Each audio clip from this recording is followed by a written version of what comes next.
Yeah. Fuck you. Saul. Oh! Fuck off. Yay! So, shall we start? We're all here. We're all ready to go. I'm hopping on, but I'm going to be making food at the same time, but we can start. That is... Oh, wow. I would hope I'm here. I've been here for like the last hour. I forgot about the whole North American daylight thing, and I was like, oh yeah, I don't need to be up until 11:30. This is great. Wait a minute. Yep. Well, I thought we were starting at 11:30, and then I looked at the Lost Memories thing, and it said 10:30. And I'm like, okay. I am setting the Roll20 time to my time, and that's yeah. I can set it later if you want, but like that's I prefer to start early. That's fine. So I'll start, shall we? Let's start. Ready? Opening. I also didn't know whether we were on this week or not, so because I remember I don't know if it was a Josh, but I knew you had a dentist appointment. But Josh, I remember just saying something like, I don't know if I'm going to be here around or not. Dentist was last week. I wasn't here last week because I was supposed to get tattoos, but it didn't work out. Yep.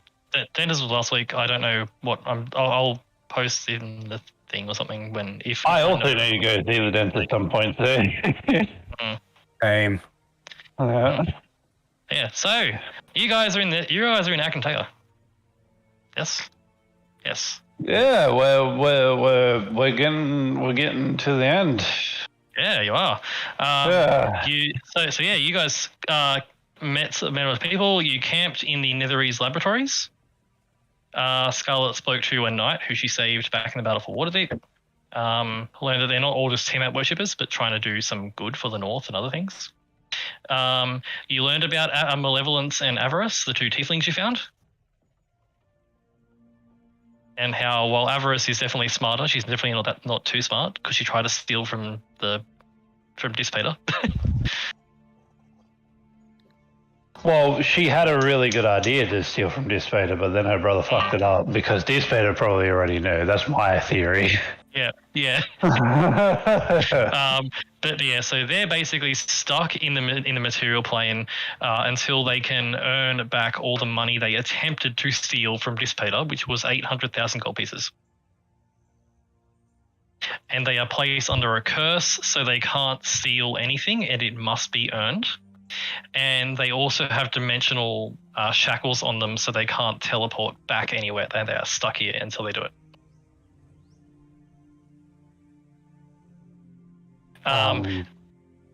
Yeah. Seems like a skill issue. But yeah, so like you let them come with you for the idea of like they could come back to Waterdeep and maybe help the Council of Waterdeep and get paid and maybe get back. You finish your rest. You looted the laboratories for a bunch of useful stuff. Yep. Made your way to the engine room, which is where the engine room is, where the air elemental titan was imprisoned. You got there, found some Netherese guard constructs that had been basically the wires ripped out and reprogrammed to fight for the mind flayers that were here. Also some unfortunate people who got taken by mind flayers and a group of mind flayers themselves. You got the help of the trapped air, like the air titan, and who summoned some air elementals, and you fought and killed all the enemies. And then spoke with the Air Titan itself, the Air Titan named Akadi, who was quite happy to have a conversation and agreed to wait until it could be freed at the appropriate time. Yeah, unlike the fiery guardian. Yeah. Well, air is generally more amiable. Free-flowing, smile. Yeah. You were also informed of the location. So Akadi could not tell you where the water titan is. We were going to look for the water or the earth, and she knew where the earth one was, but not the water one. Yeah.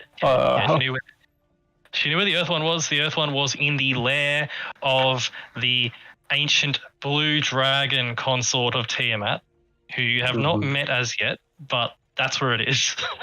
Well, we've also heard nothing about the blue dragon either. So. Yeah.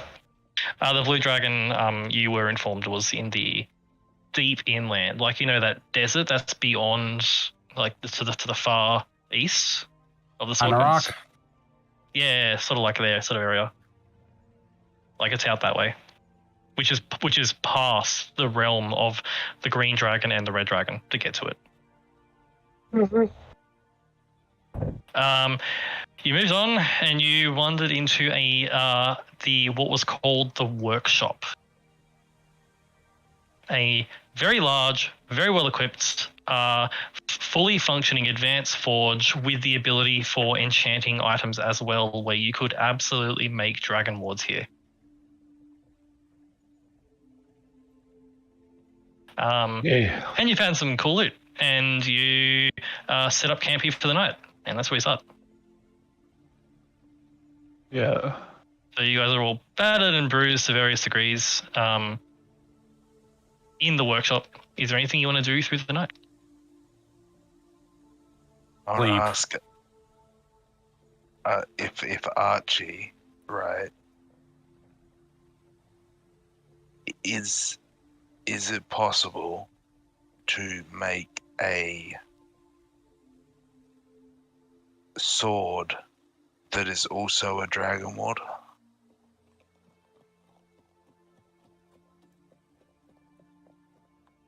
Well, talking about like a handheld item, that was the dragon ward that we could use as well, but we need to figure some things out. Because we were going to make Ed a walking dragon ward, right? Like that was part of the plan, right?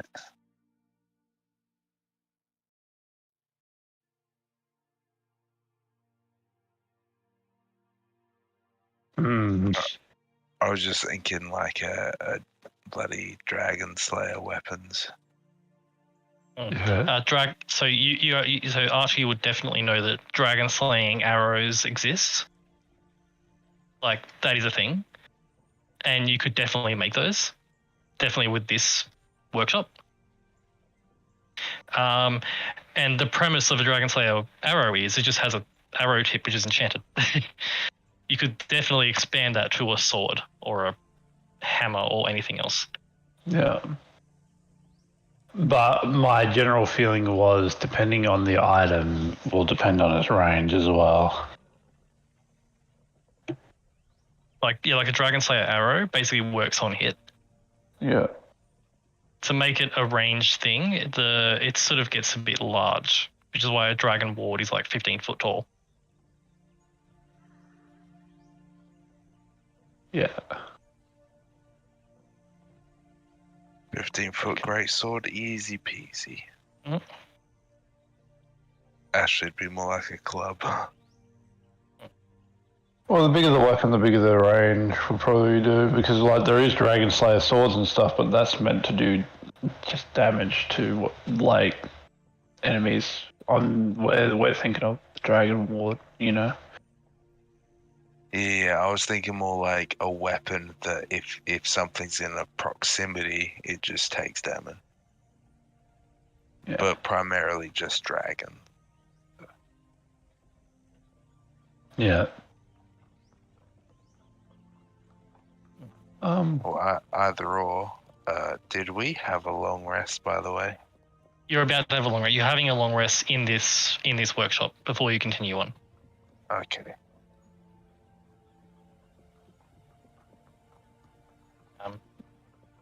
Is there anything you want to do through the night, or am I good to skip through to the next day? Sleep. Cool. Sleep? All of you sleep? Yep. Cool.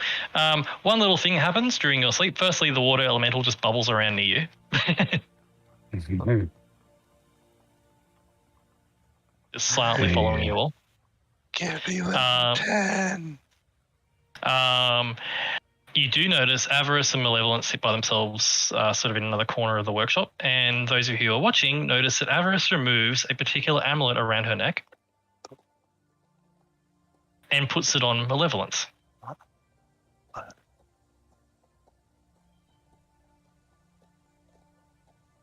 Malevolence has a bit of a grumpy look on his face, but finally accepts whatever Avarice is telling him to do, and he seems to attune to this item.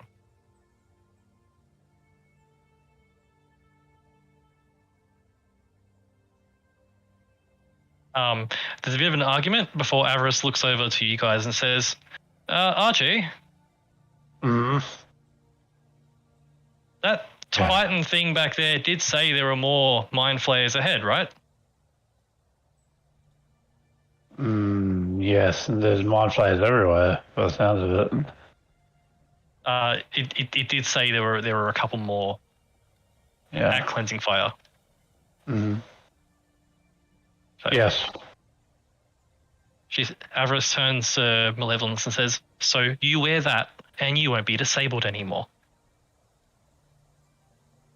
Malevolence says, oh, so I can hit shit. She says, yes you can.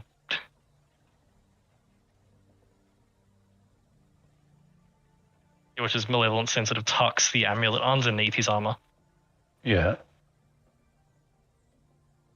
And you would have noticed, Archie, that Avarice was immune to psychic damage. Matt, I wanted to ask you this before we started, but we got sidetracked with Star Wars. Yeah. You know how we were like changing my shit to be like more thematic and like all that stuff.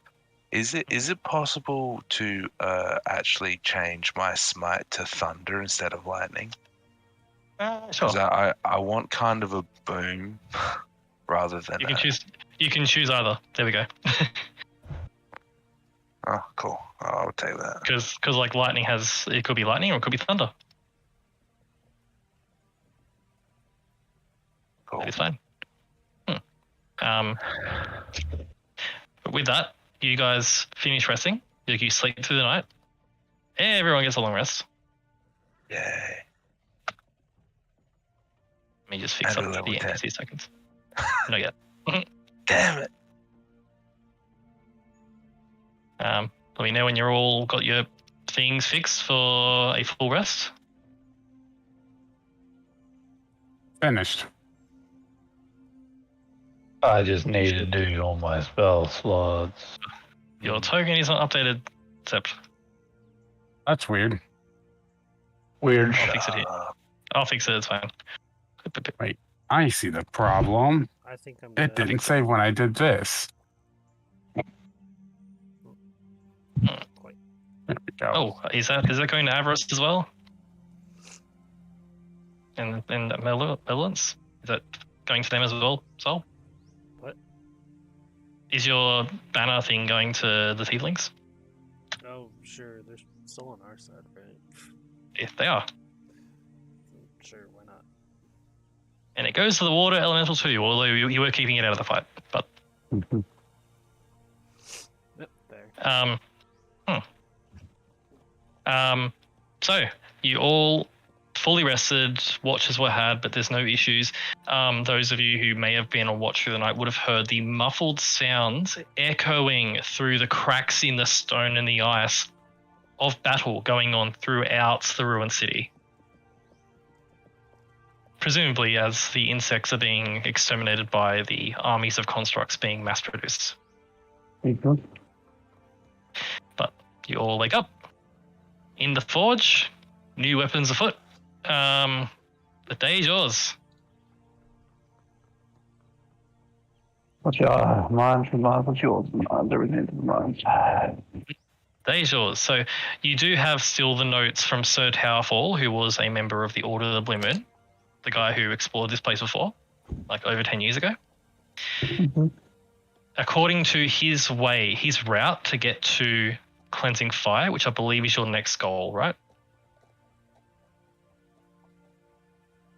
Yeah. Yeah. According to his route, you go from the workshop to a place called the pump station. Then there's a brief detour through a bottom portion of the nest as you work your way down to the bottom of the city. And once you get through the nest, you get finally to Cleansing Fire. And I'll remind you that his journals reference how he has a way to Cleansing Fire, and he's making his way there, and he never returned from Cleansing Fire.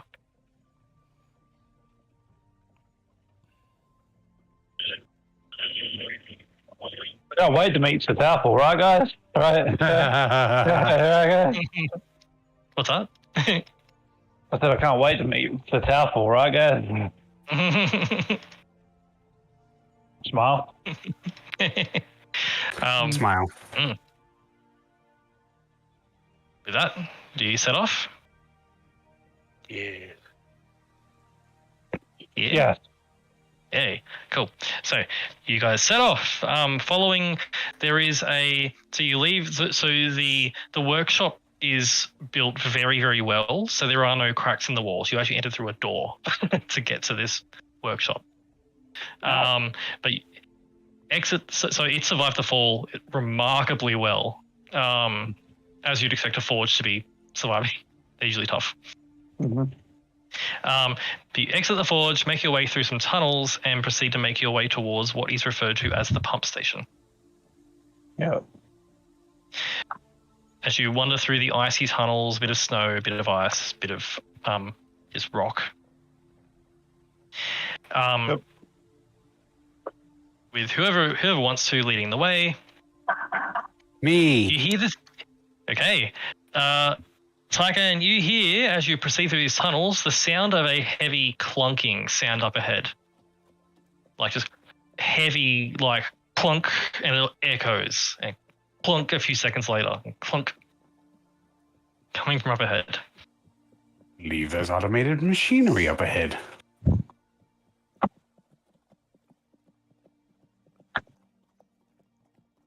You know what I sound? It sounds like to me.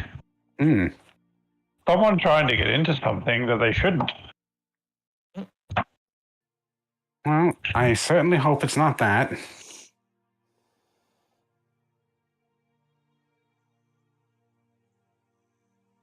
What? We should go What time teach was the it? children that not all toys are meant to be played with.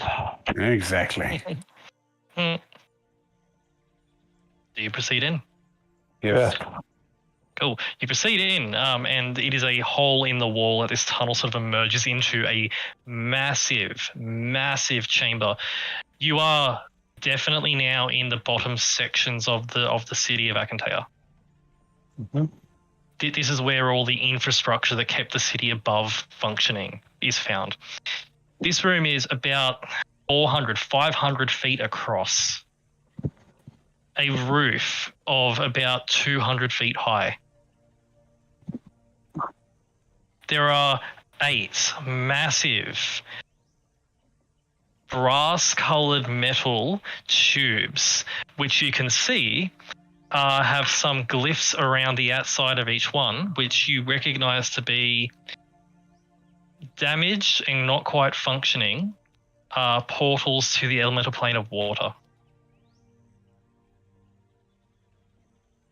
At the top of these massive tubes are a gigantic, like 50-foot across piston, which would have been pumping into each one to push the water that's coming from the portals into pipes and then pumping it through the city. However, with the collapse of the city, these giant tubes have been broken in places, and the loud clunking sound here is deafening, as it is metal slamming onto metal repeatedly.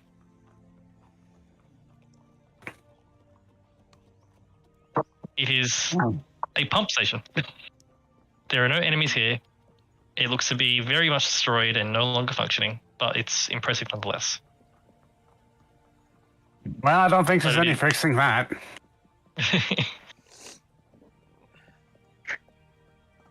You say Yes, over the indeed. sound of clunking.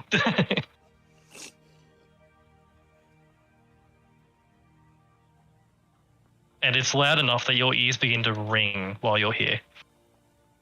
What type of liquid is clunking through?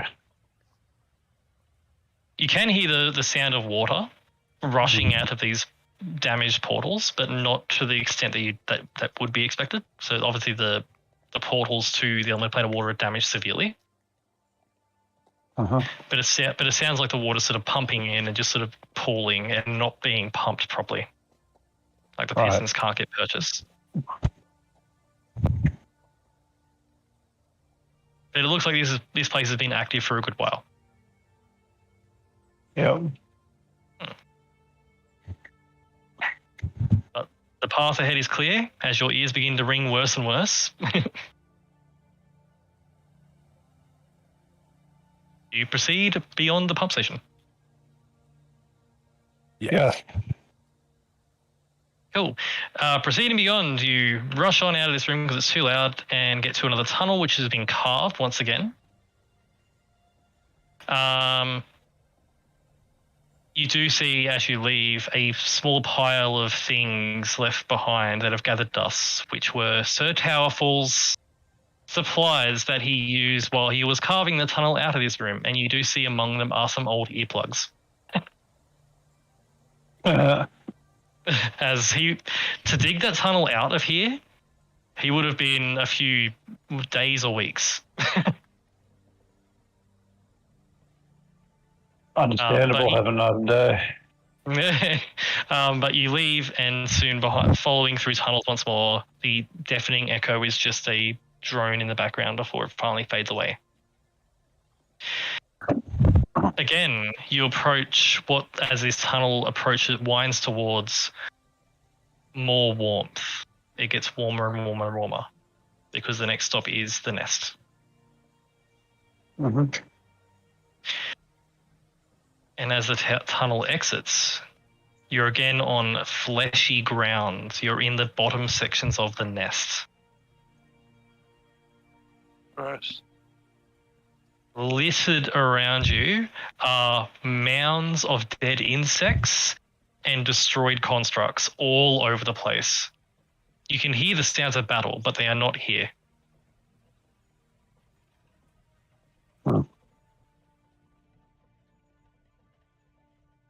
Of note, you've seen what the construct guards can do. So they shoot little blasts of force, and they have little force blades. Mm-hmm. As you wander through the ruin, as you wander through the nests, to make your way to the exit for cleansing fire, you come across a handful of insectoids that don't seem to have been killed by the construct guards that you have seen. Yep. You see an insectoid that's missing its front half with a pile of dust where the front half should be. I wish I had disintegrate. Same. And looking at this, you can see it definitely wasn't disintegrate as you know it. No, it was something different. It's almost like there was like a beam of just energy that's disintegrated the front half of an insectoid, maybe clipped the back half of another one, and then burned a hole through the fleshy wall. Definitely more powerful than you've seen before from these constructs.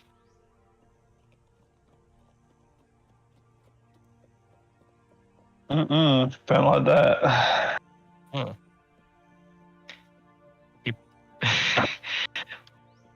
As you proceed along a bit further, making your way towards where Turtaffel's map shows to go, and you see there is a tunnel. You see there is a tunnel that has been created in a wall leading off elsewhere that looks to have been carved out by not a pickaxe or anything like that. Mm-hmm. At a glance, Archie, something powerful and psychic has carved through that wall. Yep. This is where the mind flayers came through. Mm-hmm. And you do see a disturbing sight, Archie, in all of you. A mound of flesh about a foot across in a ball. Yeah.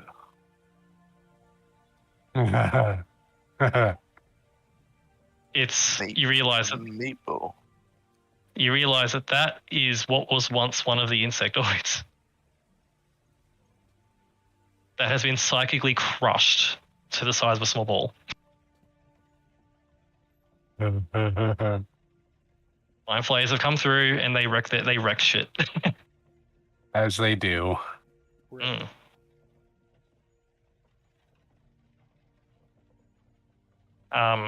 At a glance, you can see there are fairly fresh footprints in the fleshy ground of a handful of people coming through. no footprints from mind flayers because they float, but there are other people with the mind flayers.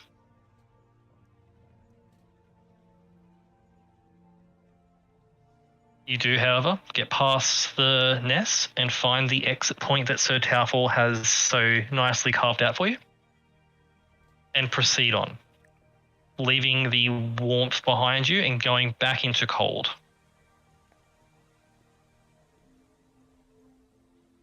The tunnel exits into metal floors, fully intact. Almost like sci-fi sort of laboratory sort of metal flooring. There's no sign here that of any sort of damage to the structure. And while you've left behind the warmth of the nest and just that body warmth, there's a different feeling that washes over you all. You notice that your hair begins to stand on end just a little bit, as if you're being surrounded by static electricity. Hmm. I feel tingly. Neat. Fun fact, this is often misunderstood as paranormal activity.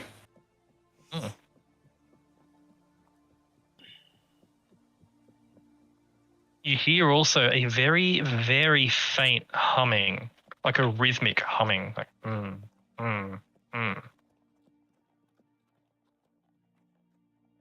that's coming from ahead of you.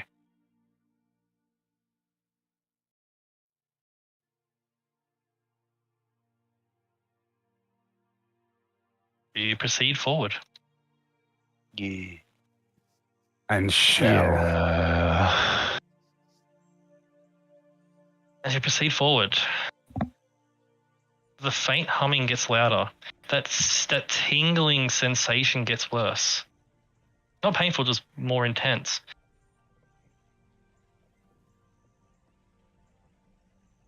Archie, your vision begins to flash just a little bit. What? Your vision begins to blur a little bit in little flashes. For very brief instances, you start seeing the weave around you as if you had cast Detect Magic. As if you're in the proximity of something so powerful that it's almost becoming visible to you. Oh, God.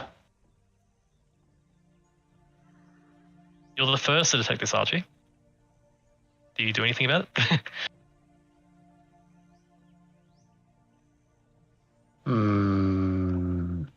I'll let him know. Like, there's a lot of detection around here.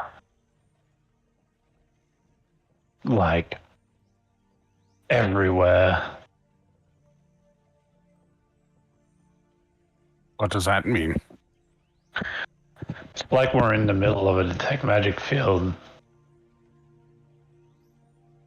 I'll just clarify for you. Thanks. No. It's more like the effect of magic here is so powerful that you are able to detect magic. You can just see it. It's so strong that you can just see it. We're literally all just glowing. The magic here is so powerful that I can actually taste it.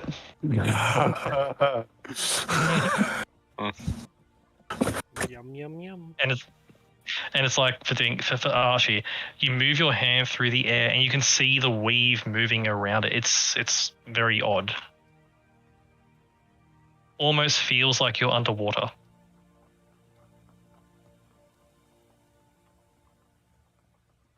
That's so weird. I don't like it. And I feel a bit nauseous. Oh. This is... I'm not having a good time. Anything in It's particular I could do? incredibly...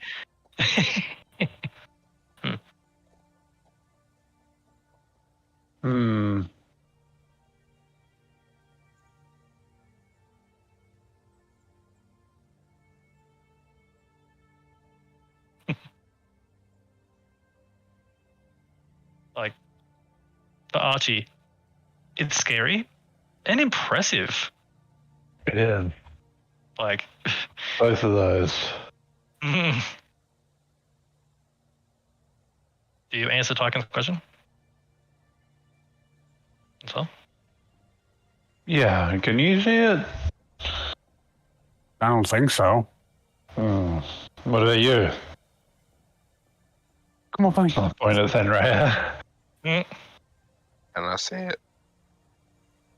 As you don't see it directly, and for you as well, Tycon, you don't see it directly. You sort of feel that tingling sensation, but as you sort of try to focus on what Archie's describing, you get hints of it. Oh, there it is. It's like really hard for you to see. I poke my tongue out and lick the air, and I go, I can taste it. Yep, that tasted purple. But I can see it clearly, right? You can see it clear because Archie's connection to the weeb is much more focused than the others. And Archie, as you're saying all this, Avarice looks visibly nauseous. I'll look at Everest. Take a deep breath. He nods and goes, it's just overwhelming. It is overwhelming. It is also fascinating. Mm. I wonder if I can mess with it. And then, because Archie, you know that they're both sorcerers, Malevolence and Avarice. Mm-hmm. You see something about Malevolence. Mm-hmm. Whereas Avarice is being made unwell by it. Mm-hmm. There is a massive grin on Malevolence's face. You can see, Archie, that Avarice they're both being bombarded by this effect of just this, the weave is so intense around them. My dinner's ready. I'll be back after. Okay. While Avarice is being overwhelmed by it, Malevolence is taking it in. Oh. Obviously. And he's almost to the point of evil laughing to himself.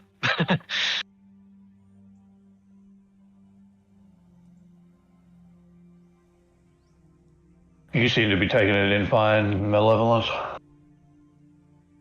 His grin says, I feel so powerful. Is there going to be someone here I can kill?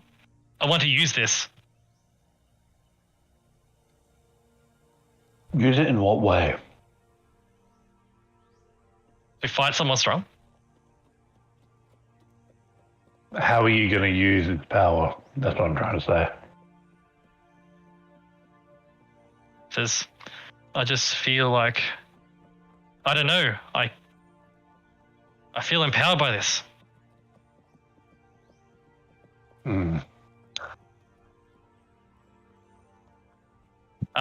You watch as he flexes a little bit, and you can see Archie. He somehow, the magic in the air, he pulls into himself, and his muscles become bigger. Can I make a check? Yeah, make an Arcana check.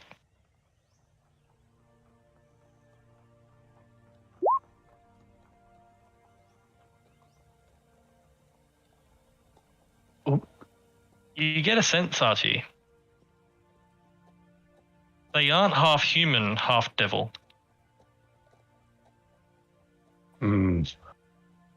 More of half archdevil, half lesser devil. You do see hints of succubus. Okay. Particularly strong with malevolence. You get a sense he's feeding off the energy almost. Don't drink it in too much, you might get sick. Or drunk. Yeah. He says. Don't you want to be in peak fighting condition for when you get down there if there is something down there?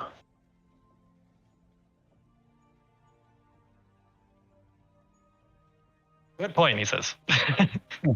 And he seems to like calm and slow his breath a bit and stop drinking it in so much. Avarice, on the other hand, is sort of holding his stomach and like moving forwards.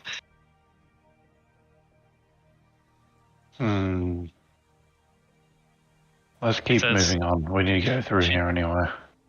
He says, I'm fine. I'll be fine. As you proceed forwards. I believe you'll be fine. As you proceed forwards, you move through these vast underground metal tunnels, and the sound of your footsteps on the metal plate echo around you. You get a sense that stealth here will be very difficult because of this. And also, whenever you step on the ground, about 15 feet ahead and behind of you light up with little lights on the floor. This place is not only not damaged by the fall of the city, but completely intact. And with every step, Archie, that flashing of detect magic around you gets more and more and more intense, to the point where after about another 200 feet or so of this tunnel, it's always on for you.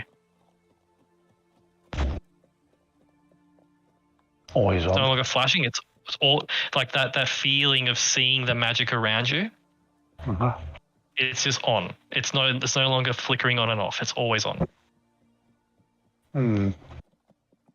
Tykan and Thanraya, it's now beginning to become more constant for you guys, and you don't need to strain to see it anymore. It's just on for you as well.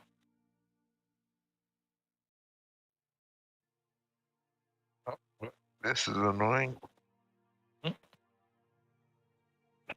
And although Sol is eating dinner, Scarlet can also begin seeing it as well. And you notice that up ahead, there is a very bright light, not daylight, almost like a green, yellowish light, illuminating from the tunnel ahead of you. And that sensation of something powerful ahead of you is increasing in power.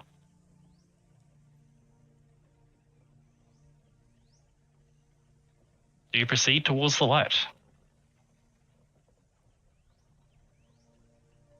Hells yeah. Yes. Kind of have to. So, as you proceed towards the light...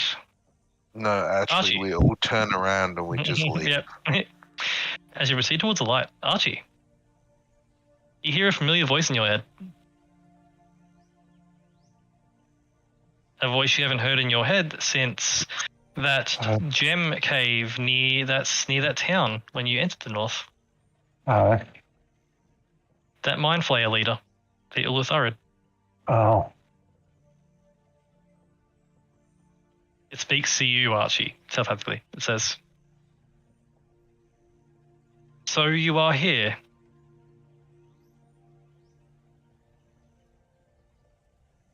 So are you, by the looks. Indeed. Are you here to be destroyed, or are you here to submit and help us?" Neither. What are you here for? Knowledge.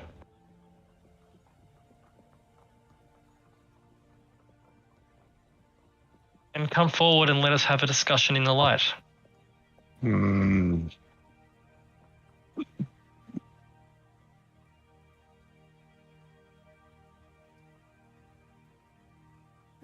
I'll move forward. As the group of you move forwards, entering the light. Moving you to a map. The tunnel emerges, and you see before you a large array of creatures amass ahead of you in a defensive formation. I'll just fix this up. There we go.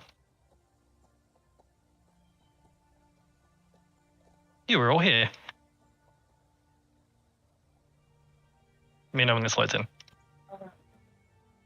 Holy shit, what the fuck are they? So, Are you all in? You can use it. Give me a second. What did I miss?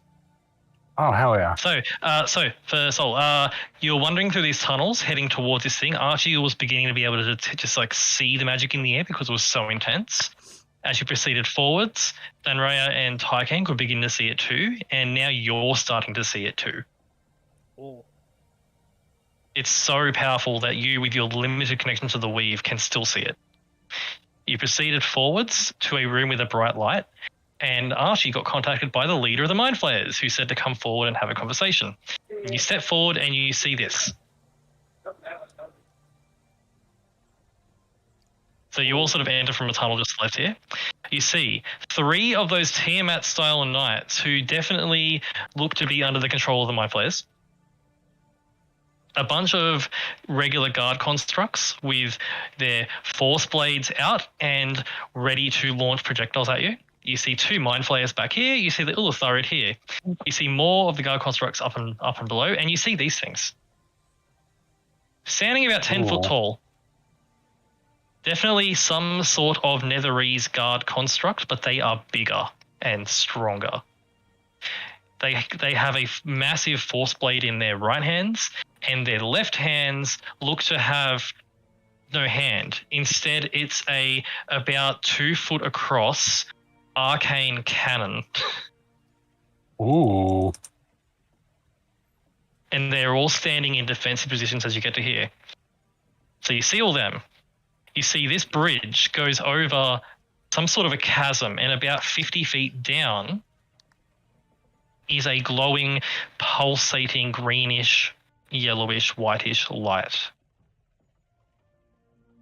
which you immediately realize, Archie, is the source of this intense magic. Oh. I'll get you to make an Arcana check if you like, Archie, as you enter this chamber. Oh. 26. As you step in, Archie, you realize something. This chamber isn't a square chamber. It is a massive, massive chamber that is slightly curved. You realize that this is a circular chamber. You're entering onto what is a very, very large circular structure, potentially miles across. And this light down here, Yep. you realize what it is, Archie. Mm-hmm. It is an artificial magical ley line.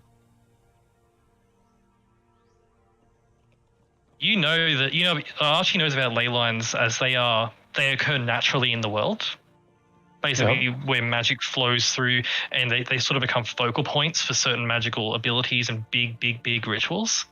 This is an artificial one. Yeah. This is like peak Netherese and ingenuity. They made a ley line, and you are standing about 50 feet over it. Okay. Nice. Behind the Ulitharid is a doorway, which you can read the sign in Netherese, Archie. It is security controls for cleansing fire. Mm-hmm.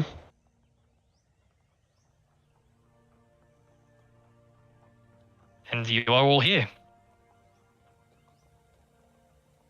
The knights at the front have their shields up, and the other enemies all have their weapons up and ready to fire. As you all sort of get to this sort of position here, you can be in whatever formation you want to be in there.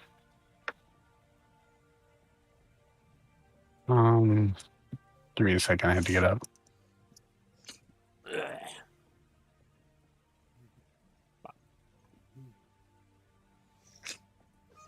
Avarice and Malevolence will be at the back.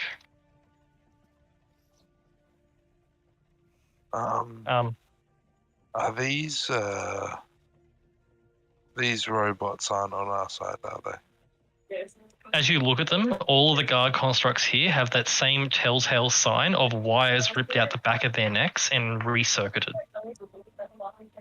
Oh, shit. In particular, the 2 big ones have a similar situation going on. Fuck. Okay.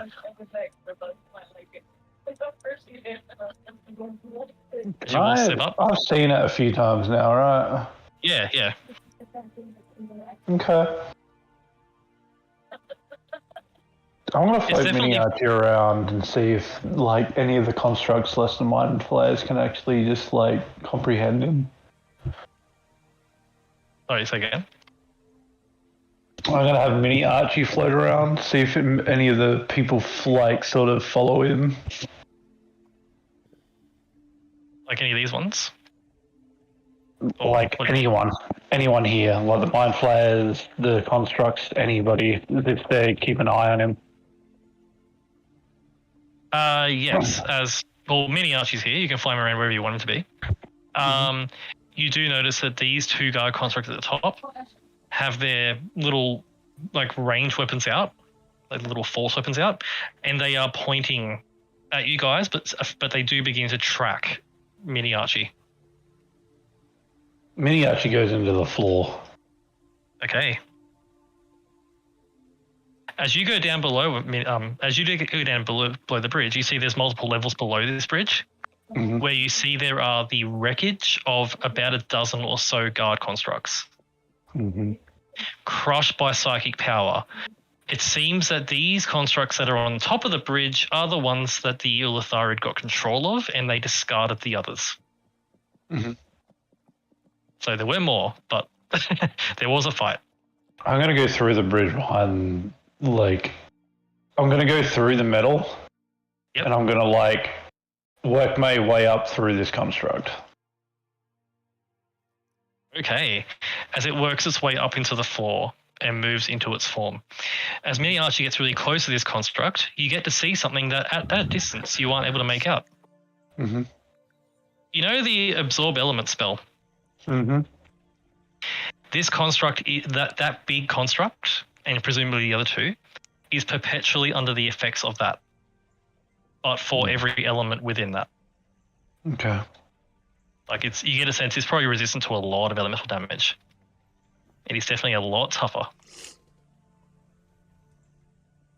But Mini Archie floats inside it. It doesn't seem to notice. Cool. I'm gonna try and figure out the rewiring that the mind players did. Cool. So this is sort of happening simultaneously as your mind's doing that. A conversation might start here. That's exactly what I'm doing. I'll get you to make an Arcana check for your Manifest Mind. 21. Cool.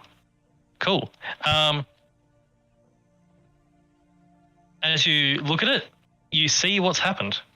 The wires have been removed and have been fed through a fledgling Mind Flayer tadpole, which has been buried within the armor.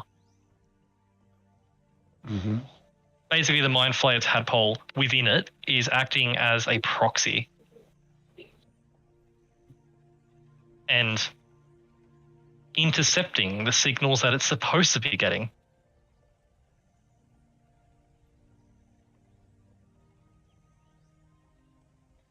Do I know what the tadpole is? You find it. Cool. I'm going to go from construct to construct, finding all the tadpoles. Okay. Mini Archie. Okay. As you all sort of do, so Mini Archie begins the process. Basically, I'm going to like do this process as we talk from now. Okay. As you go from tadpole to like every single construct here, and then I have an idea. So. Okay. It is an instantaneous thing. No. I know. It's fine. And you do get a sense. You would know about Mind Flayers do have a pretty powerful psychic connection. You get a sense that once the first one is done, this guy's gonna know. This is the thing, Matt. This is why I'm trying to find all the tadpoles at once. Yep. There's a very specific reason. Okay. So as this is going on, the leader Mind Flayer just telepathic connection booming over to all of you. You stand before the greatest weapon created in the history of this world. We wish to use it. and you will help us attain control of it. What do you want to use it on, and why? We Sorry, wish I to don't burn. like being controlled. It says, we wish to use it to burn the drow out of the Underdark.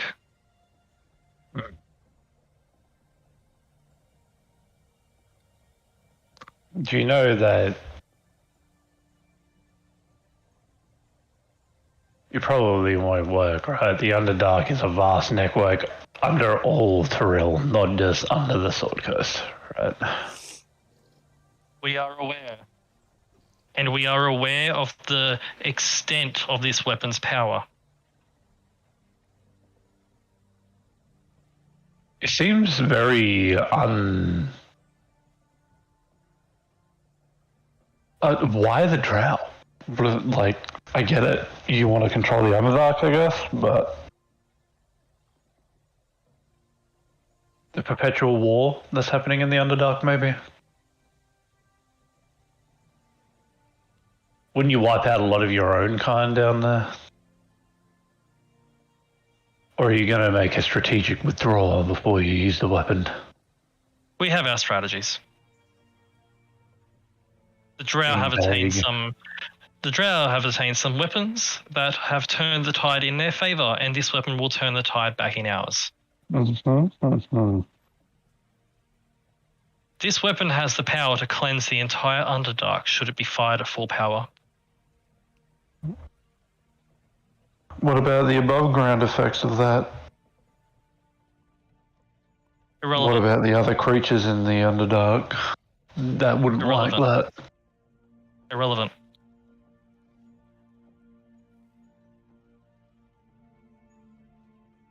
They do not matter. We are superior. Your calculation seems to have some flaws. We do not have flaws. Your friends back at the friggin' Elemental Titan did have a few flaws. They serve their purpose. I was able to watch through their eyes as you battled. I know the extent of your abilities, and I know this is enough to destroy you, as it gestures to the constructs around. And you know I can threaten to destroy this whole room.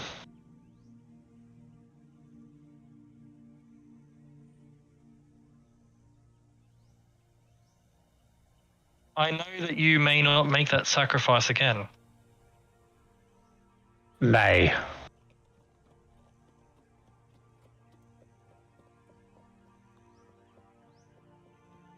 Don't you think that's a bit contradictive? It is a gamble we will take. We need you, your intellect, to assist. You are able to read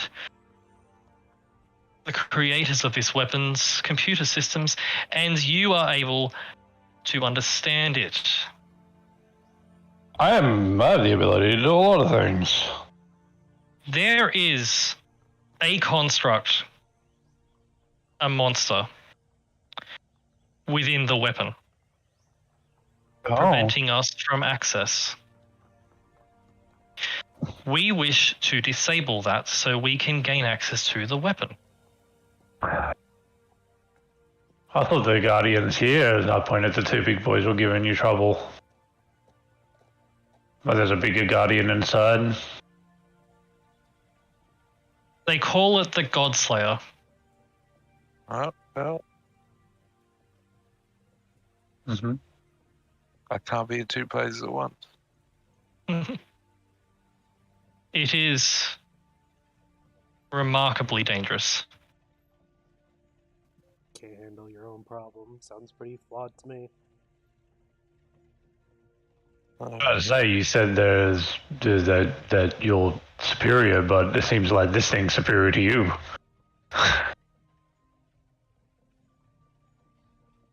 That thing seems to have been designed to destroy my kind.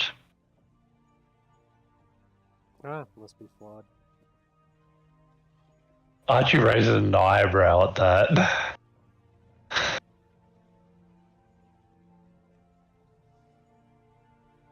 And that's why you need me, correct? Because I am not your kind. Indeed. I also know that you do not have the capabilities to take that thing on by yourself either. So neither of us can access the weapon without removing the obstacle in our way. Which is why we propose an alliance, to deal with it, to disable it or destroy it. But we come at an impasse again, where the fact is I don't want you to blow up the Underdark.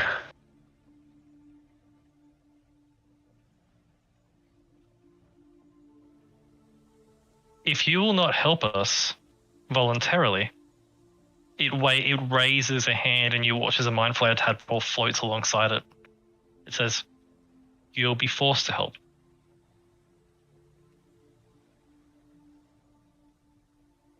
Right. I'd rather not be forced to do anything, because the last time I was forced to do something, I wiped out a whole city. I'm fucked up the weave. And I wouldn't want that to happen again. Akinteia seems like a very fine place. Technologically advanced, a lot of your people here, a lot of my friends here. It'd be a shame if I leveled it. You would destroy the weapon. If you try to force me to do anything, possibly.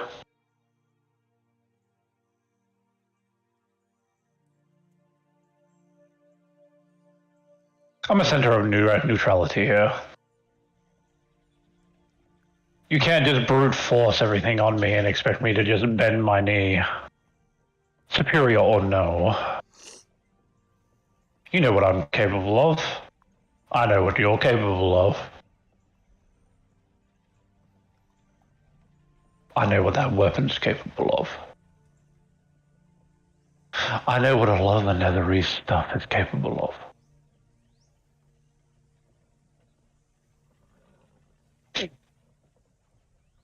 That being said, Then you...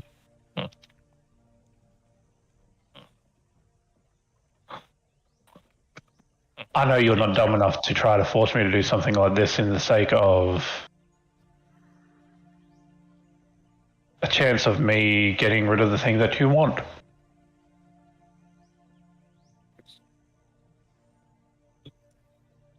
It is our belief that you cannot destroy the weapon.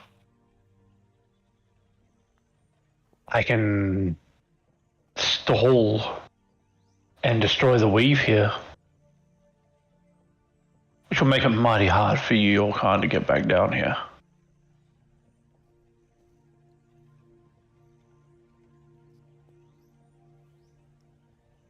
I've been back to Neverwinter.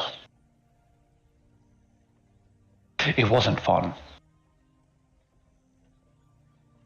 We are aware Anyone of what so you... slightly magically inclined.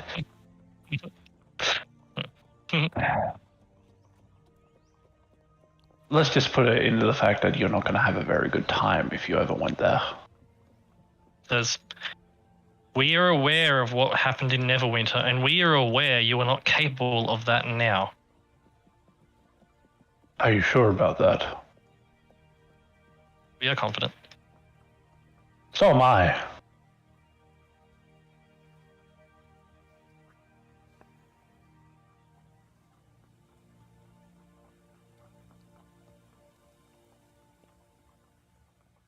It says, this is your last chance. Help us or you'll be made to help us. And as it says that, all the guard constructs and the two heavy ones point their weapons at you. How many have I gone through with Mini Archie? Probably these three on the right, and maybe worked your way through most of these, and you're just getting to this one, this big one.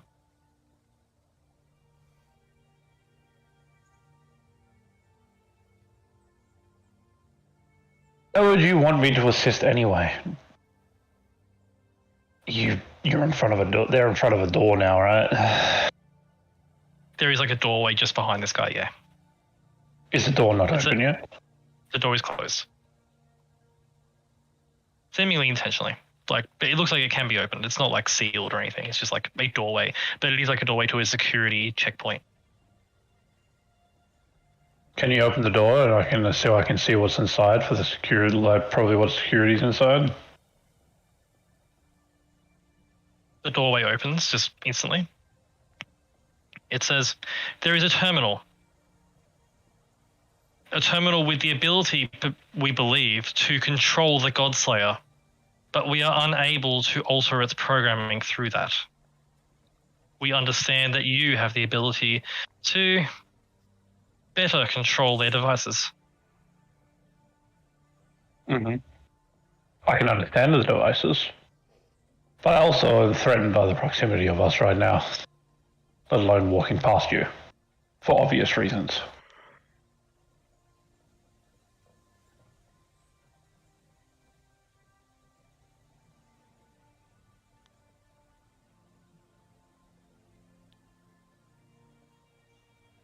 You may pass alone to attempt to use the terminal, but the others will remain there.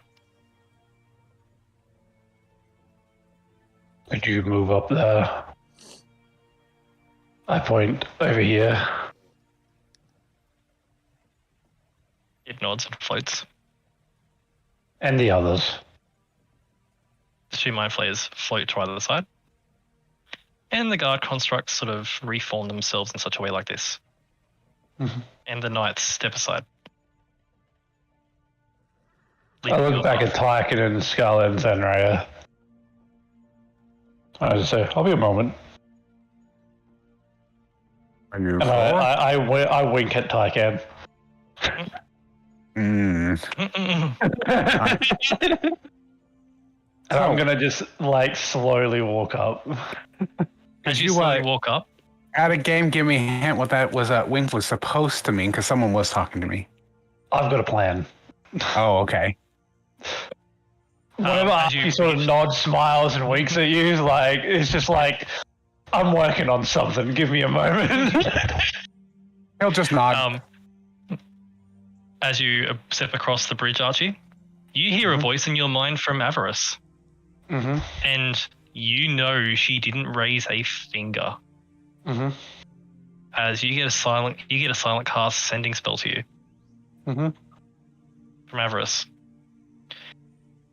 I know you're planning something. Give us the signal, and we will destroy these things in front of us.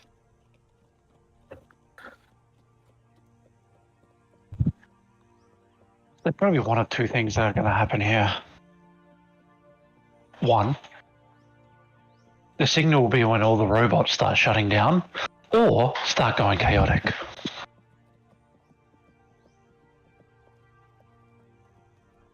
It's going to be a bloodbath. Any stuff?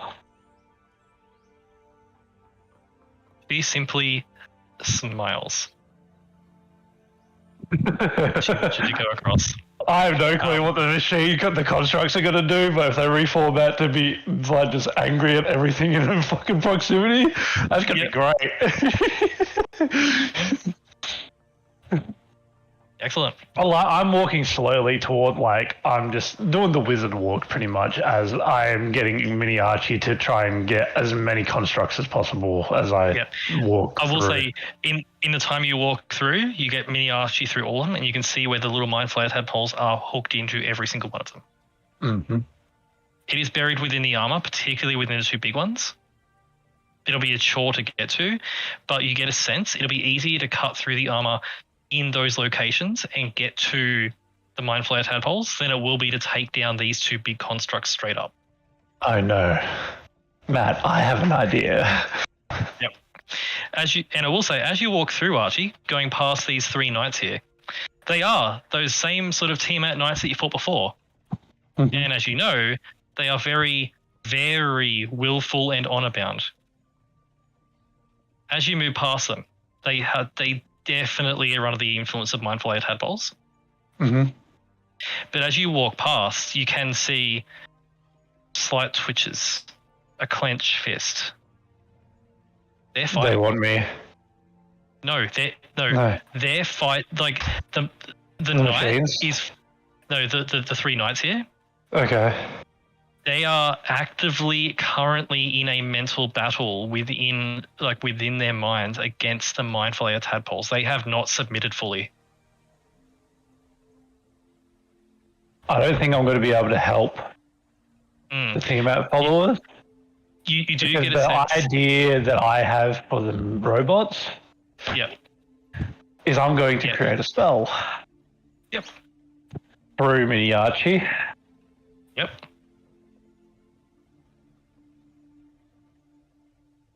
Because, and I'm only thinking of this because there's a huge sense of weave and magic here, right? Yeah. You saw Malevolence being able to tap into it, and you get a sense that you could, not to the same extent, but definitely draw on this within 50 Because feet of a. Basically, what I main want line. to do is I want to use the power within each of the constructs to pretty much short circuit the mind flayers, like the tadpoles, because the tadpoles aren't very strong, especially in a construct where they can't grow, right? So Yeah, it's definitely a short-term solution for these constructs. You get a sense. well, the thing is, I want to create chaos. I want the machines to start attacking the mind flayers. So Yeah. if I can short circuit them all at once, Yeah. and destroy the tadpoles and get them to get back to their old selves and just start fucking attacking everything within range, that's what I want. Okay. Especially the big boys. I have an idea for you. I'm going to send it to you through Discord. Yeah. Keep it a secret for everyone else to be shocked and surprised when this happens. Shocked. Surprise Pikachu face. I need to look at your sheet for a second. Your spells, very good. Cool. Discord message.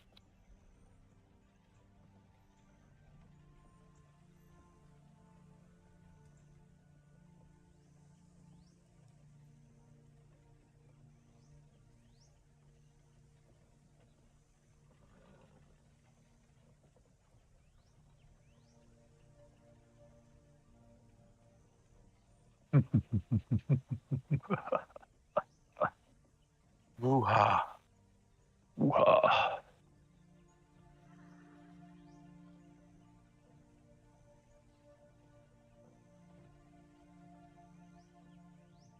See, that could be a use to repurpose that spell to do that.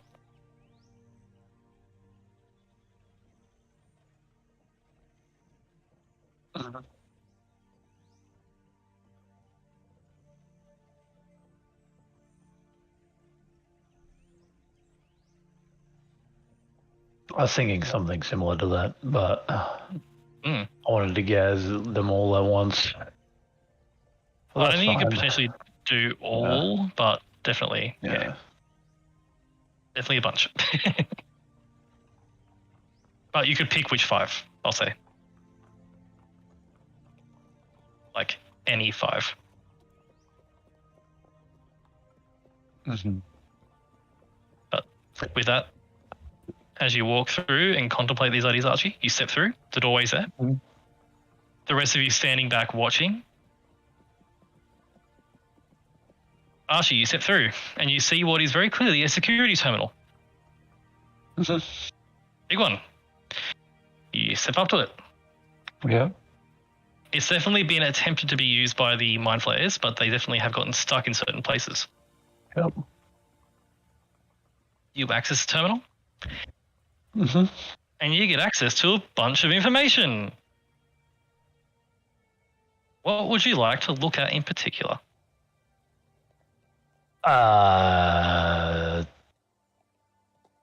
As much as possible. Okay. Like, Okay. As you look at the terminal, firstly, there is security footage. You see one of the older security footages of Sir Towerfall entering the facility. Oh. Approaching on that same bridge you just approached on. There were more constructs, including the 2 heavy constructs, here defending that bridge then. Sir Towerfall was a monster of a man. Human, but 7 foot tall. Massive, built like Tycan. Built different. Jiffy. Steps up to the bridge, and you watch as he calls out to the constructs. I wish not to fight you. I wish to harness the power of this weapon to destroy my enemies. Stand aside. The constructs all raise their weapons. He says, so be it. And you watch as Archie, a level 15 plus fighter cuts his way through every single construct, including the heavy ones. It's unreal, like watching Scarlet in her prime. Ah, damn. He's an absolute beast. As he cuts through the last of them, the footage shows him step into the security room and pass it through another set of doors, which you know is beyond, into a large, almost particle, like those particle colliders that we have? Yeah. Like those massive, long, circular tubes. It's like a room like that, which you realize that is cleansing fire. It's not a small device. It's the size of a small town. Oh, God. And he went inside? He went inside. And when he went inside, you see for the first time what the Godslayer is. A 25-foot tall Netherese construct. Armor made out of adamantine plates that are several feet thick. This thing. My God. Absolutely enormous.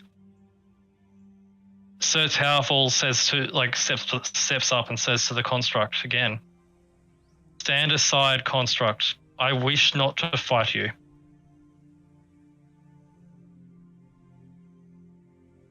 The construct doesn't respond. It simply shifts its hand and a blade of green energy launches emerges from the creature's hand, from the construct's hand. Sir Towerfall draws his blade and attacks. You watch as Sir Towerfall's first 2 strikes actually are good, and they actually pierce the adamantine armor. And then you hear the construct's voice in Netherese say, intruder's skill impressive, compensating armor. And you watch as the construct's armor pulses. As I need to pull up the spell. The construct's armor pulses into firstly a wave of red energy, which is then covered by orange, which is then covered by yellow, then covered by green, then blue, then indigo, then violet, as the construct's armor is coated in a layer of prismatic wall. Oh, God. Sir Towerfall's attacks then begin to fall short. Sir Towerfall retreats back to range, pulls up a crossbow, begins firing. The Godslayer construct responds. Enemy fighting at range, compensating. And it points its free hand at Sir Towerfall and fires not just a single pulse of a disintegration beam, but a continuous beam. And fires, and Sir Towerfall runs and dodges. You watch as this battle goes for about a minute and a half. Sir Towerfall is an absolute monster of a fighter. Mm-hmm. You watch as Sir Towerfall is hit by the disintegration beam and parts of his cloak are burned away. He's panting. He says, if this is the end, then We fight as one. His form becomes larger. His snout extends and he embraces his werewolf form, his hybrid werewolf form. And he fights with even more ferocity. But he stands no match. And you watch Sir Towerfall's final moments as he is cut down by the Godslayer.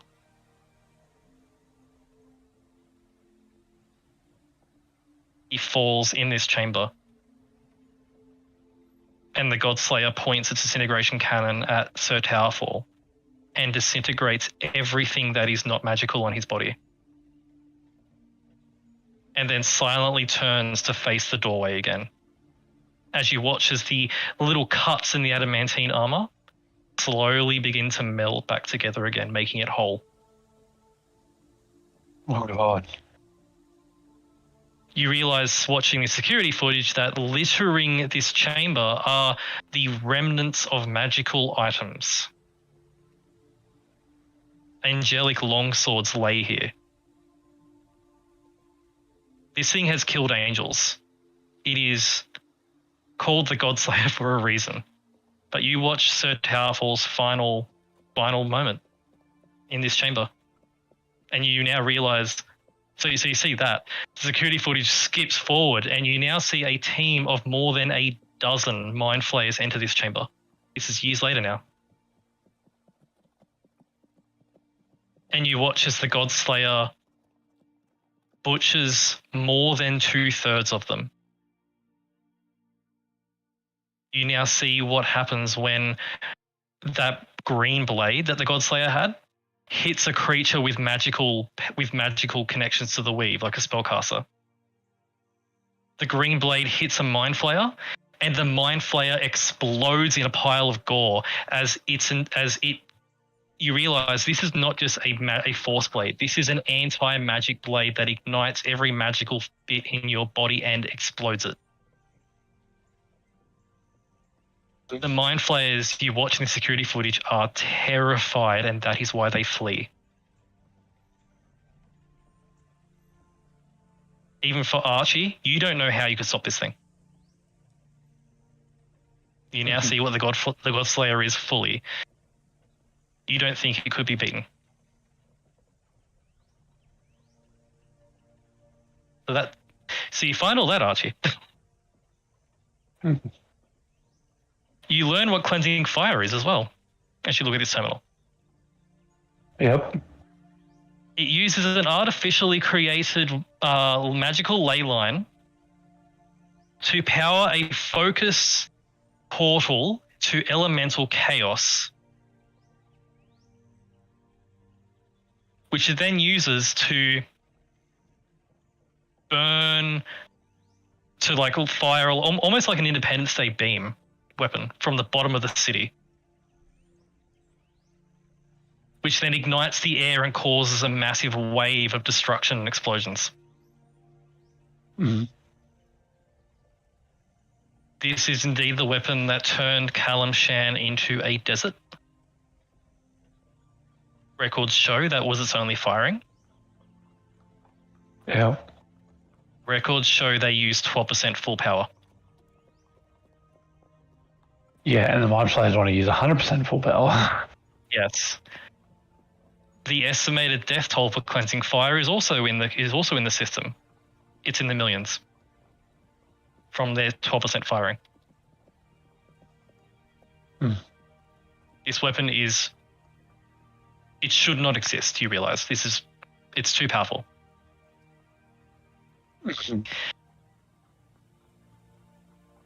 And finally, you come to the section of the terminal, Archie, that the mind flayers are so keen to get into. The controls for the Godslayer.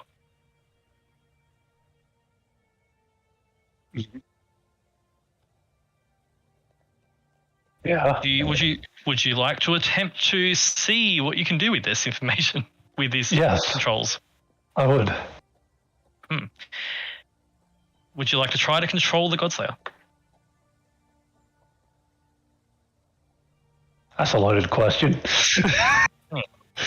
Yes, I would. Cool. As you attempt to control it, You notice something, Archie, about the system. There's no check involved because you can just do it. You are Archie. Mm-hmm. A massive warning appears on the screen. Mm-hmm. Emergency protocol activated.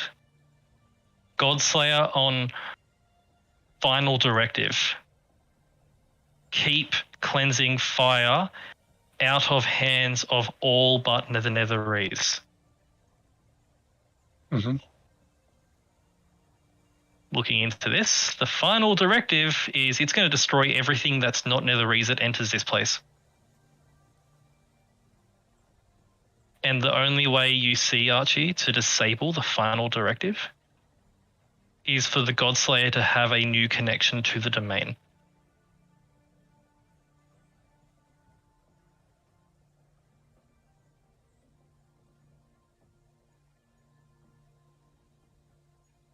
It is here. It's staying here, you realize. Unless I create a new domain. I will say you're not sure if that will work or not. You're uncertain. I would like to say that I've been staring at this image for a while and it is so fucking badass. It's so cool. Yeah. Like, bruh. Because you heard my idea. I'm going to set up a Netherese domain within Ed, and it's going to happen. You aren't sure whether or not the domain will match the one that the Godslayer needs to connect to, but that is something that could happen down the track. But you know for The thing is, if I had the gods as Ed as the Godslayer. You do notice, Archie, that like there is a list of the Godslayer's capabilities, and it's terrifying. Mm-hmm. It can teleport. It can cast multiple spells on itself that don't require concentration. So it could haste itself and do a bunch of other stuff. It has access to Meteor Swarm, Prismatic Wall, Disintegrated at Will. Bonfire of Insanity? It's absurd how strong this thing is.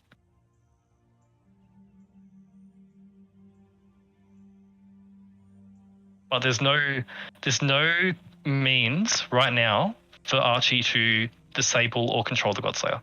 Currently, you would take it a period of time to make a domain, and even then, you're not sure if it will work. But right now, you don't see any way to disable the Godslayer.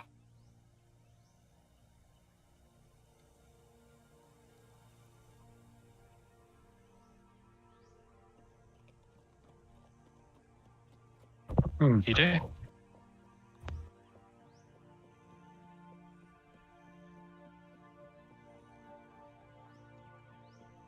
I'm going to start walking back out. That way. As you step back out, the Illitharid says, "Are you able to assist with removing the monster?"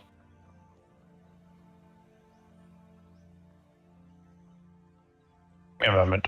I'm going to keep walking over here if I can. Yeah, you get over there. That's fine. And I look back at the Illitharid. Yep. It floats back to the center. There was only one thing that I could do, but it's going to take an extremely long time.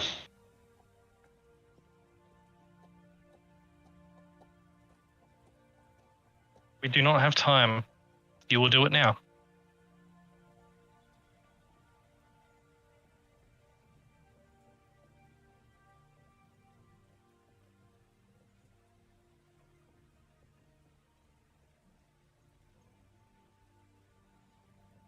Do you want to know what's in there? What is in there? A being that's all directive is to kill everything that's not Netherese.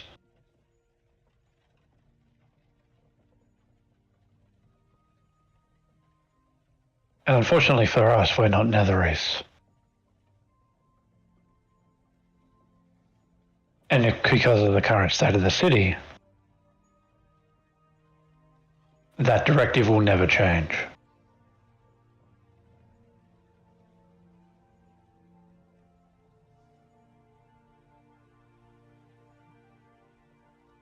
Then you will go in first and occupy its attention while we take control of the weapon.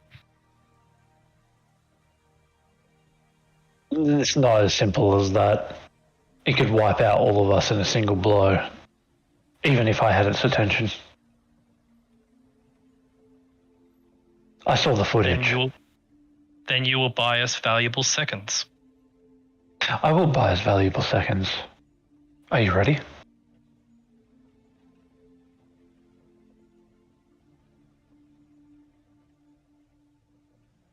I'm walking your talk in.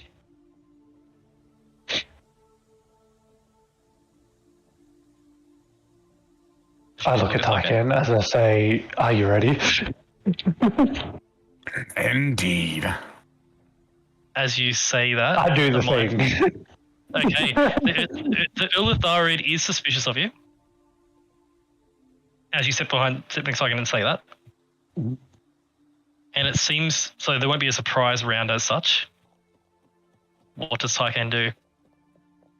You've been given a signal. All right. To those around me, I'm going to shield them of it, but radiant consumption. Okay. As Tarkin ignites with holy fire, let's roll initiative. Am I good to cast Bless? Can I do the thing? You can. That, like, I will say, as Tyken's ignition comes on, Scarlet, you get, like, you can all do a thing to prepare for this if you like. So Archie's thing will be your thing. Mm-hmm. Scarlet's thing can be a bless. Planraya can do what you like. Tyken's thing is radiant consumption. Tyken, Scarlet, and Planraya. Okay. Put little things in your tokens, please, so it reminds you and me. Yep. Malevolence's thing is he casts Fire Shield on himself. Lit. Avarice's thing is she mutters an incantation and points at her brother, who begins to float off the ground. Levitation. Or fly. Fly.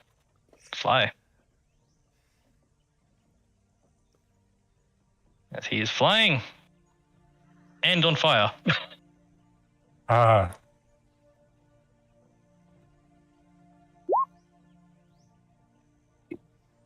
is Sunray's thing that you're doing? I'm going to activate my Tempest Soul.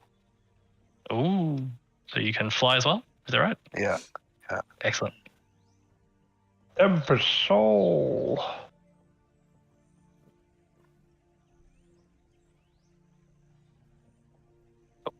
Gonna split the enemies into groups of initiatives because that will be fair on you guys.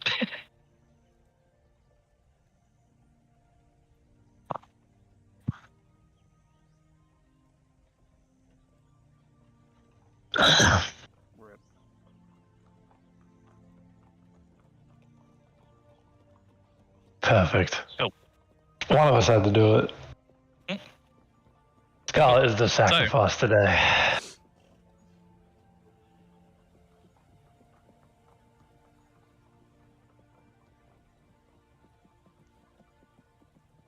Minions, I'll just clarify, are these 3 knights at the front. Actually, I'll rename it to knights if I can. Don't know if I can. That's fine. And my place. Ooh.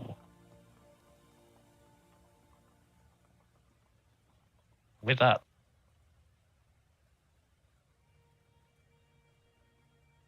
So, Archie, you activate your thing while I get music going. Which 5 do you pick?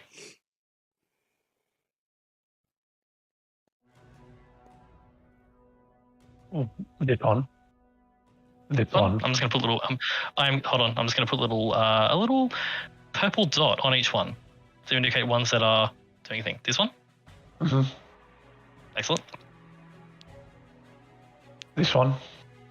This one. Hold on. These two back ones here. Yep. Got it. And let's just go this one. Keep it simple. Excellent. Okay. So you guys hear the sound of suddenly,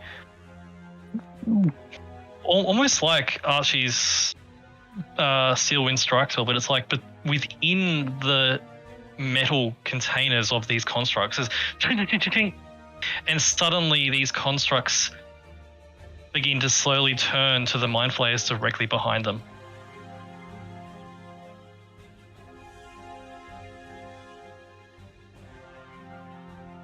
It wasn't me. Archie, top of the round, you're up first.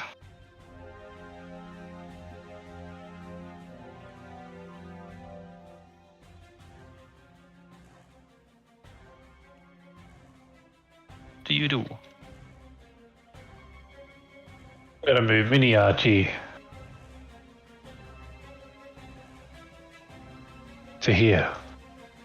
Okay. And I'm gonna try something else. Okay. And I'm gonna try and do a similar thing, but with Sword Burst. Within this, like these two and the area here. Like these Cool. two up here. They will get a save. Mm-hmm. Well, this is the risk. Yep. So the one up top, the sword burst just hits armor. Mm-hmm. But the one on the bottom, you hear the sound of a soft squelching as the tadpole is hit by a sword burst. Very good. They have 1 hit point, so that's fine. This is what I mean. I'm just trying to get rid of the tadpoles. So Yep. blue good. The ones with the little dots seem to be no longer controlled by the mind flayers. That's not to say they're with you.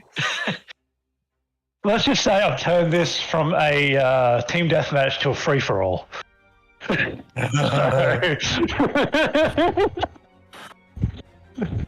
I just I'm just gonna say the Levelance is probably like has a raging erection right now. So The he hasn't taken his eyes off the Ultharid. yeah. Alright, I'm done. That's me. and those of you who understand Infernal, probably Thenrau. No. Whoever understands Infernal knows what he's saying, which is mine. Mine. He has identified a powerful individual. He has identified a powerful individual. God damn it. Morning. Fine. I think that's all the enemies in the thing. Cool. That's your turn, Archie. It's the construct's turn.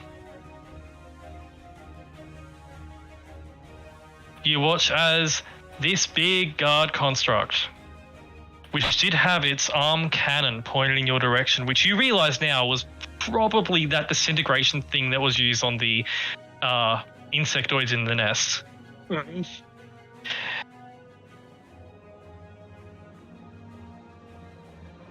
It turns and pulls to bear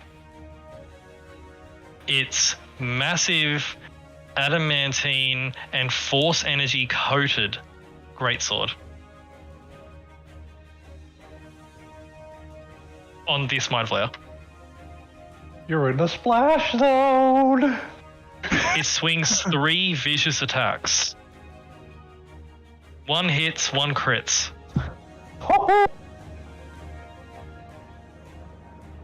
With it. 15 points of slashing for the regular hit. Plus there's a flash of force damage. And the crit. Oh, geez, that's a big one. 14, that's 22, that's 25. Plus that is 29 points of damage.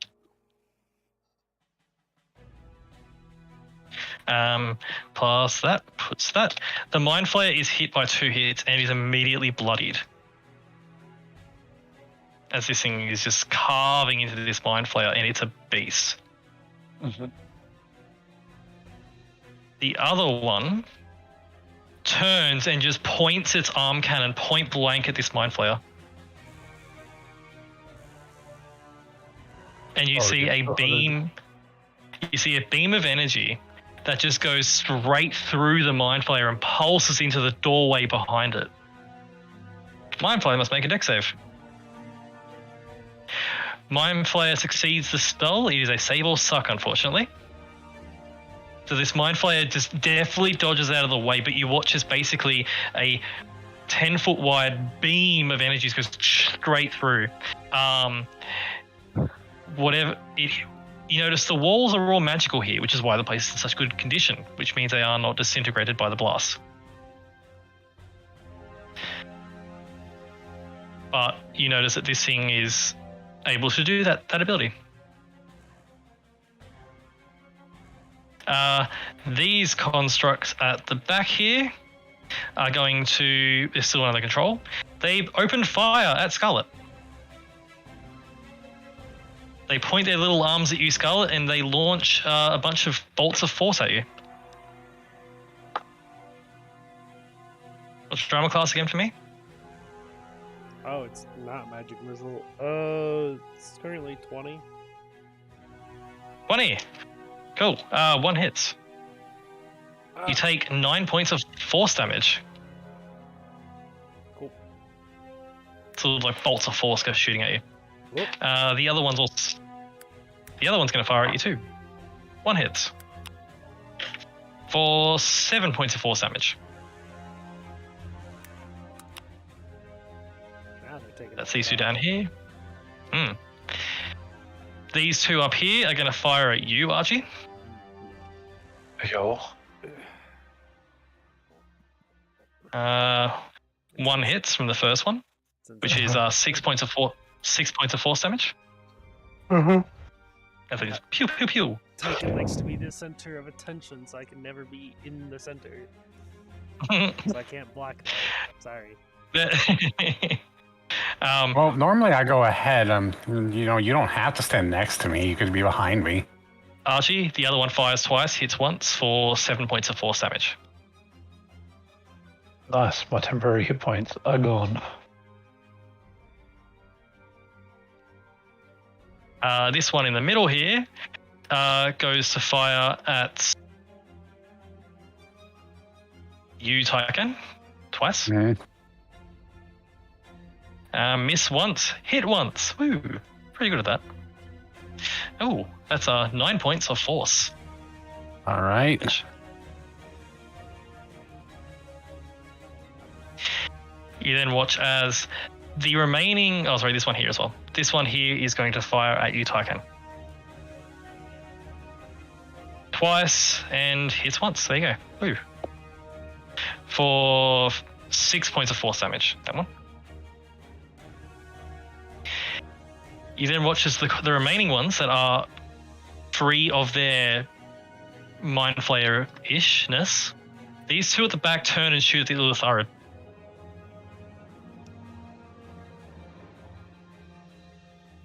Ooh.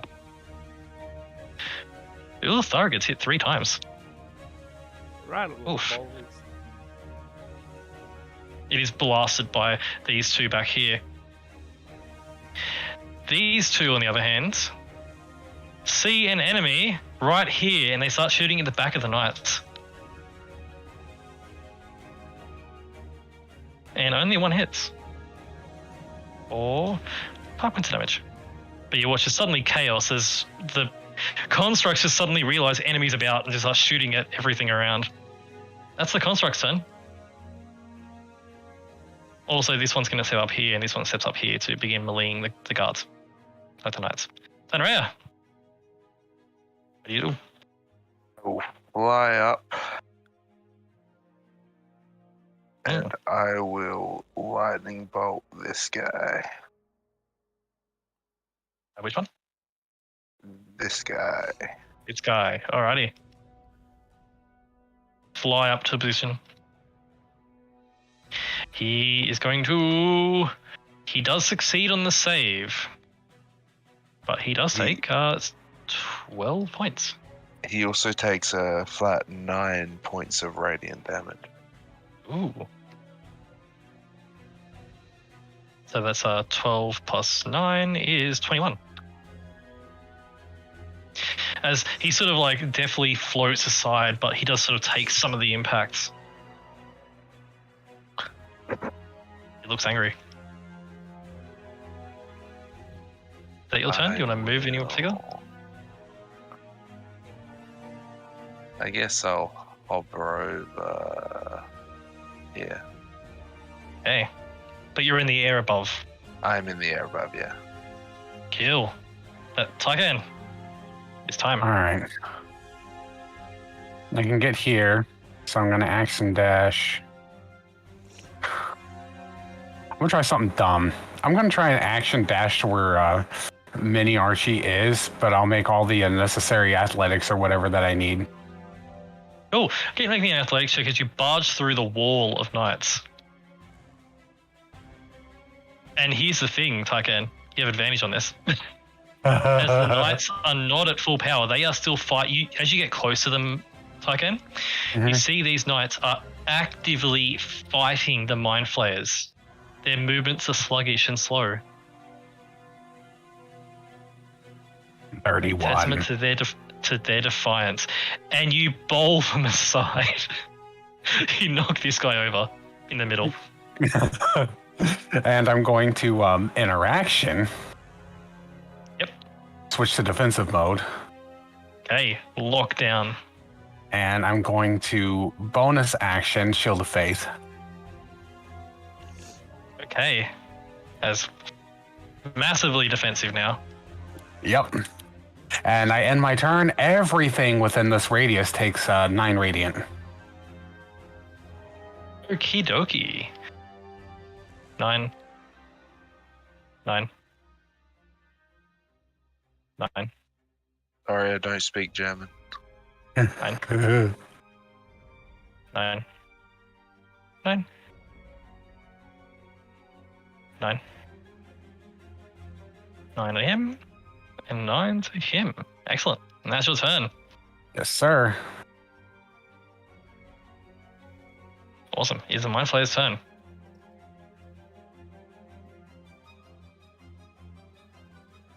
Firstly, this Mind Flayer here that's been hit by this heavy construct floats back,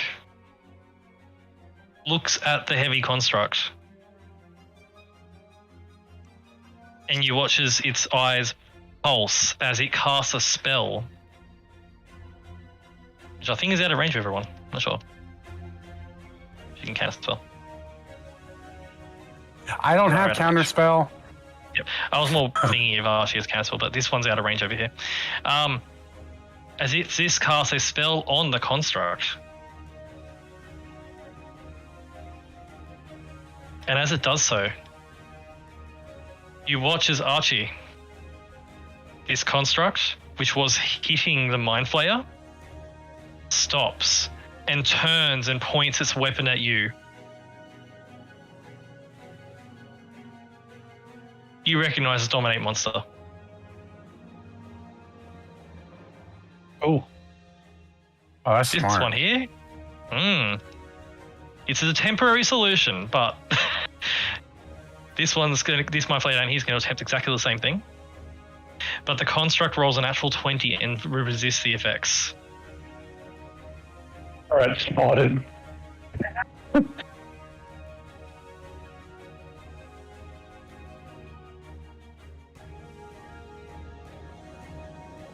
Alright. And finally, the Ulatharid. Seeing what's going on here.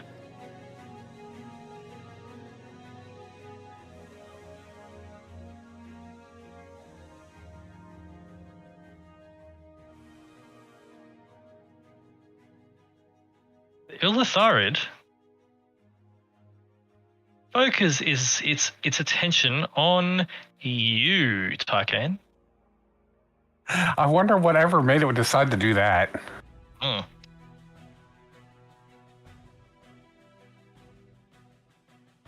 It focuses its attention on you, Tycoon, and it's going to attempt to cast Dispel Magic. on the armor you are wearing.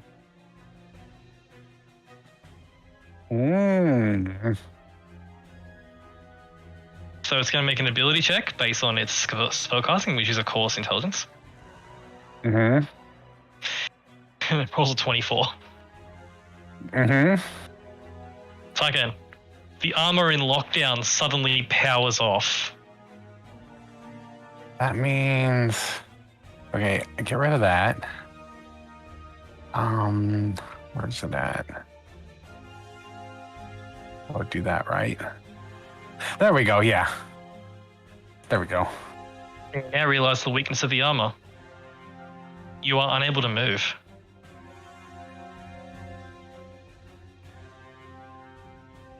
The armor is frozen in place. You are, in a sense, Tyken, paralyzed. The lights on the armor turn off.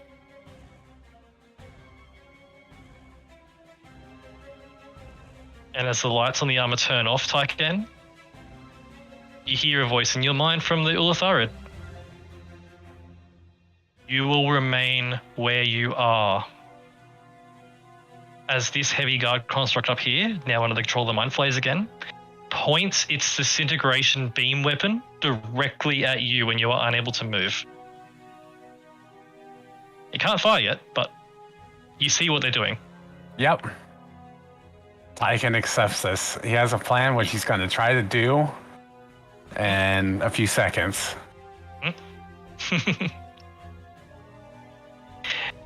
It is the twins' turn.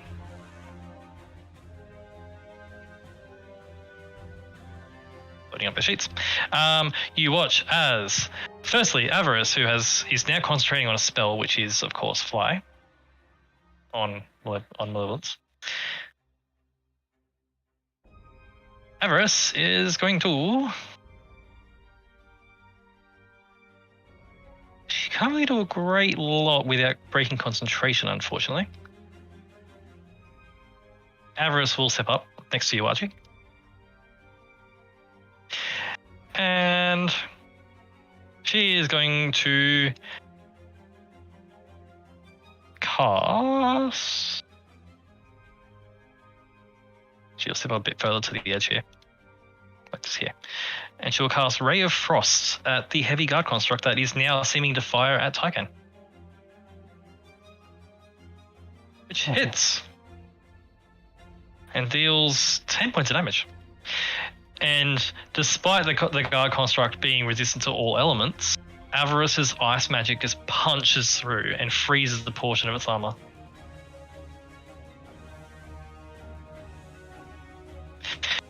You then hear Malevolence go, "Mine!" And he zips forward. 60 and dashes up as his action. Getting right in front of the Ulatharid's face as he's flying and under the effects of... Actually, no, he won't dash.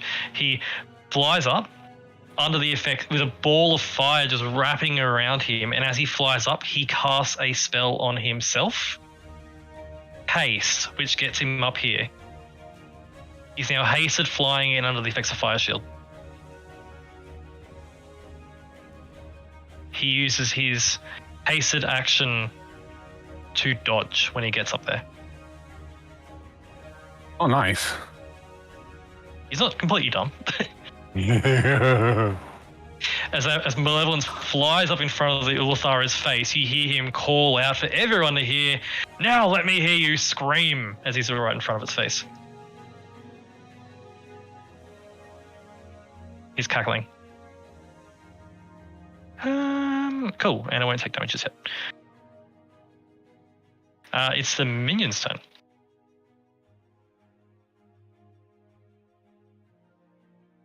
The knights are going to each make a check for me.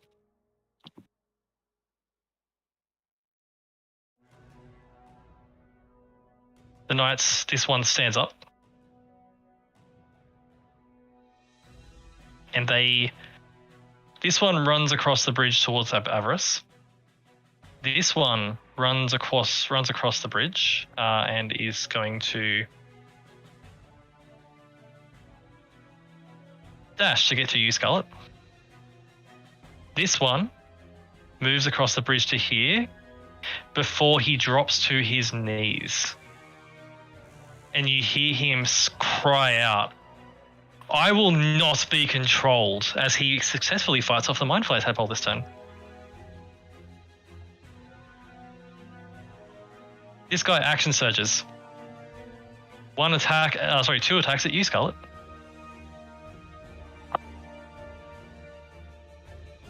Scarlet, you're being attacked twice.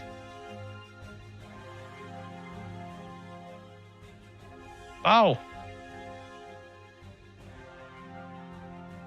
Hello? Foul? Oh. Oh. Soul.exe has stopped working. Oh. Yep. The knight runs up to you, action dashes to get to you, and then action surges. Oh. He swings twice at you with a weapon. He hits you once for big damage. 14 points of damage. He missed the second strike, unfortunately.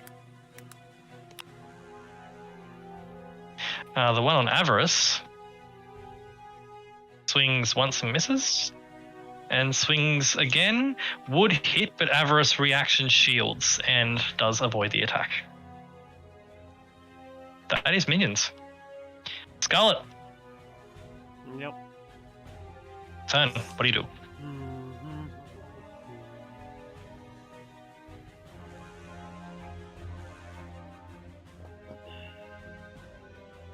I think I'm just gonna deal with the guy in front of me first. Okay. Wow. 15? 15 does not hit, unfortunately. They are wearing full plate. 26. 26 does hit, as you hit and deals 18 points of damage. 20. 20! Awesome. He's bloodied. Scarlet, you knock his helmet off. Oh, wait. First attack. Does 17 hit? No, full plate, unfortunately. But the first one, he does parry, but the second strike, you bring it down on him and you knock their helmet off. And you see what looks to be an older human man, battle scars all over his face. You can see the wiggling tail of a Mind Flayer tadpole buried into the side of his head. Yeah. And as you knock the helmet off, he fights through for a moment. And you see him take control for just an instant as you knock the helmet off, and he says, "Please stop me. This thing is in my brain." Before the Mind Flayer tadpole takes control once more, you get a sense he does not want to fight you.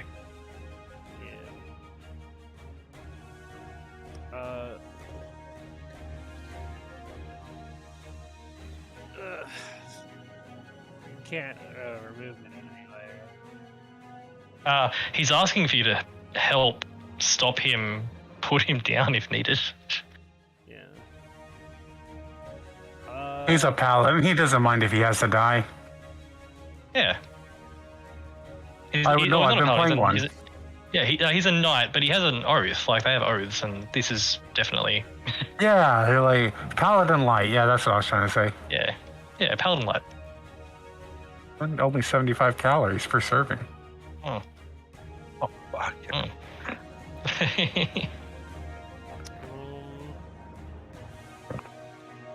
Probably gonna bonus action.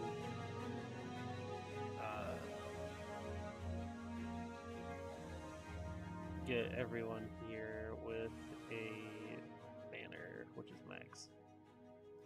Hey. Avarice already has it. I believe Archie can get some though. And then interaction, swap the armor. Okay. That's your turn. Yes. Archie. Oh, that's me. Two.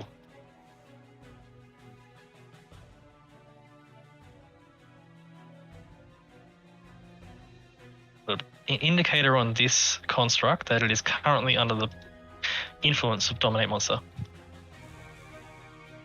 Sachi do.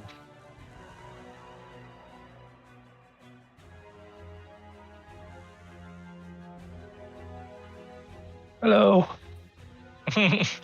Miniati flies next to the Mind Flayer. Come here often. Hi.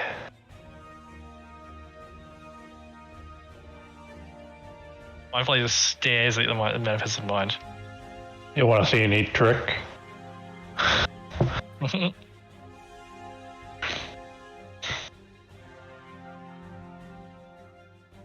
It doesn't respond. It's injured very badly, but it stares. I'm gonna cast Dispel Magic on the construct. On the effect of the mind control. Of the Dominate. Okay. As you cast the Dispel Magic through the manifested mind, the Ulitharid is going to use a reaction. I'm gonna use a reaction too. Okay. As the Ulitharid reaction counterspells, A reaction counterspell the counterspell. there's suddenly a flash as two counterspells go off. Your spell, you need to roll an ability check, please, unless you are using a high level spell slot. I believe Dominate Monster is a. I think Dominate Monster is like level 5, right? Oh, you will need to roll regardless. Yeah, yeah. I was thinking that no matter what, I'm gonna need a roll, so I'm gonna roll anyway. A 19. Hey-oh! That's pretty good. That's pretty good. Dominate Monster is an 8th level spell, so you do succeed. As suddenly, the construct's weapon is now free for its own use. As a consequence, Archie puts his hand up to his face like, oh no. Yeah, that's the consequence of this. You now learn something about malevolence. Yeah. That Mind Flayer just casts the Illithara just cast a spell right in front of malevolence, and you now realize he is Mage Slayer. Oh. Malevolence goes, aha! No. Your fight is with me! And Malevolence gets a free shot on him.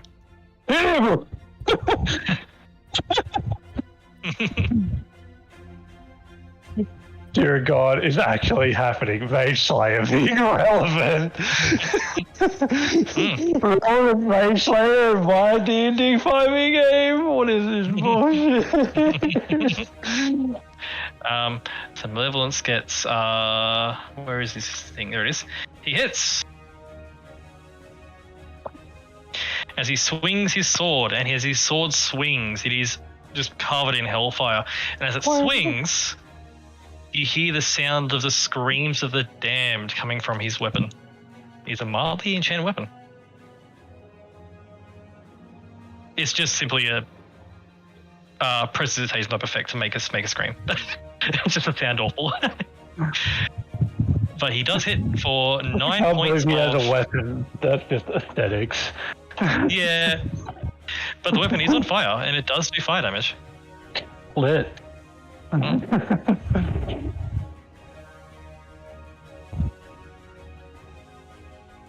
He hits the Ultharid and does more damage. And just says, Malevolence is laughing. And he says again, I want to hear you scream!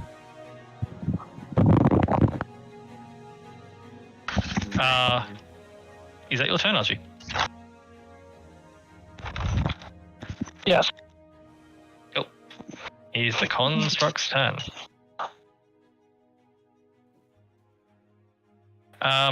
Cool. I'm going to roll a dice to see which this guard construct now deems a more imminent threat. Because while the Mind Flayer is next to him, the Mind Flayer is badly wounded, and there is Tycoon who does look damn threatening. I can't move, but I'm still a glowing beacon of fuck you. Yeah. Evens is Tycoon. Odds is Mind Flayer. Fair? Yes. I completely Even agree to that. Taikan. Hey! You hear them. Huzzah! If the Mind Flayer was sharing its thoughts, you would have heard, oh no. Well, As the disintegration cannon is aimed at the Mind Flayer point blank. Mind Flayer, make a dex save. Mind Flayer fails. Mind Flayer dead.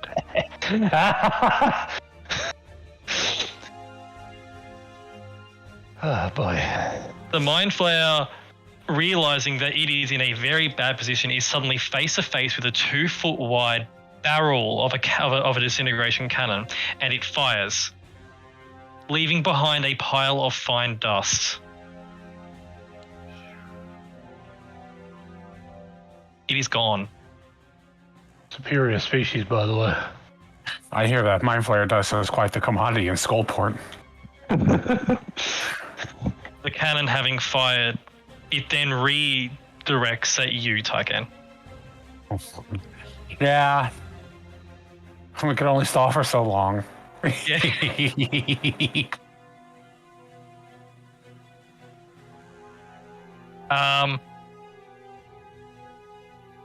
These constructs, well, this one moves up next to Malevolence. This one moves up next to Malevolence.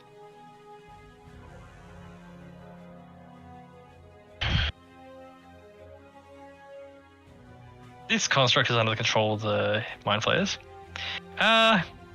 These ones are free. Unfortunately, oh, this one will go. This one. This one jumps alongside Malevolence.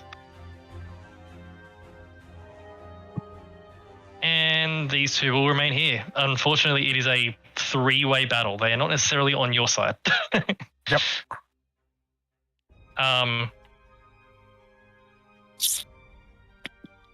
This one is free to do what it likes as well.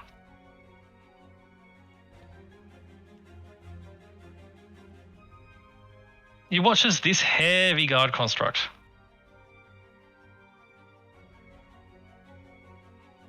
turns to face this Mind Flayer, and this one dodged its force beam weapon, so it's going to just go with the sword.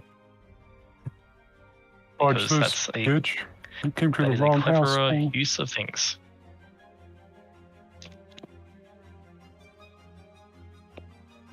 Ooh, only hits once, so roll really poorly.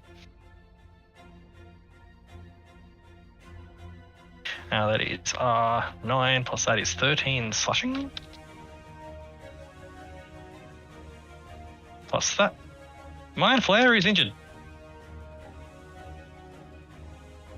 These two constructs are going to continue firing at Scarlet. Both of these ones at the bottom are going to fire at you, Scarlet, up here.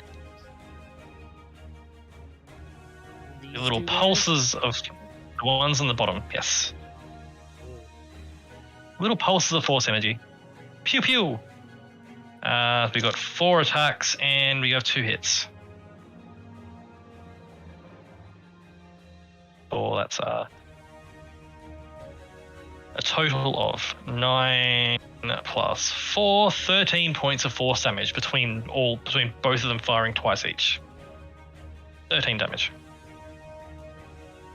There goes off the top. Again. My HP These two. That is okay. These two at the top here are going to aim and fire at Thanraya, who's in the air. No, 4 attacks. What's your armor class?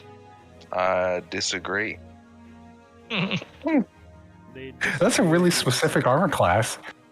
Yes, it is. Yes, it is. Yes. 17. It's 17, 17. Cool. 18 on a Of good the- day. Of the 4 attacks, 3 hit. That's lame as.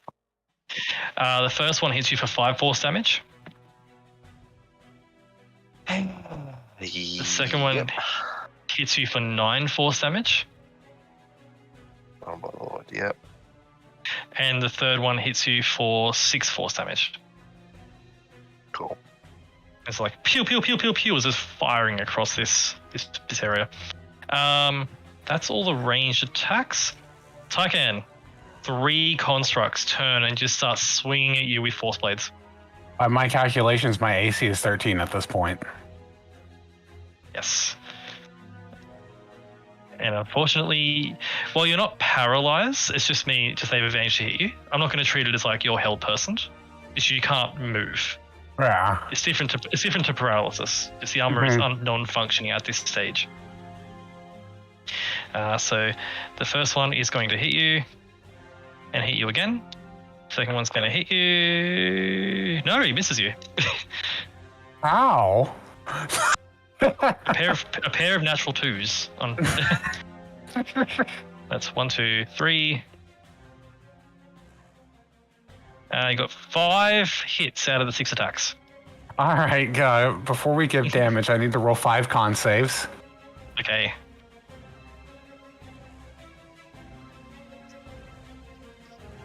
Let's go. I'm better. Good. Yeah, excellent. Yeah. I'll do this sort of one at a time for you, Tycan. Alrighty. So you got 5 attacks. Attack number 1. I can roll my d4. There we go. 9 points of slashing and 3 points of force. So.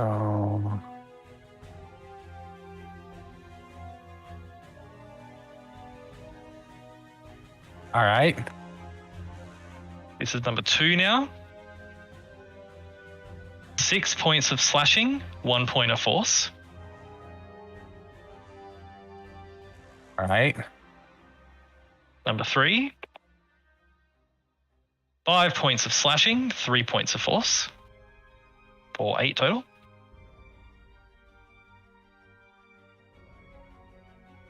All right. 4 is, it's a big one. 8 points of slashing, 3 points of force for a total of 11.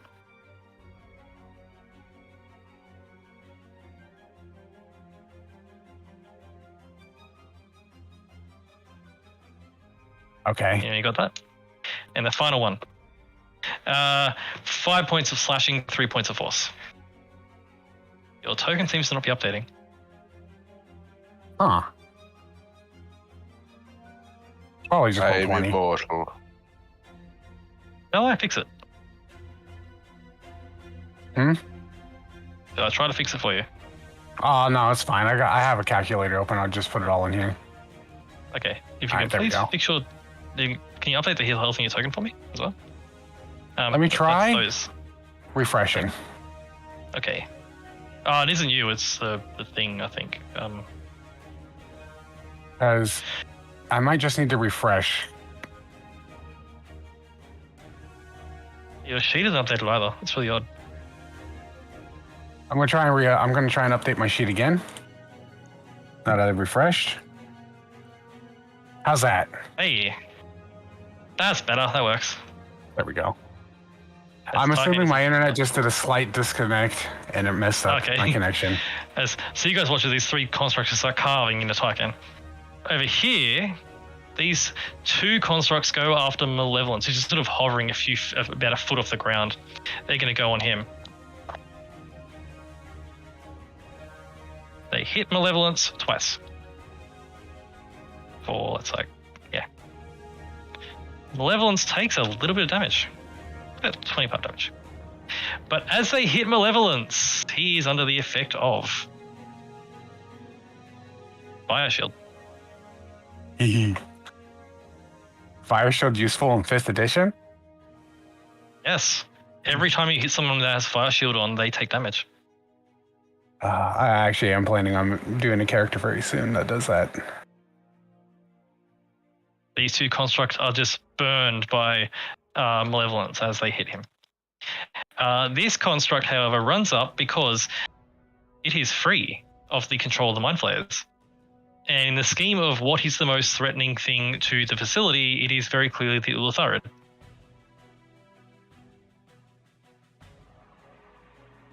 It comes up with its Force Blade and swings twice and hits twice. for oof. It swings twice on the Ulitharid, and as it does, it carves through the Ulitharid, who has already burned its reaction and cannot shield. F. The Force Blade cuts deep, and the Ulitharid looks a little bit bloodied. That is the construct's turn entirely. Thanrea. Yes! Yes! I'm gonna lightning bolt it again. Okay. Yeah! You float up and release. Okay. It does succeed on the save, unfortunately, but. That's fine. It takes 9 radiant damage as well. Oh, it's 27 points of damage.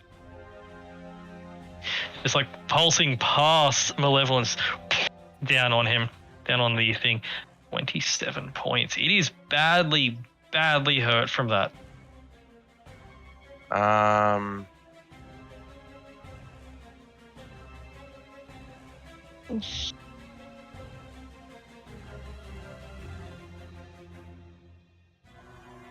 Man, not really much you can do with but I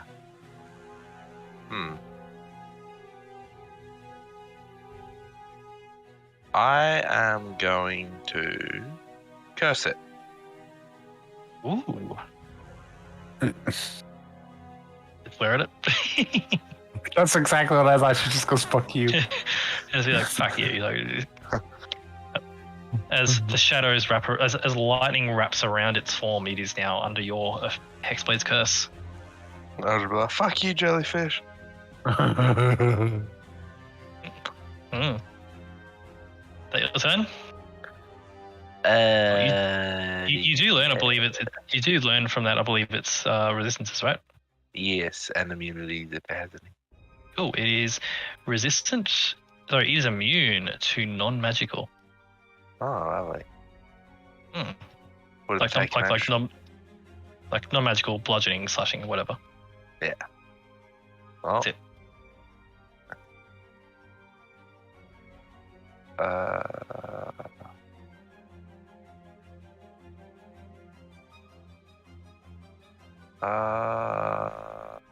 Heal? Fly elsewhere? Do you want to zip around the room or anything? Yeah, I'll go closer. I will be 30 foot in the air, about here. Okay.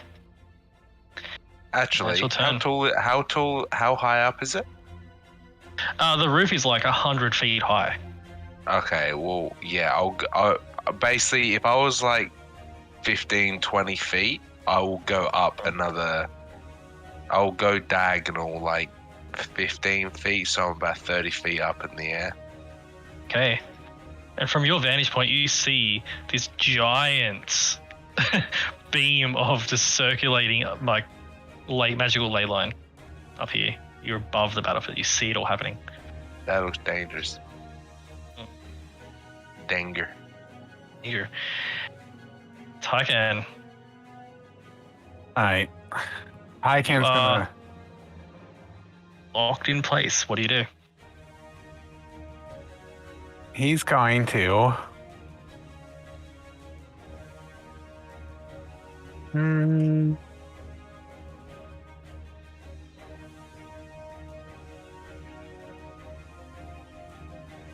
What would be a good thing for him to do?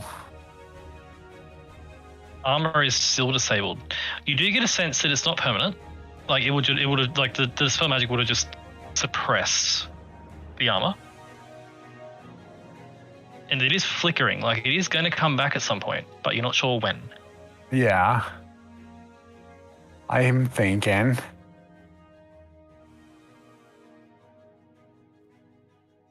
You know what?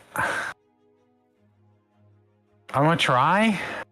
I've been watching Archie, so I'm gonna try something.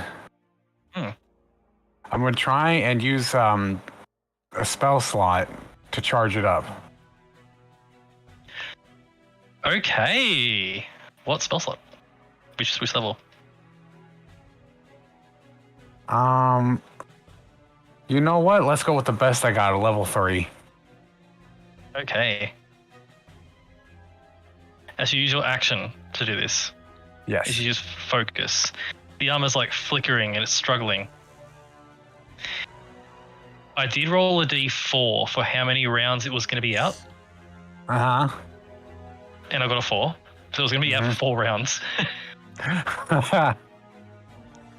This is round 1 of it being down. So as you focus that magic into it, suddenly the lights on this armor, which were all blue lights as it's all netherese and magical and technologically, suddenly the lights begin to glow once more, but they are not blue, they are golden radiant.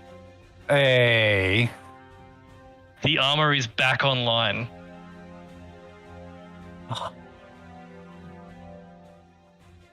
I could use these things now. I never want under 20 armor class again. It's back on. And I don't know if I have anything I can do with a bonus action, so I'll just end my turn here so they can take the 9 radiant. Okay, and you can stand to your feet if you like. Yeah. Yeah, definitely. Cool. These constructs take the 9 radiant.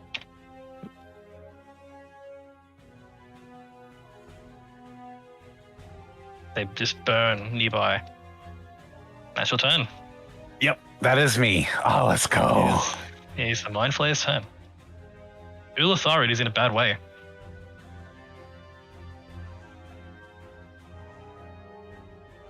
You see Archie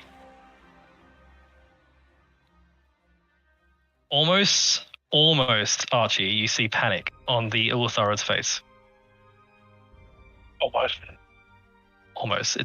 It's not quite full on panic, but it's enough of this is not going well.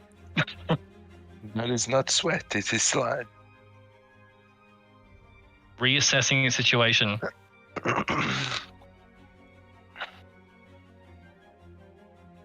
It seems angry. Seems angry? And Damn. desperation steps in, Archie. Mm-hmm. I just moved myself. I was like, here. There we go. Yep. I thought it was my turn, but it's not. The Ulatharid does its Mind Blast. Malevolence. That's the big AoE fucking thing. That's the isn't it? big AoE. I'd like to reaction say no. Yeah. Right? I'll get advantage because. Yeah, because he said no. Yep.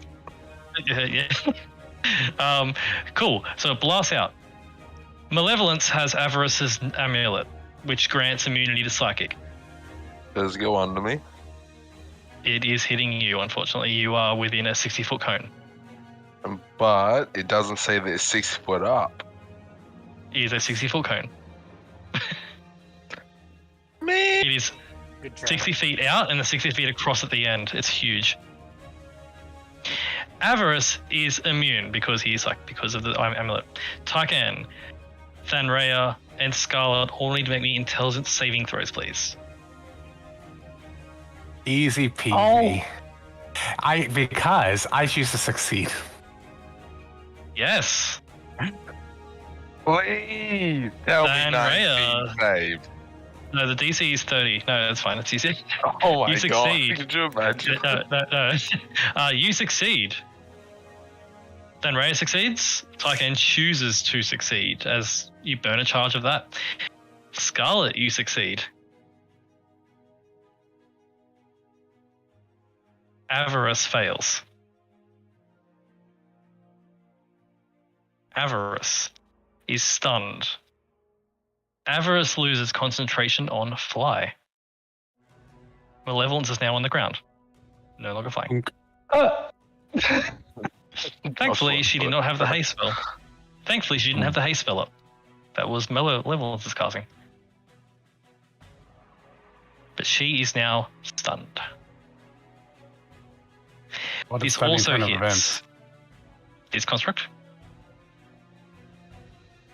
who does fail.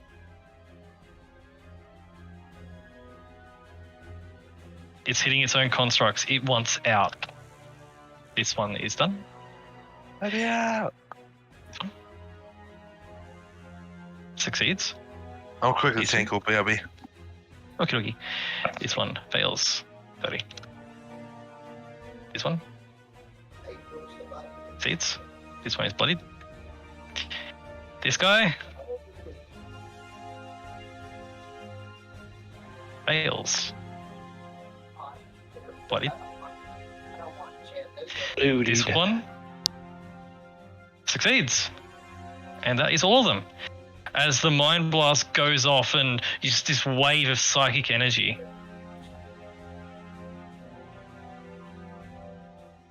Malevolence, unaffected, is cackling. The Ulatharid then is going to move away from Malevolence, provoking opportunity attack. Does the people who save take damage? No, it's save or suck. Ah, okay. It's save or be damaged. Yeah. Because it's if you fail, it's also you're stunned. Yeah. It's really nasty. Malevolence swings his sword and hits again. 4. What is it? That plus that. Swings his weapon. 4. That is that plus that. Is that? Malevolence swings his sword as an opportunity attack, but does not have Sentinel, unfortunately. As the Ulatharid moves through the doors, and the doors close behind it, and the Ulatharid moves into the security console room and runs away. The other Mind Flayer is going to... I'm back. Okay. The Ulatharid ran into the security room. You did not. The Ulatharid moves into the security room. What? And No! run away. I'll be real, though, like, out of game, knowing what I know, I think it'll be a cold day in hell if we actually get to kill that guy. It is making a strategic retreat. So he's in there. He's run into this doorway here, and the doors have closed behind him. This Mind Flayer is going to use its Dominate Monster ability on this construct.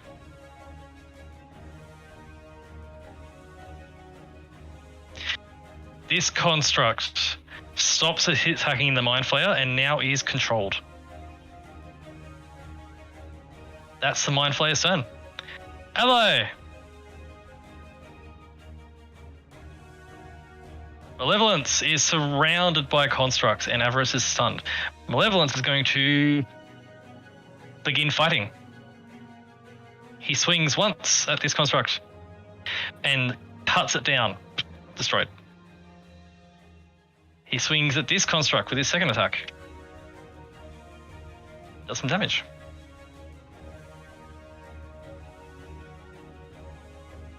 Construct's bloodied. And he swings again at this construct with his haste action. Malevolence is upset.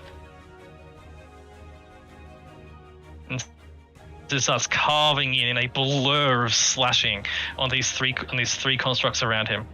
That's Malevolence's turn. Minions. Saves. This guy continues to stay on his knees and resist the effect of the Mind Flayer. And someone might just put him out of commission. You see him in the middle of the bridge just on his knees saying, "I will not," as he's fighting. Let's just give him a little push into the magic, it'll vaporizing. Just give him a little nudge. push. Just a little tickle. Exactly, you know, Little just- hip and just nudge him with shoulder, your foot off the thoroughly edge. just destroying him into the fucking magic. You watch as this guy picks up Avarice. 5, 10. Oh shit! Can I do something? You can. What do you do? It takes an action for them to pick up Avarice, right? It is. I'm going to swap with Avarice. Okay. Okay, so for flavor, he picks up Avarice, and she's fairly slight in build, and he's pretty big. He picks her up, moves to the edge of the bridge, and he's about to toss her right into the magical ley line. Archie, you know that would be instant death. Yes. No. And he's Only little. about to throw her. She can't do shit. And in an instant, blip, you swap places. I have You no are idea. where? You are now here. I have no idea. Hello there. As he goes, he lets go of Avarice, in a toss, and suddenly you are there, standing on the bridge. You're right on the edge. You're like feet are half off the bridge, but you're standing there. Hello there. So,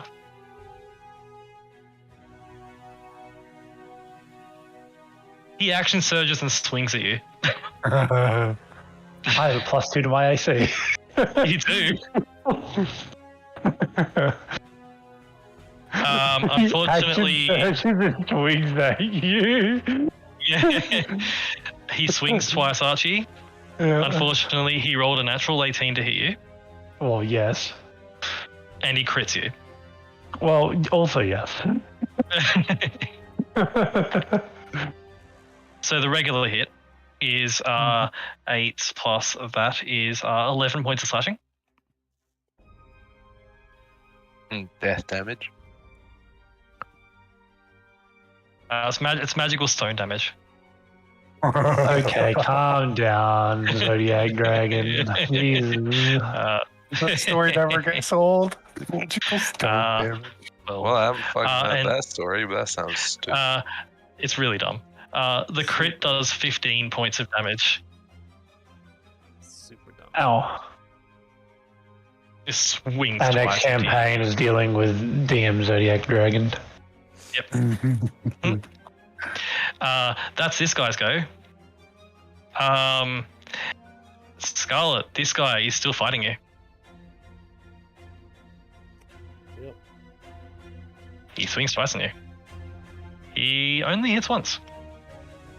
Gasp. He rolls minimum damage, 5.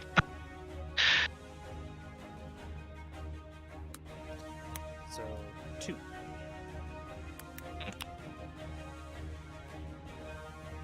Unless his sword is magical. His sword is not magical. Cool. He swings and only hits you for a little bit of damage. That is his turn. Gullet, what do you do? Would my character know if the tadpole dies that they would technically be saved? Yes. You're not sure what damage that will do because it is burrowed into his brain somewhat, but you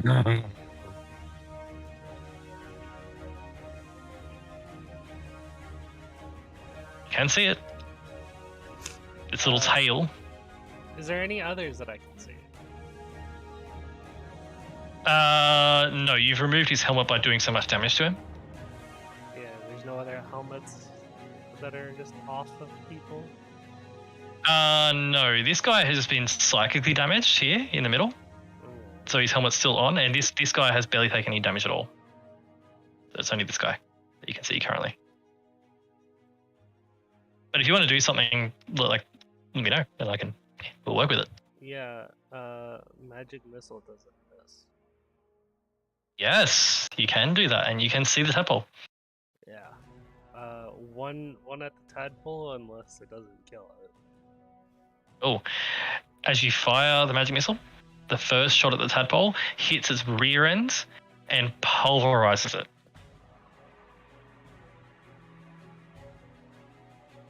You notice that he was swinging his sword at you, and as it hits the tadpole, the sword clatters out of his hand.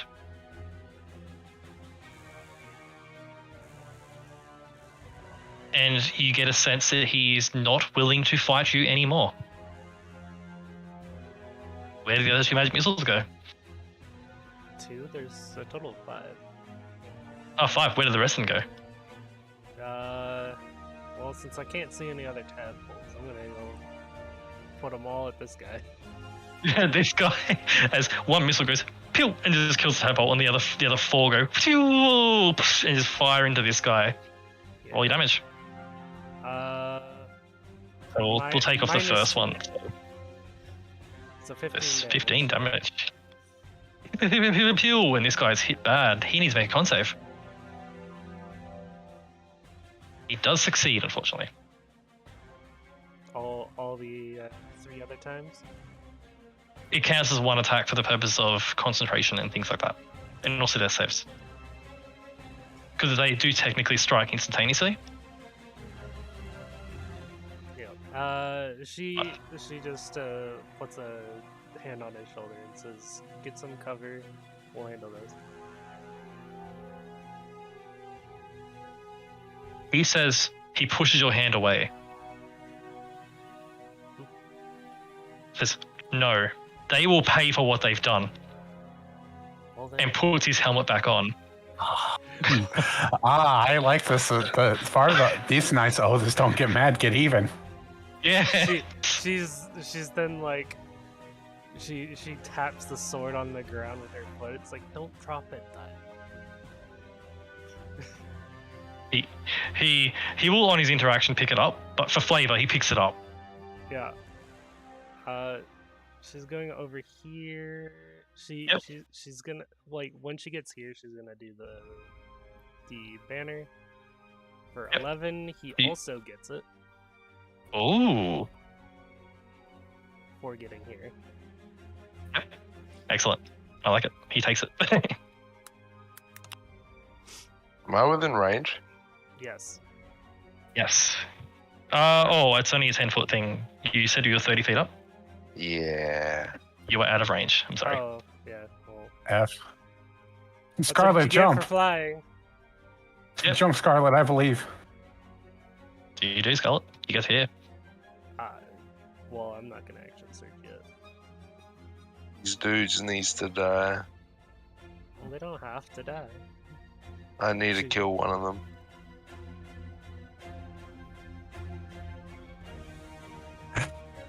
He's just like, level use my class feature, damn it. Is that your turn, Scarlet? You don't need to kill anyone. I mean, I do. You really don't. I really do. That's just the murderer hobo and you talking. No, I have an ability that requires me to kill one of them. So This guy's near dead, I'll point out. Down here. you say Just near heck dead. blade problems. Like, he's very close. He just took the Mind Flayer's blast and everything. He's stunned and everything. That's gonna be my turn. Turn. Archie! As me. Yes, indeed. Zoo.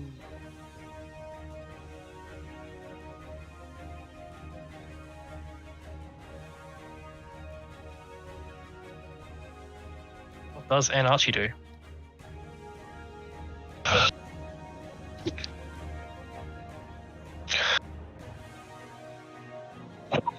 So you just wanted to tell this guy that this guy talks shit about the fucking core that they all talk to, but I don't like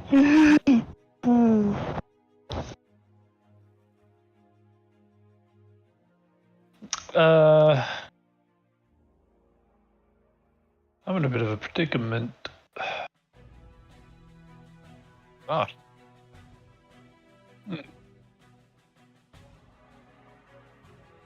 So I'm going to get out of that predicament by misty stepping to here. Okay. And she's Hit or stunned, miss. right? Hit or win. She's still stunned. She hasn't had a chance to save yet. Can I smack her? You can. Smack.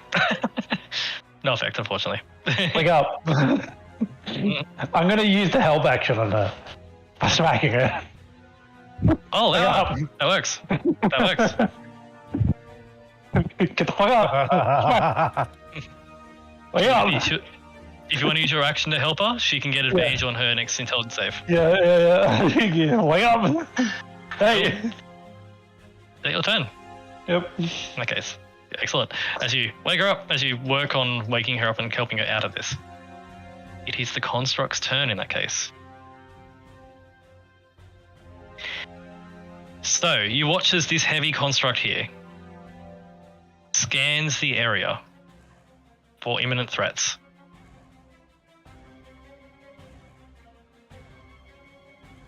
They'll probably notice that we haven't been attacking them at all.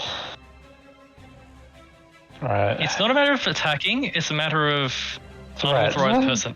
unauthorized personnel within the vicinity of Cleansing Fire. Yeah, And- I think we're basically at the point where if we hop the fence and we're on the White House lawn. Listen, they don't know that smile. You watch as both of these constructs point their cannons at the people sitting on the bridge.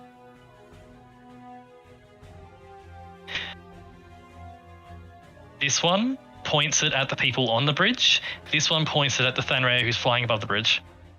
Please no. This one pointing at the people on the bridge. I need Scarlet to make me please a dexterity saving throw.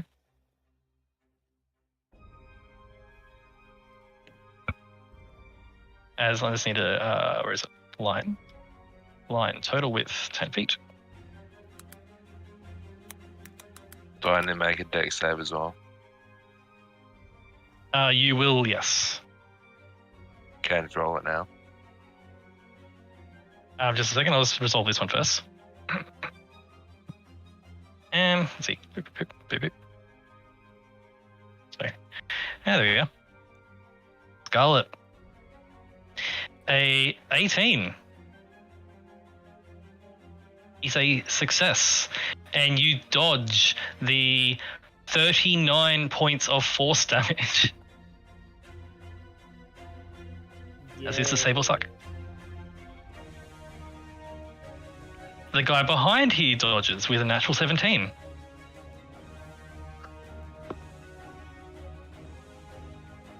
This one here does not succeed and takes 39 points of force damage, and his armor is partially shredded away by the disintegration.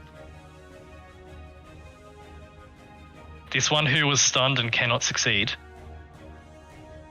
is turned to dust, armor and everything. Man, I really needed to kill that guy. I'm so mad. This guy's nearly dead. Hey. Don't get mad, get even. We just had a role model for that. As this guy here is turned to dust, and there's just a single beginning of a scream before all that's left is echoes. Nothing. Our slash perfectly cut screams.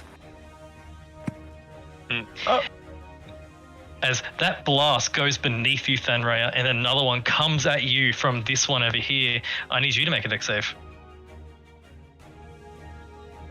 Well, I was gonna roll the blast, but fuck me, I guess. I don't think the bless will save you there. Yeah, I don't think so either. Thanraya, you take 36 points of force damage.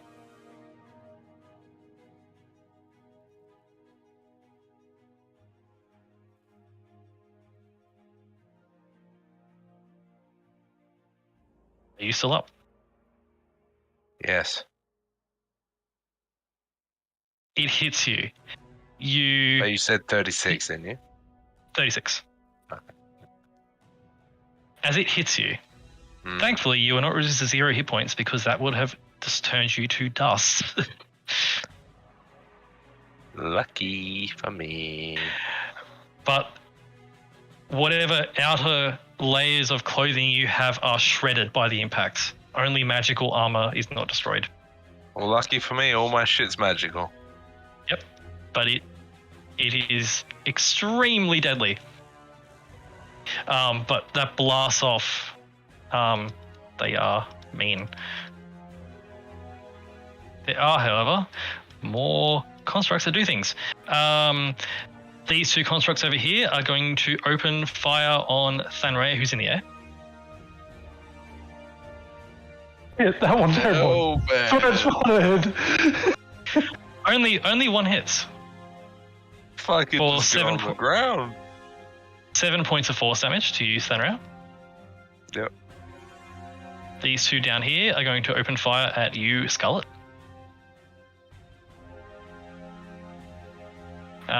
Both hit. Ooh. Which ones? These two? Oh, down here? Again? These two at the bottom again. They just pew, pew, pew, pew, pew.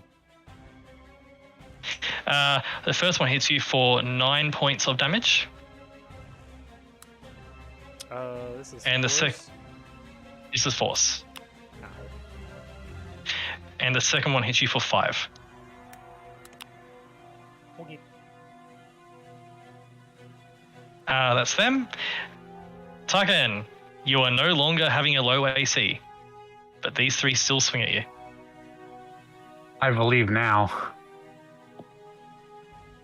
First one misses. There's only one hit from the second one. Oh. For 6 points physical, 3 points force for a total of 9. All right. Give me 1 second. All right. I'm putting in a calculator first, just in case my thing does that again. Yep, okay. And the second one misses all its attacks. Okay. These two are wailing on Malevolence. 1 hit. And 2 hits. Ooh. Malevolence takes more damage. Malevolence makes con saves. Malevolence is fine. These two take some fire damage.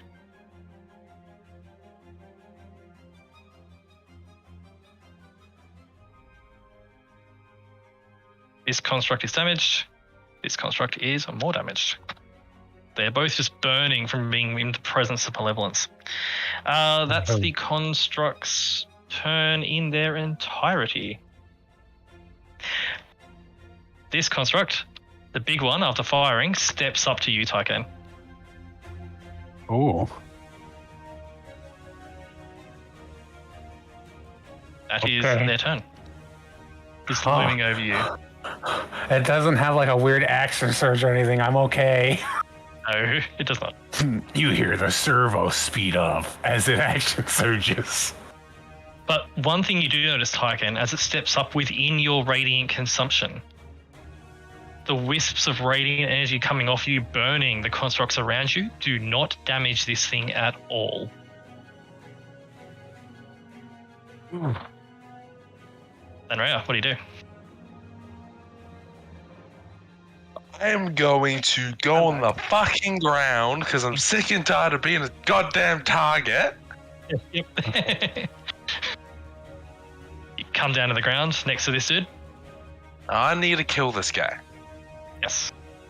Imagine say- you like roll a bunch of nat ones. I say I apologize, but I need your life. A 20 hits. He had 4 hit points. How now would you it's- how would you like to flavor this if you want to flavor it?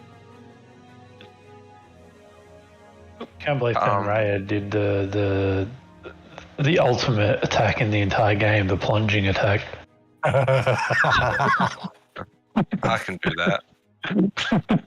There he is. Hello. Hello. You come down and, yeah, what do you do? Just bring your sword through him.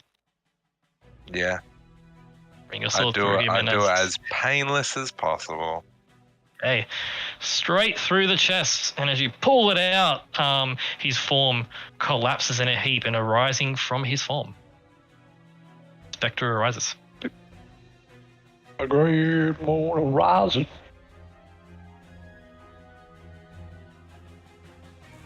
This Suspect to do. fuck. Oh my. Oh, I'm so mad. This.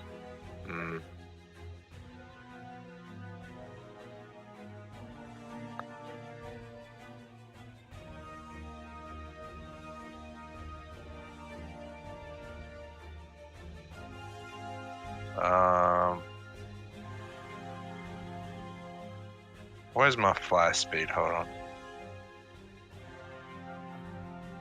I believe it is 60 feet. 30 feet. 30 feet. 30 feet. Fuck. 30 feet. Oh, that's right. That's a thing. Sorry, I'm just making a drink. Is that what you're doing? Ah.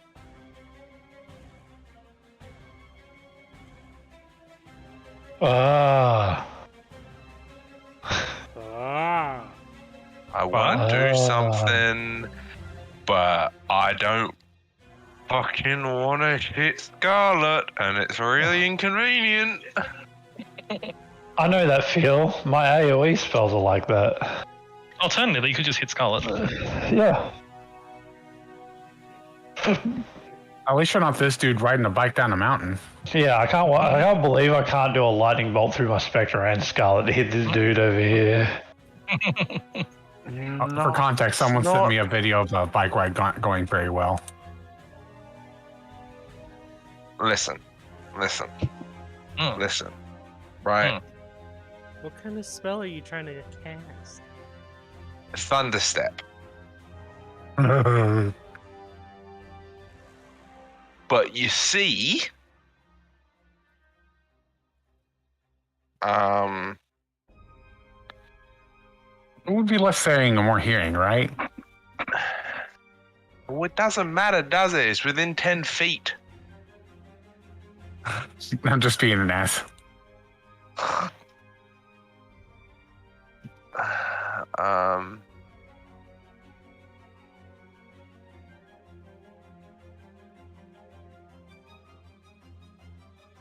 Oh my god, and I can't even tell. Oh my god, this is so fucking lame.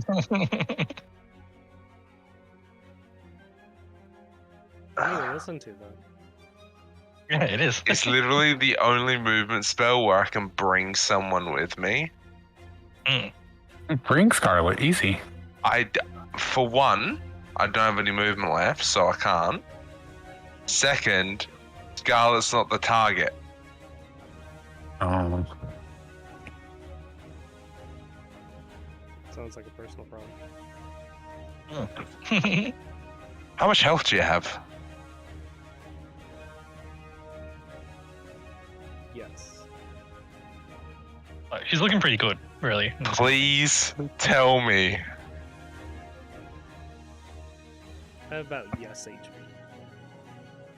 Oh, fuck. I'm not bloody. No, or else I would have marked it. Yeah, she's not looking blooded. I'm just happy you're not within 10 feet of me because you might actually kill me. Right.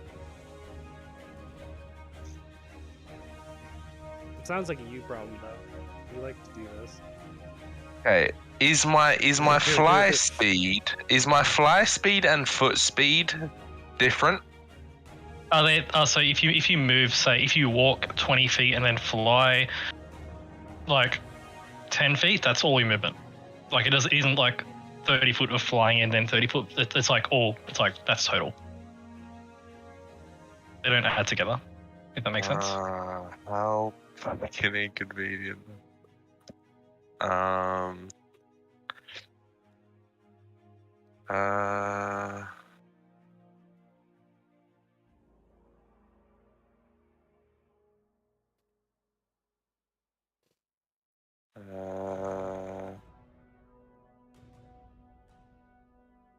hate this game.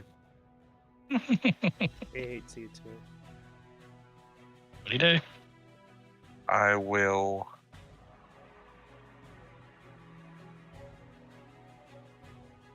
I don't want to hurt Scar. Are you good on your deck saves? I have blast. No, I'm not gonna do it. I'm gonna make the spec. But he won't survive!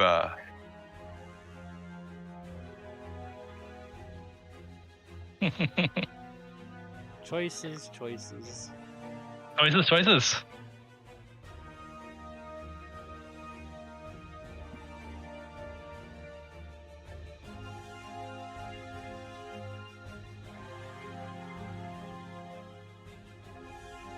How far away is the fucking... He's...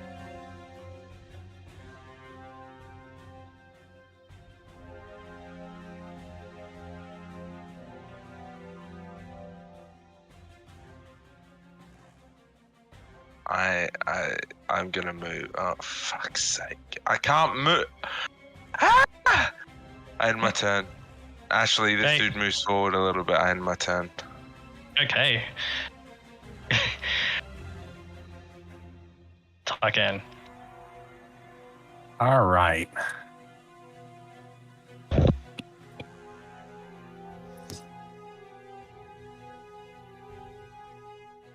I can do a smart thing, or I can do a Tyken thing, and I'm going to do a Tyken thing. Okay. The big guy who just stepped up to the plate, I'm going to attack him twice. Okay, as you see your big target, and you swing at him. All your attackers. Let me find out which one is which. Okay, here we go. Cool. The first attack doesn't even pierce the armor. The second strike does hit. However, he is made out of adamantine armor and is immune to crits, so you do normal damage. That is an acceptable thing because I do a max charge, max damage charge. Okay. Was Roll the first one. Oh, that works. As the blade hits, so it's... Now there is 9 of this. That is straight up 9 because of my level. That should be accounted for. But that's all you need to know about. You realize something as you hit this creature, Tykan. Mm-hmm. This thing is designed by the Netherese to keep their main rival away from their weapon. Their main rival being the Celestials. Makes sense. This thing is immune to Radiant. That do make sense. So you only do the physical. So you do 2d6 plus 5. That's 12, 17 points of damage. Mm-hmm. And that's all, I think, yes? Yep. Cool. So you watch as Tykan's massive hit hits this construct, pierces a bit of the adamantine armor, and there's a blast of radiant energy which does 0 damage to the construct.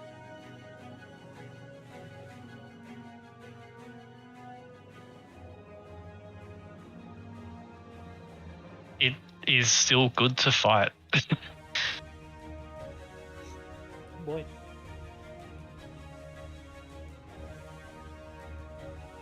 Is there anything else, Tykan? That's me. That's you. As you find a truly intimidating opponent for you, Tykan, I imagine. Yep. Stop. It is the mind. With joy.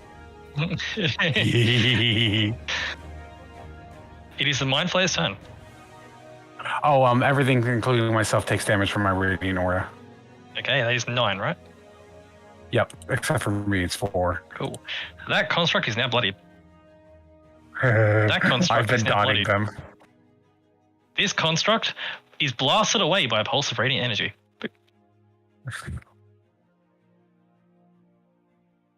Dead one down here. That's one of them is destroyed. The Mind Flayer's turn. Oh. You watch as this Mind Flayer moves away from the big one that is still dominating. This one runs into the door and runs in and joins the Ulatharid. Hey, boss, you got room for one? Immediately dies. And as it joins the Ulatharid, Fanrea, you know how far away things are with your Hexblade's curse, correct? Yeah. Suddenly, the Ulatharid is no longer within the general vicinity. No, this is why. I knew it. I knew it. I knew it.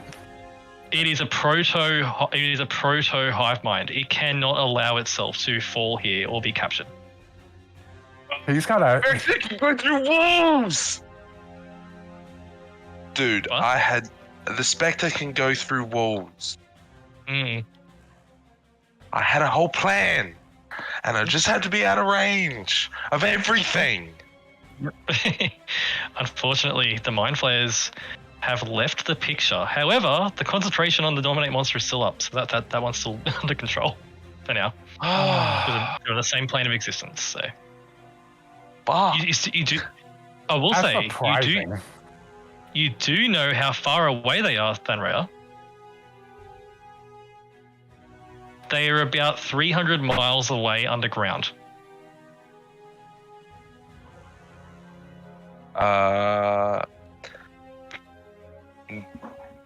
Do I guesstimate that is the cave in which we saw them last time? You estimate they are somewhere deep in the Underdark, not that cave.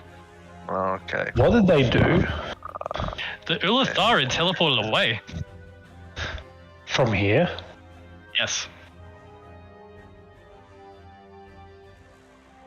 I had a plan. Directly here? The Spectre. No. I moved their tokens to the side. They are not there. The Ulatharid ran into the room with the console. The other Mind Okay. Flayer ran in and joined it, and then the Ulatharid bamfed them out. Okay. They left. Situation going very poorly. You have thoroughly disrupted their plans, and it's safer for the Ulatharid to leave rather than to stay and die. As soon as that fucking Mind Flayer went into that door, you just hear Fenrir go, "For fuck's sake!" Okay. The one thing you hear, Archie, you do hear a telepathic voice in your head, Archie, Mm-hmm. from the Ulatharid. Mm-hmm. This is not the last time you will see us. And I'll say back, so much for being a superior species. You sense seething anger. How about you come back to me when your intellect is higher? Ooh. And guess what? The next time you see me, there'll be not even a speckle of dust of you left. You better bring more of you. An army. And guess what? The whole army will also be dust. Do you know why? Because you know what I'm going to do with cleansing fire? I'm going to kill all of you.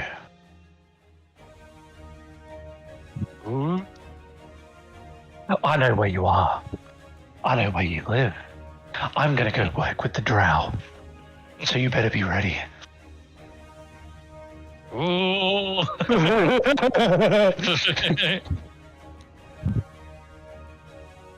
With that, the telepathic connection ends as suddenly you feel it's gone, Archie. They are gone. And thus the Mind Flayers are off the initiative order. Oh man, I was gonna regain some HP and everything. Avarice, thanks to Archie's advantage of the help action, is back.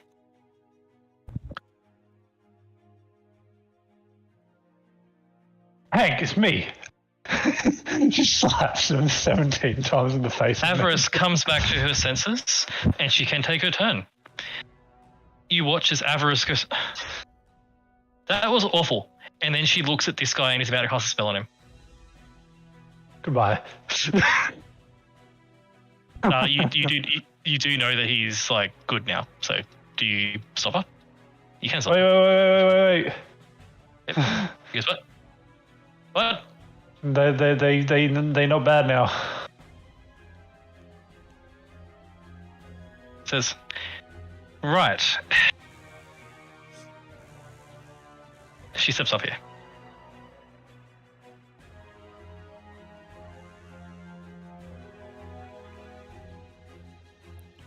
He's gonna pop that one.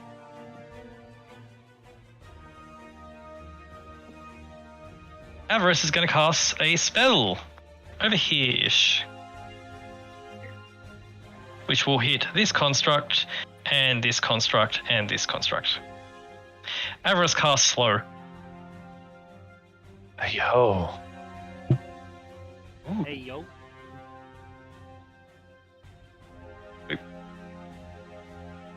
The big construct before you, Tycan, begins to slow down. I'm alive. I hope. It's moving in slow motion now. You're only alive for now. Avarice now concentrating on slow. You watch as ice and frost are covering the giant construct. It's still moving, but very slowly and struggling to get out of it. Malevolence sees the opportunity, and he swings twice and just tears apart this construct.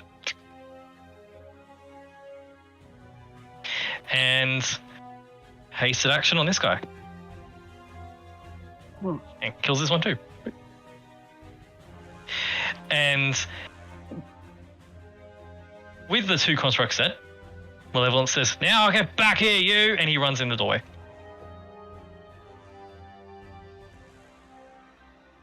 Because he doesn't know what teleported.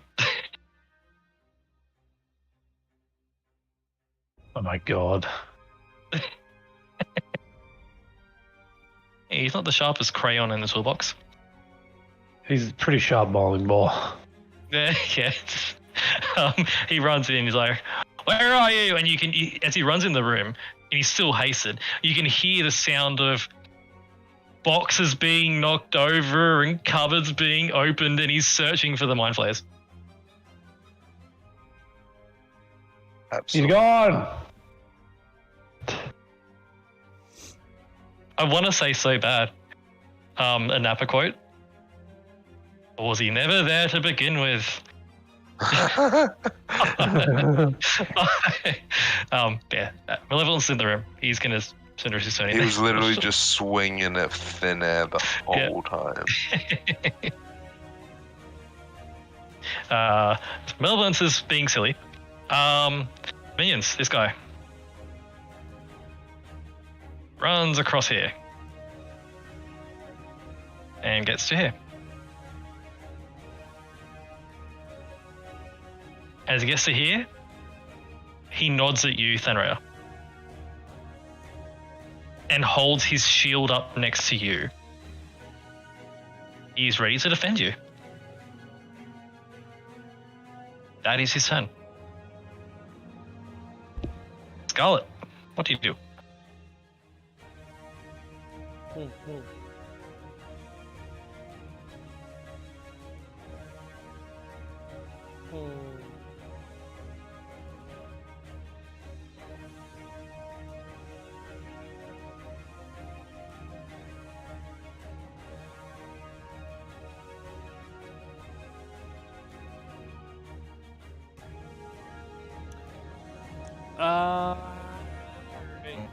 Interaction.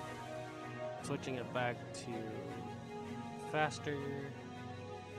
Okay, gotta go fast. Here. Okay. We're attacking this guy. Okay, as you run up to this big construct. 21. 21 barely hits. I was going to check his resistance for a sec. Give me a second. Oh, yes. Cool. As the blade hits Scarlet, it's magical, so it can damage it. If it bleeds, it can die. I was You waiting. notice- I was waiting for the butt. But as the force damage from your blade hits, it is resistant to force. Cool. 14 damage. And the D8 is just normal damage. Is that right? It's Cool. a weapon damage. Yep. Cool. As you hit it, 20. 20 is its AC. Ooh, what? Or Jesus Christ. yeah, 16 damage. these are the. So 16 damage. Excellent. Surge. Cool. Here's something that you notice, 14. Scarlet. What? Cool. Do your attacks first. But Okay. 14 damage. Oop. Woo! Guess what? With that hit, He's bloody. bloodied. The last one, the 19, does not hit, unfortunately. Even with But you with slow? that. Even with slow, I don't think slow slows it. I don't think slow. it does. -2. Oh, you do hit then. Excellent. I mean, What's the damage? I can check again, but I'm pretty sure. I will check. I will check. I was unaware of that. Oh, you're right. Excellent. Yes, I agree. Excellent. Good. What's the damage? I use it. It's a very fun Okay. spell. Okay. Yep. Do you get the bonus D8 on that? Yes. 22. Oof. Excellent. As you swing on this construct here, swinging at it, you are carving chunks of adamantine off, revealing intricate circuitry within. It is badly, badly, badly damaged. Interestingly, in a very similar manner to what Archie saw when Sir Towerfall came through here. It is badly, badly damaged, but as you hit with those attacks and as you use your martial ability of Action Surge, you notice something, Scarlet. While this one is slow and can't use its reaction, this one is not slowed. And you hear a Netherese voice echo out from this one that only Archie understands. Ability acquired.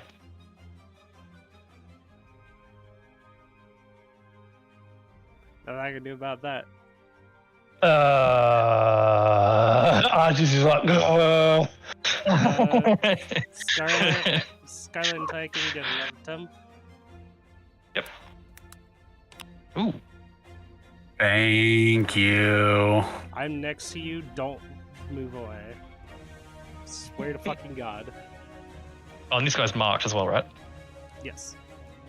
Yes, cool. you need to swear to his god, though. Exactly. Oh, is that your turn, Scarlet? Because if I live, I've got a dumb thing I'm gonna do. Is that your turn, Scarlet? Yep. Cool. Archie, you just heard what this one over here just did. I don't like that. It just watched someone do an ability, like a martial type ability, and is just like acquired. No. No. I don't think that's how it works, my guy. I refuse worry, it to would be- acknowledge. Just be glad no one's a battle master. You know, I was actually thinking about playing one for this one. Yeah. Thank God. I got the. Wait a minute, I need to check this real quick.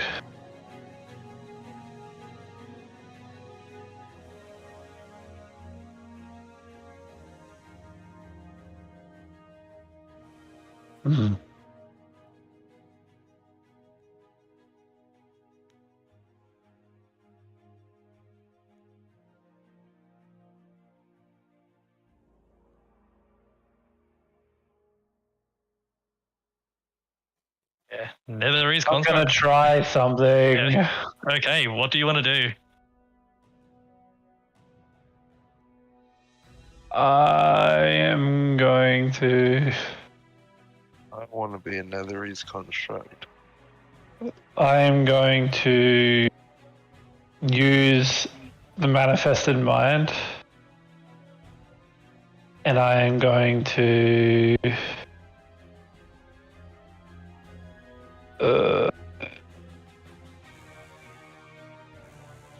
I'm going to use psionic lance, but here's the deal: it's not going to be psionic. It's going to be thunder. Ooh. As I'm going to try and blow out its circuits where the fucking the tadpole was. Okay. The tadpole is gone, by the way. I know, but where it was, there would be some sort of like Yeah, like that I can fuck with. exposed circuits. Yeah, absolutely. Yeah, I'm gonna try and fuck it up Okay.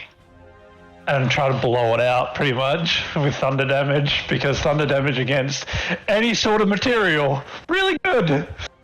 So the adamantine of its outer shell is definitely not going to be under like from the thunder. No, but I'm not doing it outside. I'm doing it inside. But the internal circuitry is a entirely different story. Please die. Please die.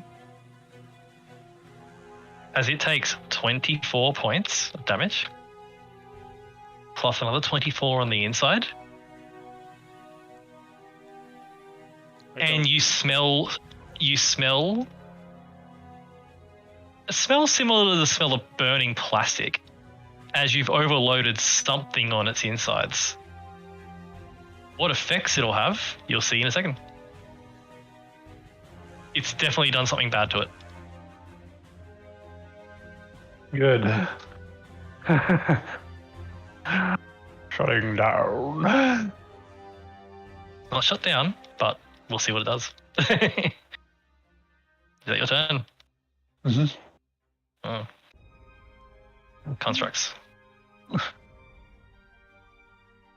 This one, the big one here first.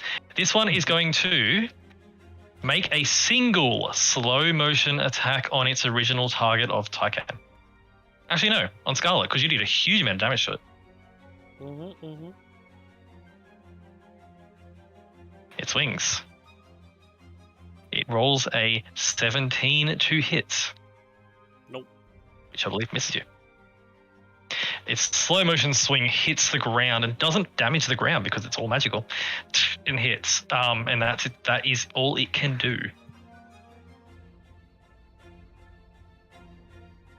It does not break out of slow.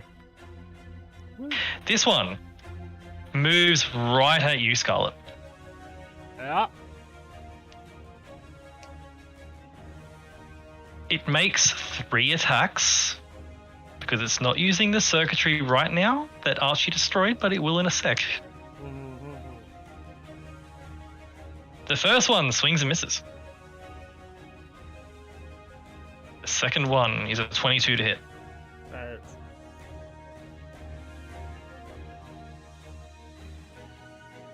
For... Hold on. Yep. Is it this Holding one? on. Yeah, I'm gonna add 1d8.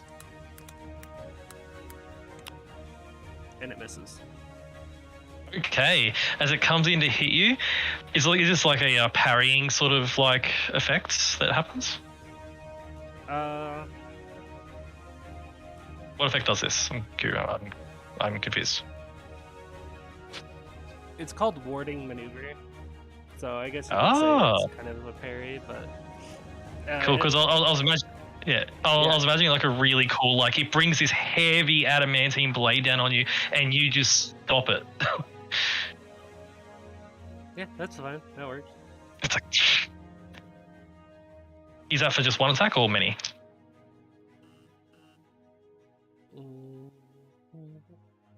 Is it like for this attack or your armor class is now this until whenever? Against that attack.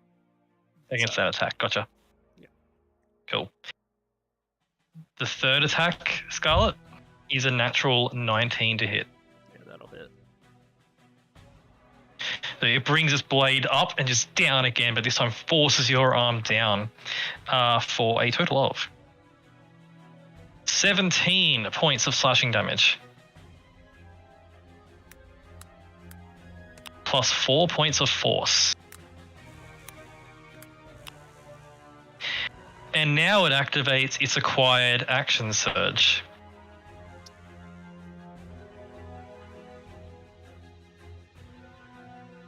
It is going to get its attacks, but Archie, can you please roll me 3d8?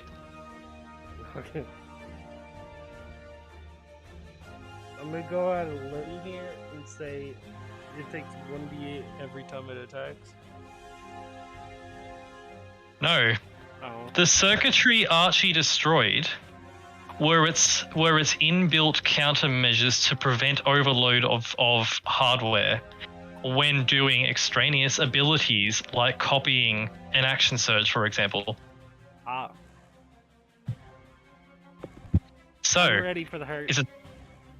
its attack is an 18 to hit. 18, natural 18 on the dice, so a 28 to hit. That hits. Which deals a total of 10 points of slashing plus 3 points of force. 13 total. And it takes 16 points of damage. As you watch as metal plates buckle as it's going way beyond its limits.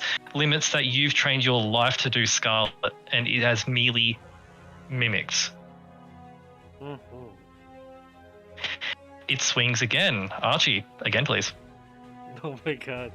It's 3d8 per. Her. Oh. Oh, yeah, that one was good. This one is leveled it out.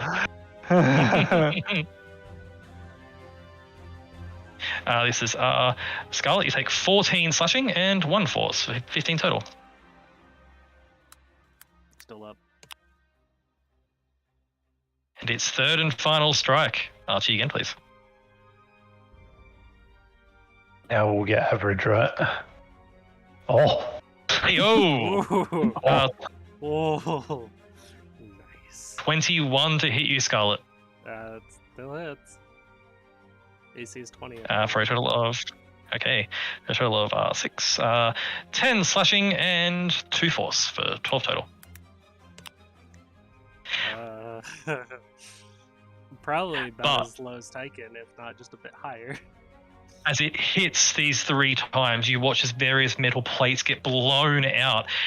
Archie, that bit on the back of its head where the wires are, it goes from a burning plastic smell to black smoke pouring out, and there is a fire inside it right now. It is badly damaged. They might need to get that checked out. It is extremely damaged. They are designed with countermeasures in mind to prevent them from damaging themselves when they are copying advanced martial techniques, and you broke it. Yeah. That's the big constructs. The little guys. The little guys are going to both go on Tyken. Firstly, the guy who's slowed cannot hit Tyken.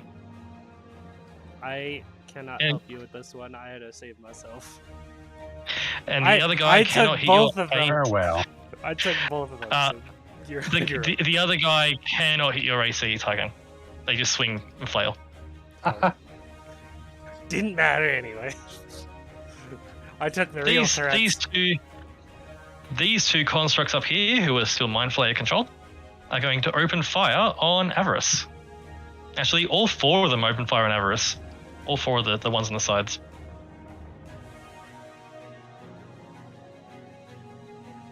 Avarice will reaction shield, of course. Only 1 gets through. Avarice is hit by the pew pew, and she still has temporary points. And maintains slow. That is their turn. Danraya. Thanraya is annoyed, but also sees an opportunity. 5, 10, 15, 20. And I'm going to lightning bolt down this way. Okie dokie. The big guy has disadvantage on dex saves. Sorry, -2 on dex saves. He does fail. Other guy fails as well. And then we got 2 constructs down there. Yes. I'm gonna go. Which one was the one that Scarlet messed up? Is it the one that's This one here? North. Yes. Okay. I'm sorry, he's there. I'm gonna do an extra 9 radiant damage to this dude. I will point out, you did notice that these big ones seem to be immune to radiant. Well, but you do know for certain. Por favor. You do know that these little guys are not immune to radiant. Damn it! It is radiant. Fuck. Okay, I will hit this guy with radiant then. Okie dokie. So, big guy here failed to save, takes full damage, but he's resistant to lightning, so he takes 15. Oh. This one here fails to save, but he's resistant to lightning and takes 15. They are both very value damage. This one here failed to save, takes the full damage plus an extra 9. It is badly, badly hurt. This one here succeeds and takes 15. This bolt of lightning is. The incorporeal movement. Yeah. When it says it takes 1d10 force damage if it ends its turn inside an object, does that mean the Spectre takes damage? The Spectre takes damage if it stops, yes. I see. Spectre's gonna move over here then. And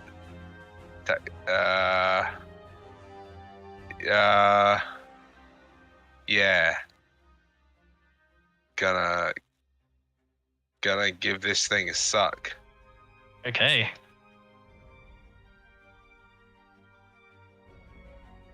As the Spectre does hit with a 28. Uno momento, por favor. I just need to quickly read something. Oh.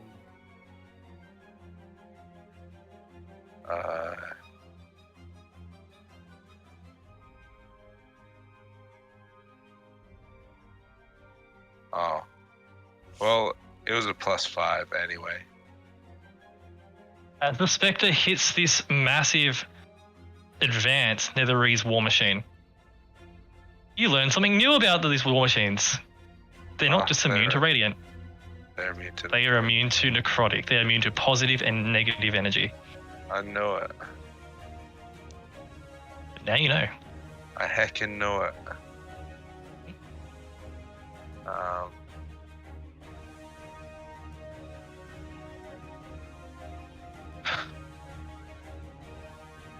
But both these constructs are very, very close to the edge. Is that your turn?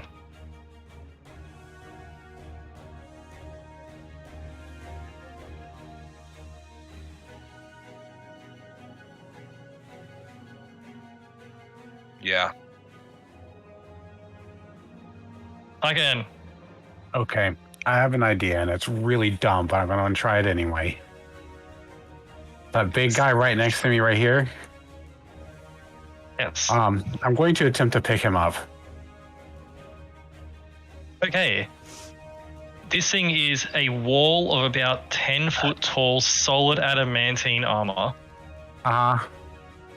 Is going to be a very high DC on your athletics.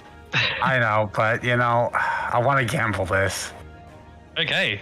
This will be fun if you do it. Wish me luck. Oh, that's super low. As Taikan, you attempt to pick it up and you can't even lift it off the ground. It is ultra heavy. It is. Just for shits and giggles, I want to see if I get it. If I do a reroll, what happens? I know it doesn't matter, but I'm just curious. Oh. Imagine getting a 1 and still having a 14. Tyken's strong. We're not strong enough, apparently.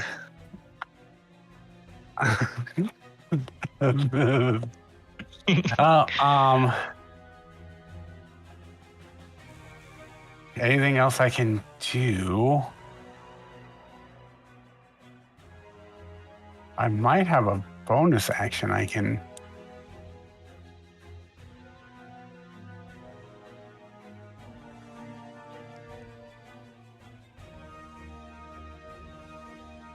No, that's me. I'm done. Hmm. I had to try Okay. though. I wanted to try. Okay, it is the allies' turn. Avarice steps up. Toot, toot, toot, toot.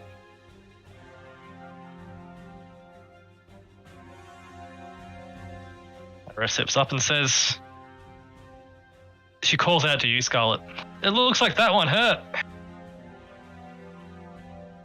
You think? Well, it's on fire. We should help it, don't you think? And she looks back at Archie and smiles.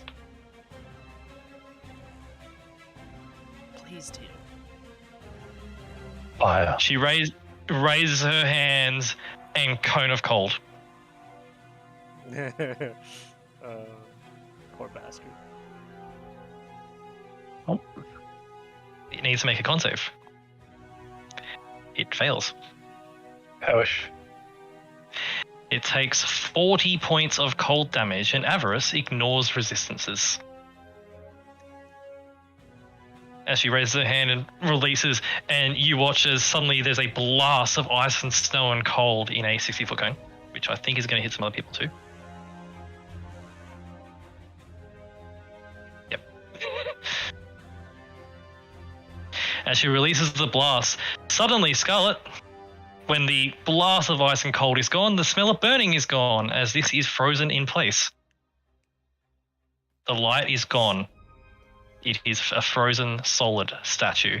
Oh, thank God. As is this little construct here and this little construct here. Hey. This is now an obstacle.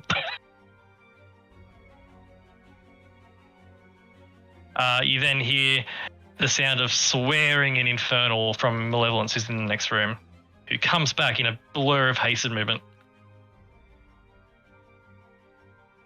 Avarice says, "There's one left for you," and she points at the big one here. He goes, right, and he jumps into battle.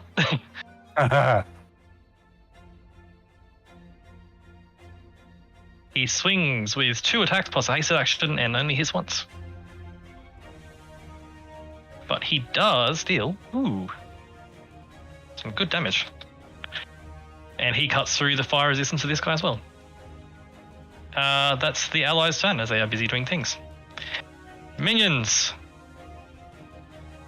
This guy runs up here to these constructs that were hitting you, Tyken. Wow.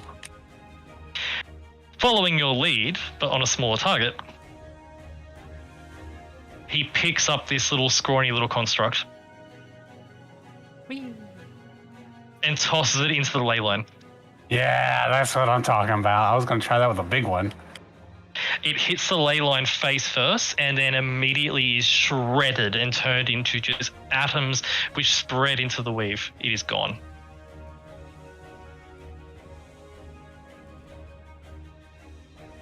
He then steps up next to you.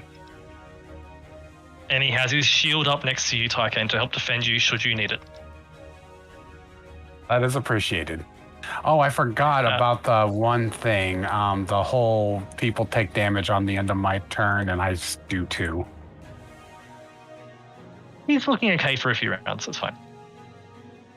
Oh, no, he wouldn't have because he just entered it, but I just remember that I need to do that because I forgot to. Oh, yes. So Looks like I got 10 9 damage, HP. right? Thank you, Scarlet. Well, this one's much more damaged. You're welcome. Cool. With that, being a Scarlet.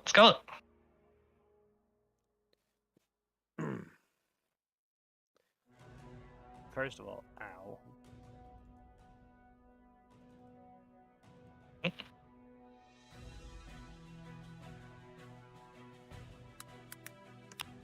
Second of all, I'm hitting this thing. Okay.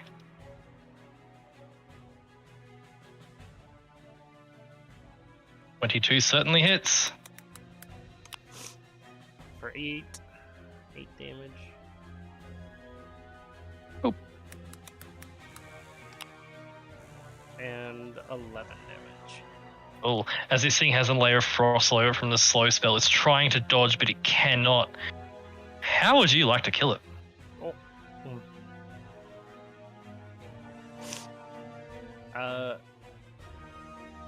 She's going to cut across it, and then she's going to leap and drive her blade into the some sort of mechanical part inside the faceplate, and then go down with it. Yeah, so you just jam your sword hilt deep into its head and just let your weight pull the sword down as it tears the adamantine open, revealing an intricate network of circuits and magical circles and runes and all sorts of things, and it just splits it open. You are covered in sparks.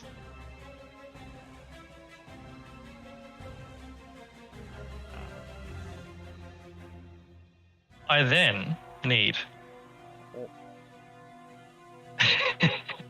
because the other one couldn't explode because it was frozen solid. Look. Is there a circle? There is.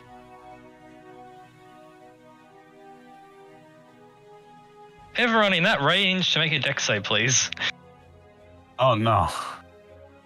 Luckily. You do it again? It's up now. What's he doing? It is exploding because it died. I knew this was gonna happen. You know what? I was thinking to myself before, how funny would it be if it fucking exploded? Well, we found out that it does explode. Hey, 2 nat 20s and a nat 1. Oh my god. Hey, Soul, imagine not rolling a nat 20, am I right? Am I right? Yeah. Wait. Wait. That Nice. won't help you. I won't help you. Cool. So, a pulse of force energies just erupts as its innermost core is destroyed. So, Scarlet, you take 11 points of force damage. Oh, I'm glad I healed myself. Taika, and you take 11 points of force damage. I'm still alive! Hell yeah. Thanraya, you take 22 points of force damage. I'm so still alive. Your Spectre takes 22 points of force damage. He's also still alive. On 2 HP. Malevolence takes 22 points of force damage. And It is fine. Actually, hold on. How much was it? 22? 22. 22. So the Spectre is actually on 7.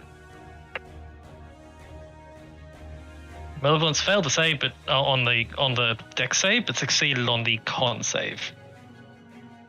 This construct is blown away by the explosion. The parts go scattering into the ley line bit. Oh, This no, guy. Doesn't have 7.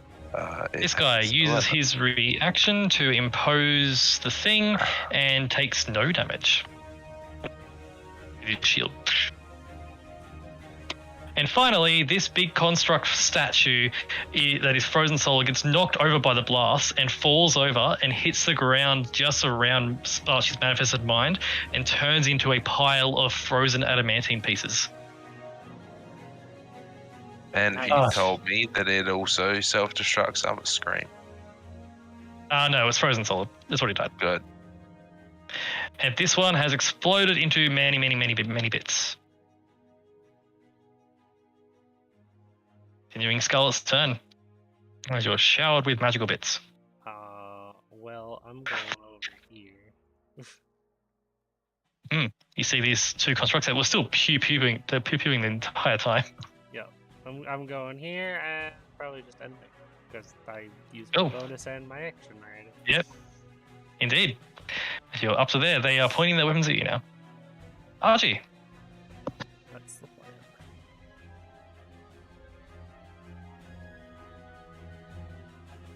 These guys up here, right? There are 2 left up here, and they are still pew-pewing. They are still... Okay, I'll pew-pew at them. Pew. I am more healthy than Thanray and Oh. Tyken combined. Yeah. It is also That's thunder pew-pew. damage. Okay. As Archie, you walk up and see the final 2 defenders here, and with one little beam of pew, both constructs I fail can their do that save too. Pew. and take extra damage, and they are blown to smithereens. I'll be right back. With that, we're out of I'll combat. be right back. We are out of combat. Yeah, I went up there because I'm probably more healthy than Tyken and Thanray combined at this point. With that, Definitely. with that, Pointless good. the fighting is done. Malevolence drops his haste. I think they miscalculated. Because obviously, that wasn't enough.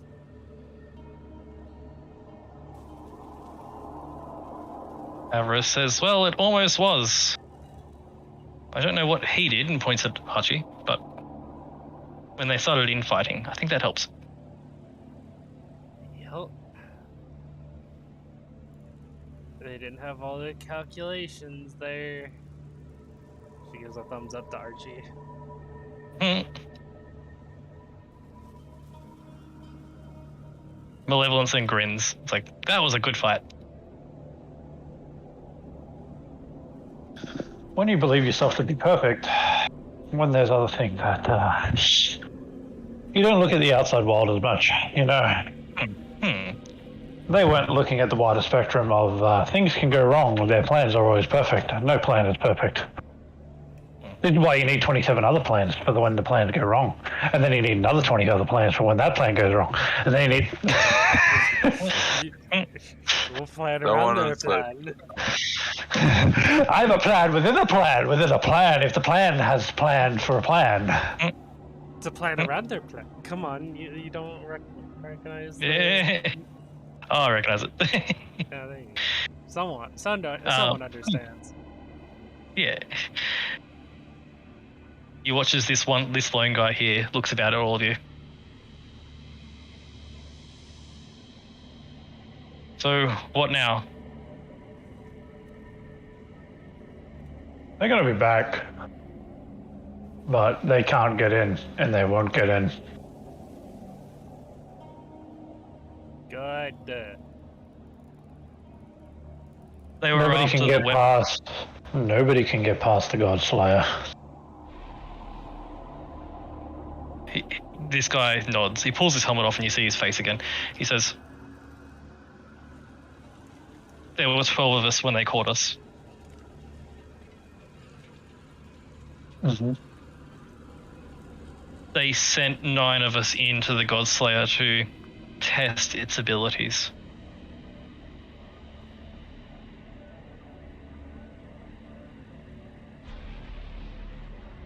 And that dug is the way all the way down here. Stomped everything in its path, even those things. I pointed at the big machine. He didn't last a minute against the God Slayer. By the way, Archie, if there's a safe place to rest, I do recommend we all get it. Probably. This place is pretty safe, don't you think? The knight speaks up and says, there are other entrances to the weapon itself, but they are scattered over several miles. There won't be any reinforcements here for some time.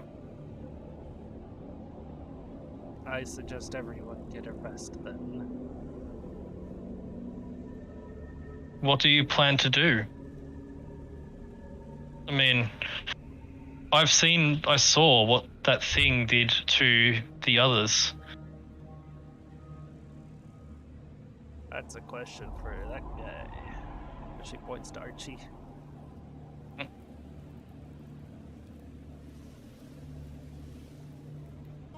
Hmm.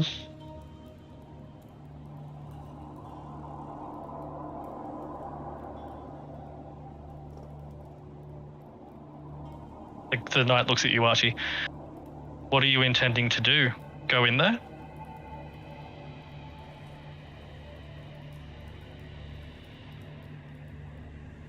I have an idea.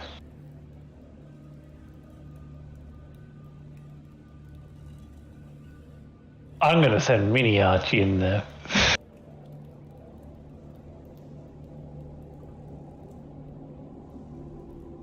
Okay. As the rest of you, I presume, begin to have a short rest. You see, the reason why Begin that Tyson hasn't said a word is because immediately he just sat down. Yeah. Same. You Yes. sit down and I'm gonna sit against this wall. Like, as a matter of While fact, Mini Archie goes in there, Big Archie's going to look over the one that didn't blow up and look at the adamantite and the construction and the inner workings, as well as the how I can use this information to fix Ed. Not fix Ed, but upgrade Ed.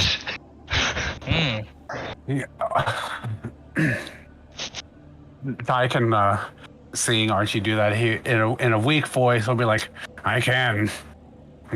As long as I have the proper tools, I can work with the adamantine." I'll get you the proper tools. I literally turn my head around to look at Tyken, and then I just don't move and look back down at the adamantine construct as I'm looking at my book writing down notes. As you look at Tyken, he's not looking at you. He is on the floor, arms and legs like just kind of spread, but he has one hand in the air. As he says that just drops as soon as he's done talking. The ceiling looks nice. Mm-hmm.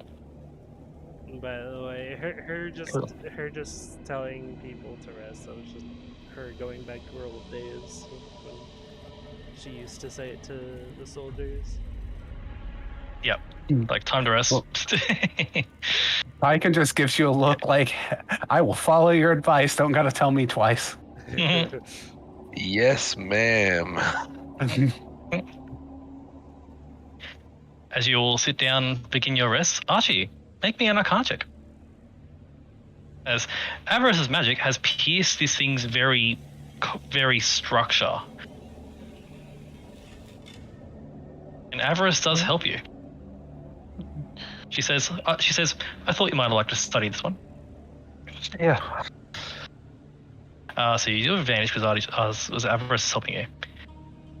As you look at the adamantine, it is just solid adamantine plates interlocking, but beyond that, on the inside, you see how it was designed in such a way to do this. Multiple, so you know those little gems you got from that first construct that was deactivated in the beginning? Mm-hmm. Multiple of them, like Netherese power sources, powering multiple enhanced spells within it. Mm-hmm. You see several were linked in a chain to all do protection from elements all the time. Mm-hmm. Like one per spell idea to do all of them. Mm-hmm. You see another one that was used to power an enhanced version, a Netherese enhanced version of protection from good and evil to the point of granting immunity to radiant and necrotic. Yep. There is circuitry, so you see those, and you do think you could replicate them to an extent. Mm-hmm. You would just need to get more power sources, as these ones are currently burned out. And in particular, the one you got from the construct in the beginning is definitely different to these. So you'll need a different one. Right. Like the one upstairs was very unique. You get a sense of. by looking at this one, the one upstairs has something different about it. All right. But you do get a sense if you could get more of these power sources, you could absolutely replicate this with Ed, given enough time. Yep. They have like a permanence of a spell. You see, there are other burned out power sources that were powering basically a form. You notice of the fabricate spell. I'm gonna say, I think it is. No. The creation spell. That's a fun spell. And looking at how it worked, Archie, you determine it was using the creation spell to create extra sections of adamantine to reinforce its body for when it replicates abilities. Mm-hmm. Which is how it broke, because you broke that. Yep. So you learn all that. Is there anything in particular else you'd want to learn of this?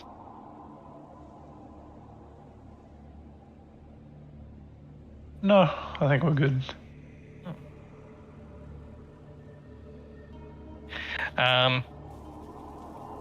There are a variety more orbs in this thing, I will say, as well.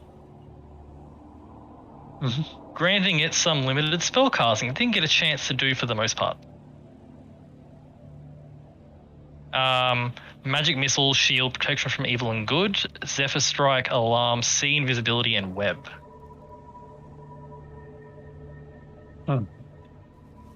It was a beast of a thing. Yep. But yeah, you get a sense this was one of their more advanced constructs, because there are very, very few of them, it seems. You do get some really good ideas, I imagine, for Ed up there, upgrading. Yes. In the meantime, as you all rest, Mini Archie floats through the room with the security terminal, up to the large double doors, which are still closed, but not locked, which enter the firing mechanism / tube for cleansing fire. Does Mini Archie go in?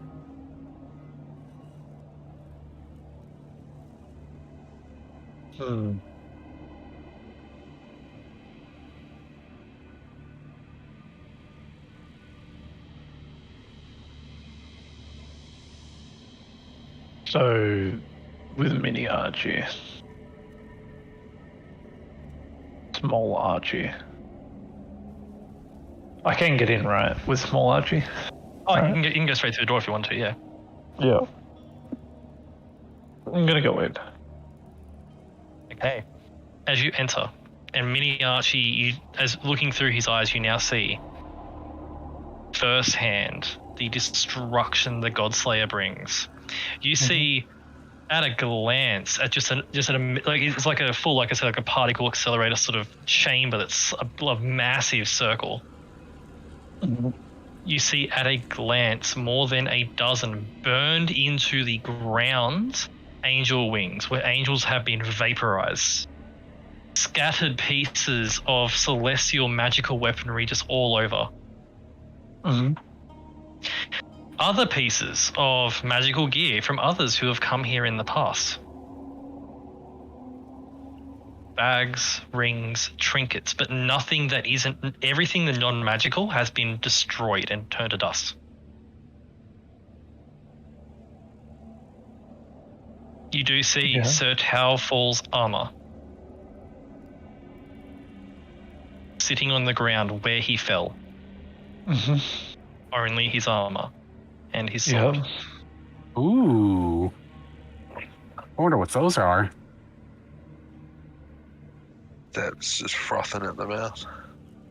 You don't see the firing mechanism in the immediate vicinity, but based on the terminal that you read, the firing mechanism is in this chamber. You're just not sure where along the pipeline. You would need to travel along the pipeline to find it. Yep. And you hear the heavy, heavy sound of clunking, of adamantine stepping on adamantine. as the Godslayer is patrolling just up the tube. Okay.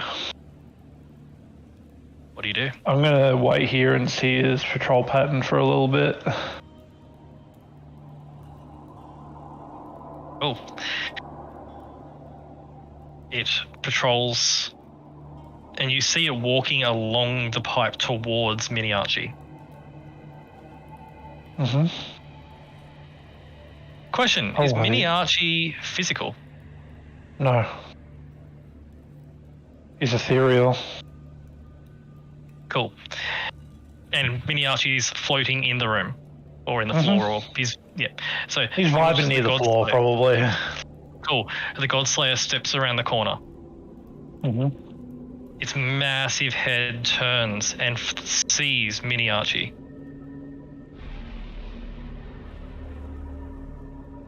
And there is not even a moment of hesitation before it pulls its arm up, and you hear it say in Netherese, "Intruder detected," and it just fires a disintegration beam straight at Mini Archie.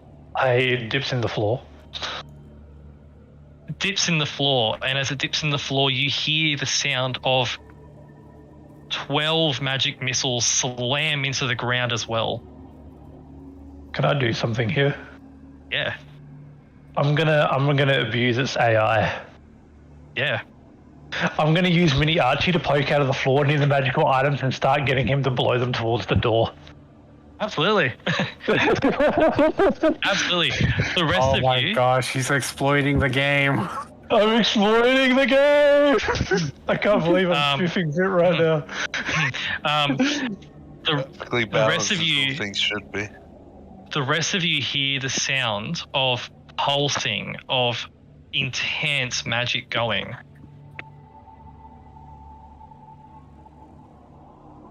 I could just will say, whatever that is, I'm not in the mood. If it comes out here, just let it kill me. Hey yo, Tycan, I'm getting this Godslayer to play whack-a-mole with my Mini Archie.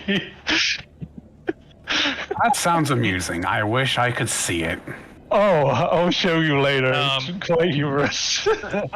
As Mini Archie, you do get a glimpse of how ridiculous this thing is. Oh, I'm taking notes in my head of its combat abilities. As the disintegration beam is not stopping at all. Mm-hmm. And as but it realizes it's extremely powerful, yes, you know. Yeah. So it's blowing things away, and that's what I'm trying to do. I'm trying to blow the powerful magic items that I've noticed towards the door. It's blowing things away as the Godslayer notices that you're remaining at range. The blade in it, the green anti-magic blade in its hand, and at this close distance, you realize after that is an anti-magic blade. Yeah. I'm not getting anywhere close to that. The anti-magic blade goes away, revealing a secondary disintegration beam, and it's just dual disintegration beaming you. When those are missing, you notice 9 sections of its armor plating unfold, revealing some more like magical crystalline objects within its chest, revealing 9 fireballs at the same time. Oh,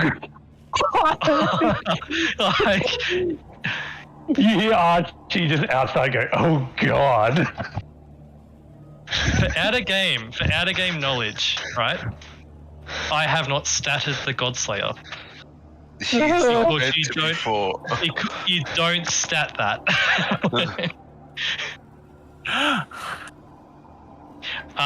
Archie, the fireballs don't seem to work, so it switches to lightning bolt. 9 of them, while disintegrating. You hear let me know when all the items are like against the door that are valuable to Archie. Man, can we just like bait Tiamat in that room? Oh, I have an idea, Josh. Don't worry. It's close to it, Archie. You do notice something. Make me an Arcana check with advantage as you're watching it do its destructive thing.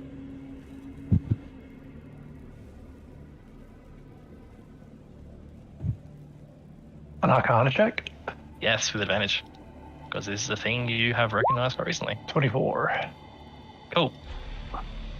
You notice on its adamantine body, there are several bands of like a adamantine mixed with brass. One around the neck, one around each wrist, one around near each shoulder where their shoulder meets the chest, one around each leg near the top of the leg, and another near each of its ankles. Multiple dimensional shackles locking it in place. You get a sense this thing can't be moved out even if you wanted to.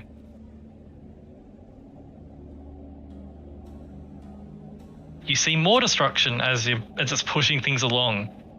As the Godslayer is firing continual beams of intense power at Mini Archie, suddenly it disappears. Just blips out of existence. As you recognize the use of a dimension door, and it's now on the other side of the corridor, and he's firing at the other side of Mini Archie. Yeah. This goes on for about 2 or 3 minutes. It doesn't stop. Mm-hmm. You guys hear the sound of intense explosions of lightning and blasting and disintegrate buzzing going on, and it's awful. But at the end of this period of time, there are a pile of magical items, all from the immediate vicinity, that have been gathered to this area, gathered to the door. Good. I'm going to use Mini Archie and try to draw it away by going up the chamber. Okay. As Mini Archie moves, it tracks and follows. Mm-hmm. And moves with purpose. As Mini Archie moves further away, it is suddenly right on top of Mini Archie and just brings a fist down. And as I the go through the fist floor comes, and dodge away from the sword that's going to inevitably come. not a sword. No.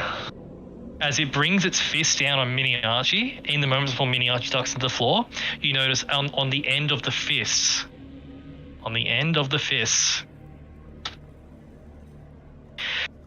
a layer of red, then orange, then yellow, green, blue, indigo, and finally violet, as a localized prismatic wall is focused on its fist as it brings it down. Oh. Mini Archie ducks into the floor as slam, and you guys feel the whole chamber outside shake from the impact. I don't want any. I say in Netherese as Mini Archie pops out. Follow me, Godslayer. As you say that to it, its eyes light up with green energy, and another 2 disintegration beams come out, and now there are 4. Oh, God. Okay, I'm going to keep going further and further into the chamber, because the chamber is very, very big. The chamber, you estimate, based on the curvature, it is definitely a circle. It is miles around. Yeah, I'm going to draw very far away. I'm just going to full speed. As you draw this ridiculous thing away, and you guys feel the shaking stop as the Godslayer is moved hundreds of feet away from the doorway. Being led away by Mini Archie.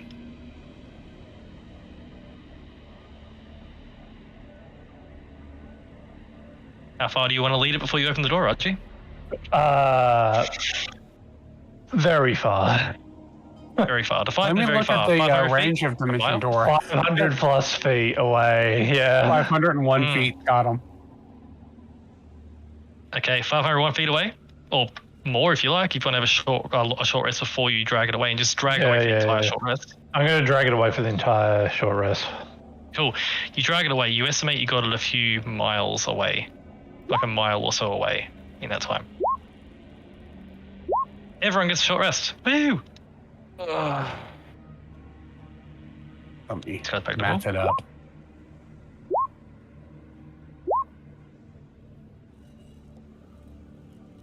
Ready? 29, 35. Wait, you said we got a long rest at some last time? Is it? Or this time? You had a long rest. You had a long rest at the start of the session Okay, good. when you left. Yep. Alright, because I only had 3 hit dice left. I just needed to make sure. I can fall a little better.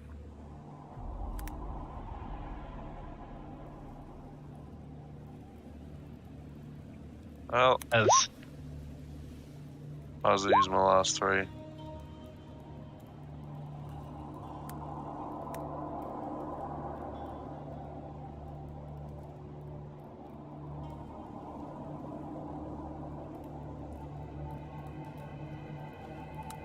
$69. Nice. There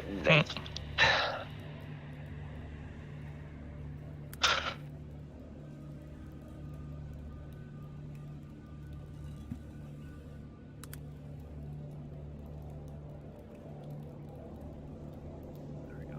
Finally at max. I am not going to do the short rest because I'm focusing on the annihilation of the Archie. yeah. And it's terrifying, Archie. This thing does not stop firing disintegration beams for more than an hour. Oh, God. Like,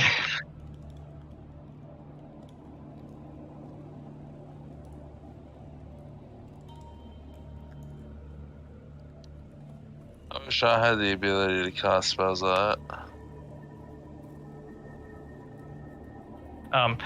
I will note that, Archie, part of the information you learned about the Godslayer from the terminal, its very existence was a controversy in Netherese society. This was the weapon of mass destruction that they claimed they didn't have. That Akantea did not have. And in fact, within the terminal about it, the people, like the higher, like the highest up members of the Akantea political structure were intending to use that on the other cities to assert dominance. This was their greatest achievement. Now doomed to protect their continent destroying weapon. But at the end of the short rest, Archie, you are confident. It is more than a mile away.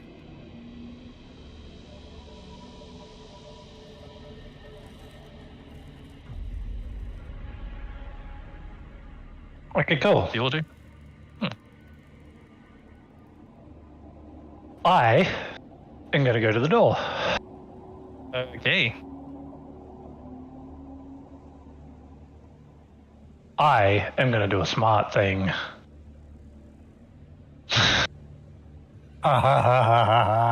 Is anyone else going to the door as well? I'm not going inside yet. I'm just doing this Okay. through the door.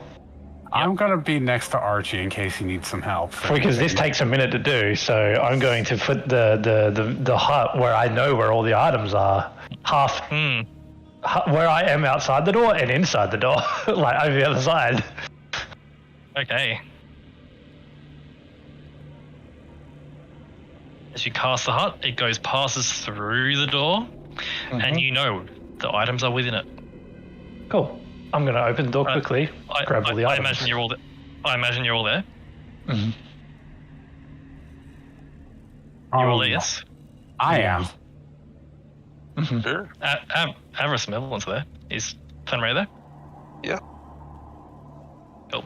As you're all there gathered at this door, there is a big red flashing text above the door that is in Netherese, which has been there the entire time, Archie, just so you know. Warning, Godslayer active, no entry.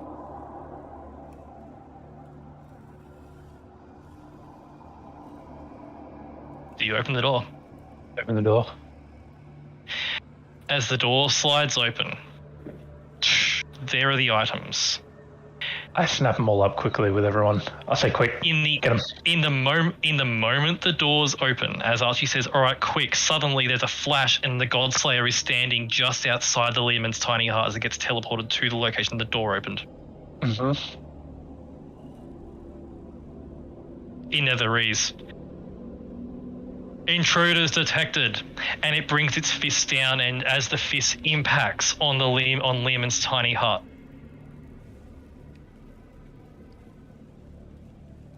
Who's grabbing items? I'm will literally definitely grabbing use one of the powerful items and just chucking it behind the door, pretty much. Cool. So at a glance, there is As many as I can. there is Sir Towerfall's armor. Mm-hmm. There is Sir Towerfall's sword. His shield was not magical, unfortunately. That's fine. These are gone. There are 3 sets of angelic half plate. There are 3 long swords designed by 4 angels. There is a drow longsword, and there is a bag of holding.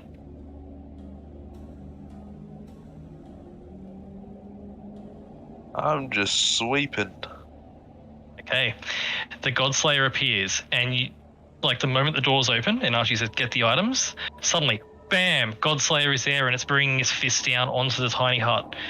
You each grab an item, yes? Mm-hmm. Mm-hmm. So what are you grabbing? Tell me what each of you are grabbing.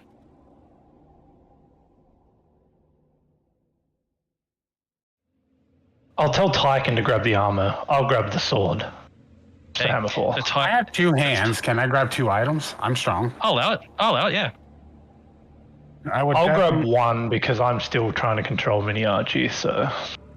Okay, Makes so you're sense. grabbing the sword. Archie's grabbing Sir Towerfall's sword. Mm-hmm. Tyken's grabbing Sir Towerfall's armor. Mm-hmm. And with his other hand, he'll grab one of the angelic long swords. I think I'm trying to remember all of what you said that was in here. So there are 3 angelic longswords. There are 3 sets of angelic half plate. There's 1 drow sword and 1 bag of holding. I'll grab the bag of holding. Cool. And an angelic longsword, I guess. Okay. I'll grab the half plate and the other armor.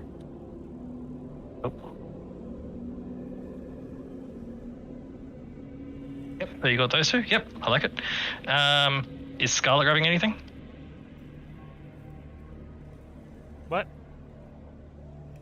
Scarlet grabbing anything?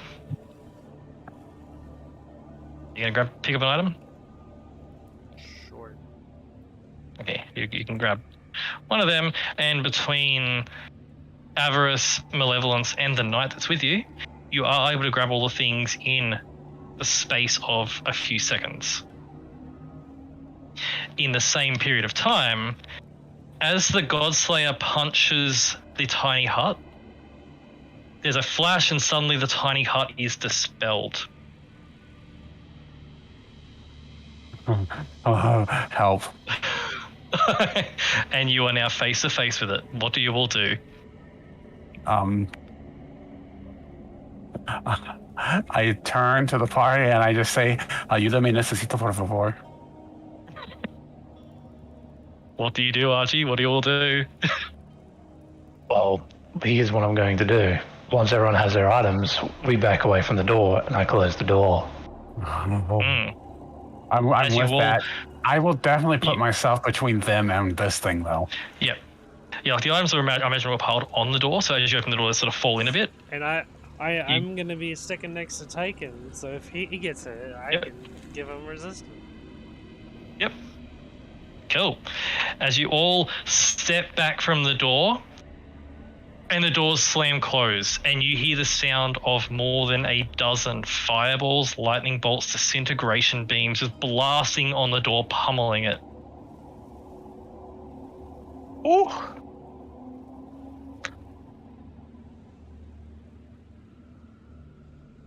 The pummeling on the door stops after about 30 seconds.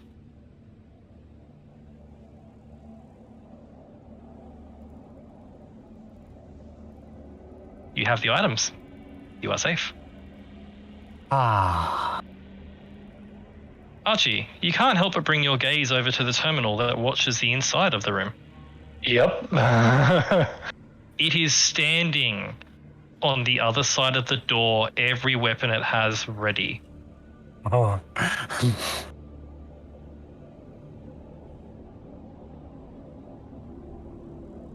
Good, because the next thing that walks in, probably a mind flayer is going to get fucking destroyed.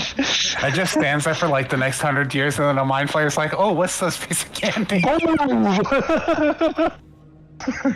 Fucking clapped. Yep. I will say, Archie, in the process of leading with your manifest of mind leaning along, you did about half a mile away, find the manual firing mechanism for cleansing fire. Oh. I'm just saying, I'm surprised that Mind Flayer, Irithid, whatever it was, survived. Yeah. It survived long enough to get away.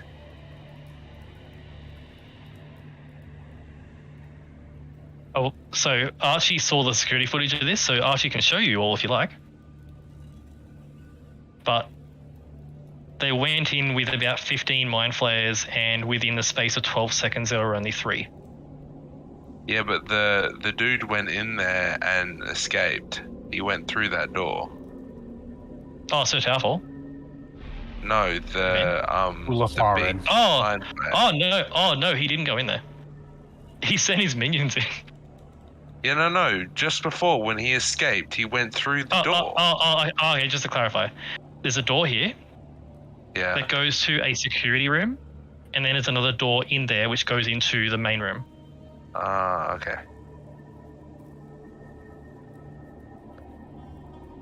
I guess I was confused. But the Godslayer remains standing at the door, but you get a sense it doesn't leave. And you get a sense, you would get a very strong sense, Archie. That was a teleport spell that dragged it to the door that opened. Yeah, I sort of figured that was going to happen. This is why I put up the fucking the heart, because I was like, what's the bet? As soon as I open this door, it's going to teleport right here, and it's going to be real bad. But you would get a very strong sense, Archie. There ain't no one getting to that manual firing mechanism. Mm-hmm. Other than me. But I also think that if I go to the manual firing mechanism, it'll teleport there too. Well, one construct to guard a multiple mile round circular tunnel, it's got to be able to get around fast. But you have the items. What do you do with them? You have all of them, in fact. I'm just gonna like hand stuff to Archie and be like, when you have the time, would you please tell me what exactly this does?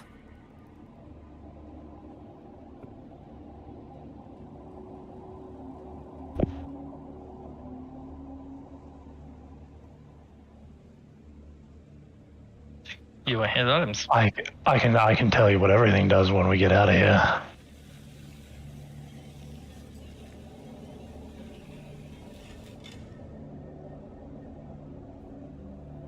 Avarice says, so we're leaving now then, are we? Because I'm not going in there. We're not going in there. That thing was shooting disintegration beams out of both of his hands for well over an hour. I don't want to deal with that. It shot 9 different flavors of fucking fireball out of its chest. And you know exactly what that entails. Yes, that is terrifying. It can't leave there, can it? No. It is in a defensive protocol right now, I think.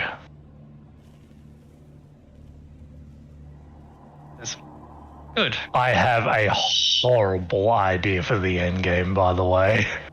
A horrible idea, Matt. Yeah. I think it's a good idea. What I will say quickly as well, in that brief moment that you all saw the Godslayer, you saw 2 rather deep, damaging cuts into the Godslayer's armor. 2 cuts. 2 cuts, which you know, Archie, that was so powerful. Mm-hmm. 2 cuts that didn't quite get repaired. His last, like, it's still there.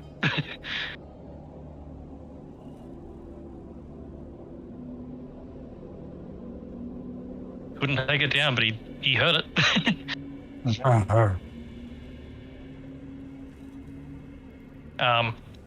do you all do? You have your items. I turn the bag of holding inside out. Wow, cool. From the bag of holding pours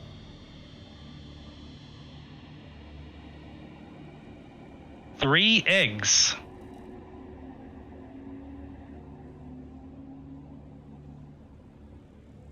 A pile of gold. A pile of magical trinkets that seem to have been looted from some other parts of the city.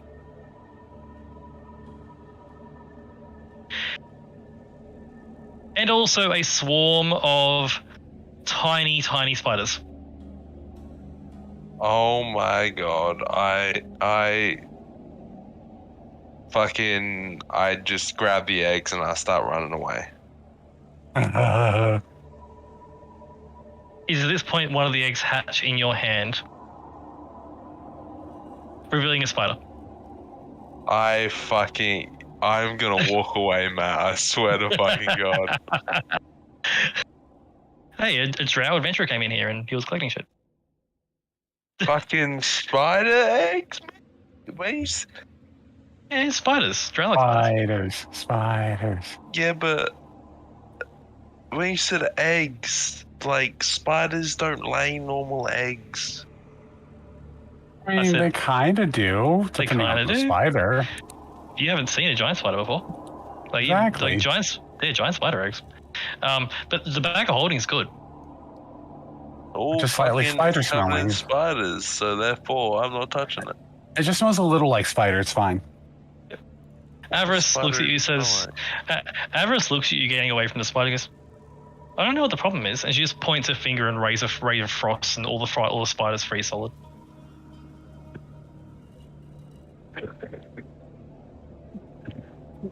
They're gross. Avarice just raises an eyebrow at that. Like, I heard stories of you slaying Arkan the Cruel. Arkan the Cruel doesn't have 8 legs and fangs. So the great and terrible Thanrea is afraid of spiders. Only Good to when know. they're that small. Good to know, and she smiles.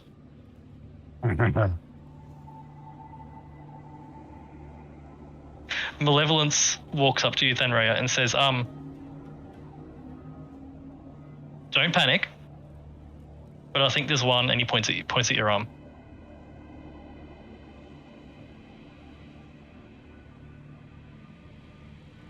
I will stop, drop, and roll. Malevolence starts laughing.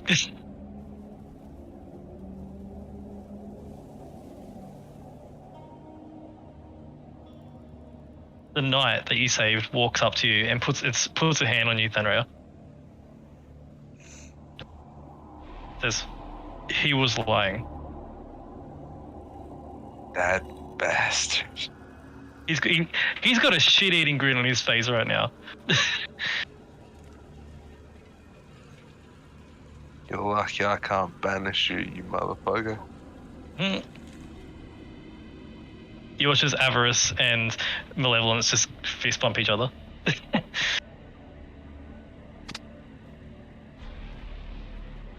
And look to the rest of you. So, as Avarice says, so what's the plan for getting out of here? Probably walk back the way we came. Walk the way back the way we came, or take another rest, and then I can get us out of here immediately. I'm fine with taking another rest. I think we should go through backwards, grab any little thing that we can, even if it's useless, and then have a rest. That's fair. There was a broken construct at the entrance of this place I was supposed to pick up on the way out. That is true. I will say you can get to that with. I also have something that I want to do. What do you want to do? There is a certain laboratory that holds a weapon. That is part of the backtracking. Would you like to begin the journey back there? Mm-hmm. I will say it's like 2.5 hours of travel will get you to the housing district where that construct was. Now that all the insects are out of the way and things, and you know the route. I can actually get us back immediately, by the way. As long as I have a short rest. Thank goodness.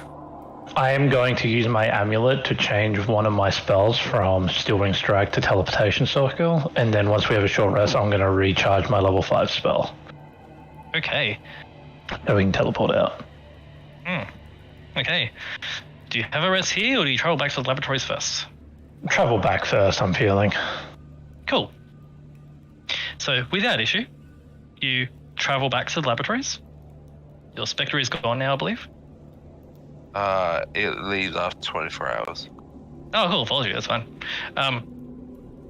As you leave the cleansing fire weapon, satisfied that it's never going to fire again with that monster in there, you leave. Enter the tunnels, enter the nests, enter the pump station, go past the workshop, which I presume you'll come back to at some point. Definitely. Go past the engine room area where Akadi the Titan is. Did we create a magic circle inside the forge? The workshop? I believe Archie created it. In there, or at least Archie created it in the research labs, in particular next to a scrying machine. Okay. That's within walking distance. It's fine. It's easy enough. Yeah. It's easy enough to do. You proceed past where Akadi is, through the nest again, past the arena, and into the research labs, where once again you get to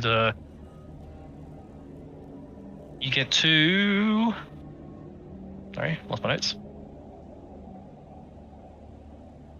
Cars's personal lab. And the group of you step inside, and there before you again, Archie, you see the Unmaker.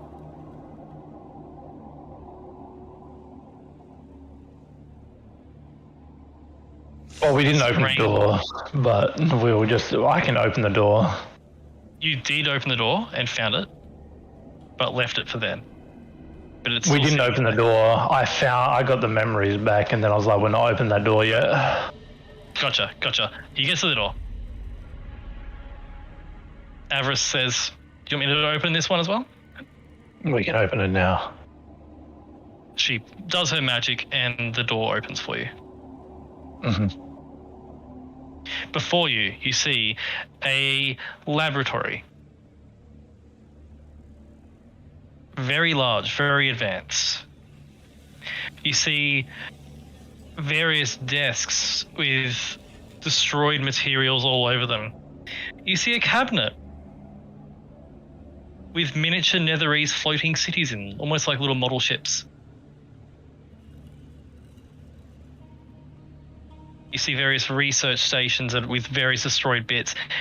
You see, at the back of the room, Archie, 3 large glass tube-like devices, all destroyed. So the glass is destroyed, which you recognize to be clone tubes. Cast has had clones. They are destroyed. In the center of the chamber, on a pedestal, like on a large platform about 10 feet across, is a bubble of shimmering force energy. You recognize Archie to be a sequester spell, which is why it hasn't been found. Within the sequester spell, like area of effects, is a strange device. It doesn't look like a weapon. It looks almost like an engine of sorts with various parts on it and things. You're not sure how one would even activate it. There's not even a button. But as you all stare at this device, unsure of what it does, Archie, you know exactly what it does. Yep. Avarice says. Avarice looks at it and looks at you. Says like, "Okay, that's weird." And she points at you.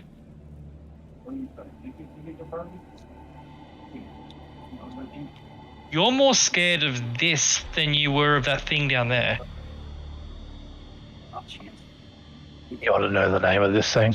I know the boy don't want nothing. She looks at it and says, "What is it?" The Unmaker.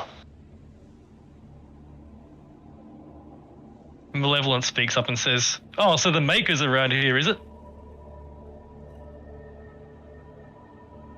It'll make you meet your Maker. Or maybe He looks not. confused. He looks confused.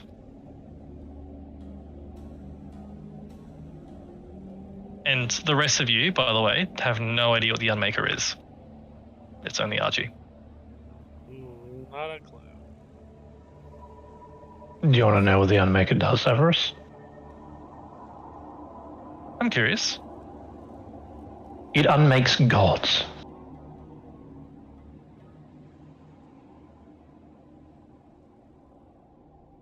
You see a look of greed come over Avarice's face.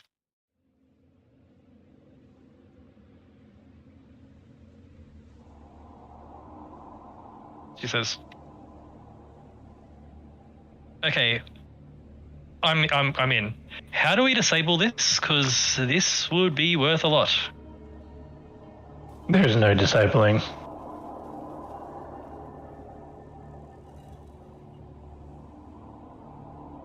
And there's no personal gain beneficially for something like this. I say it should be destroyed. I say we use it to kill Tiamat. You know, The thing is, if we That's kill not a bad Tiamat, idea. that causes a disturbance in balance. We need to Yes, weaken problem. Tiamat. But if there's no gods, that means the balance is fine.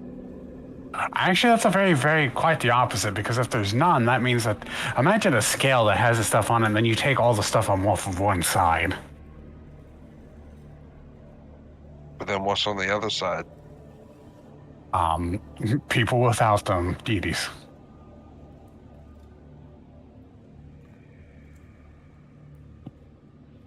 I don't see the problem. I'm going to choose to ignore that.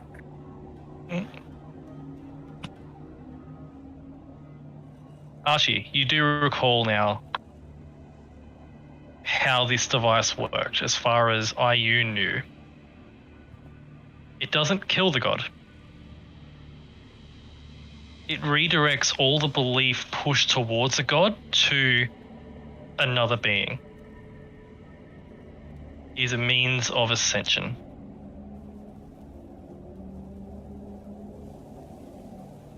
I'm not going to deliberate that information. Yep, gotcha. That is too spicy. For I was just about to say there's It's someone very greedy in this room.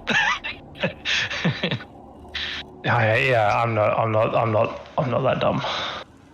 and also Avarice is in the room. Yeah.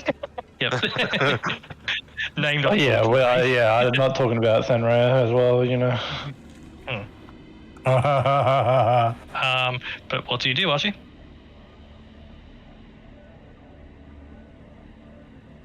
We need to lock this door again, and I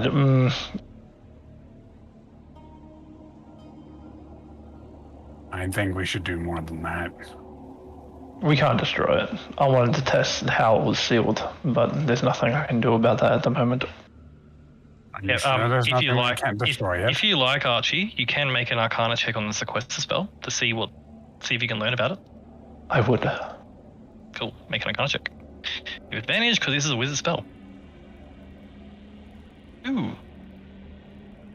It is at the absolute limits of what you can remember right now, in terms of your arcane knowledge proficiency, but you are able to determine via a few minutes of looking at it and walking around the pedestal in the center with this device inside,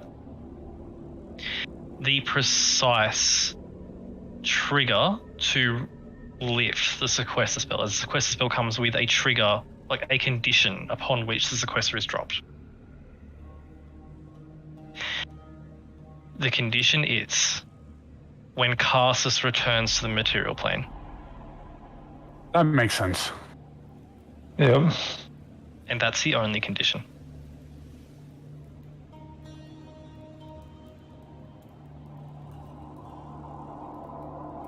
And you get a sense he ain't coming back anytime soon. Yep. Like out of game, last I heard, he's D&D equivalent of a Force Ghost.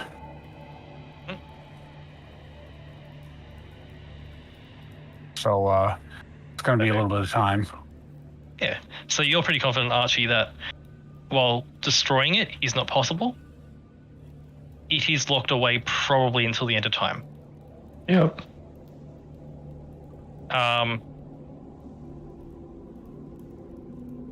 There, at a glance around the laboratory, there is no information about how to make it again. There is no information about anything. There's no information that would help to get it out or to remake it. So you're pretty confident that Ayun will be satisfied with this. Yep. That, like, it's confirmed it cannot be used anymore. Mm-hmm. As the rest of you sort of mill about the room, Avarice just staring at this device. I can. There's no getting it out, Avarice.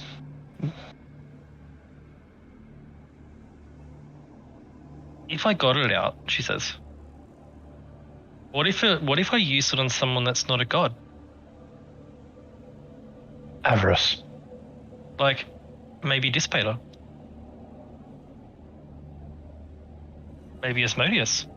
I don't think you understand what I'm saying here. That sounds like a question you should ask someone who studies these things.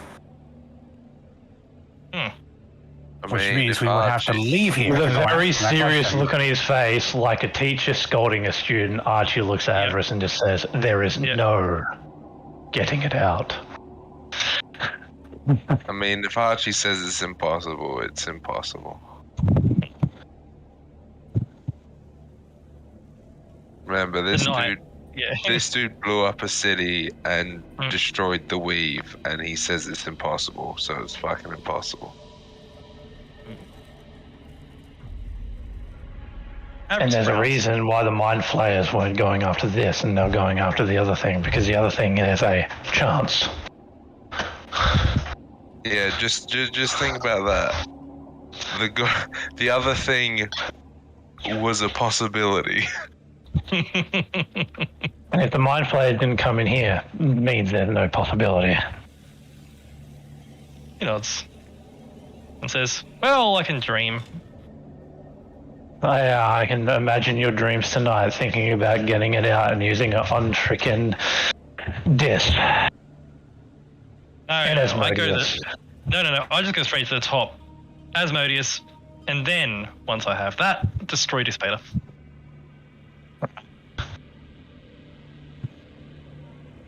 Just think it's very, very, very positive thinking that you could even get to a position where you could use it on Asmodeus. True. To be honest, it's not even a way to activate it. Dude could snap you from a different dimension.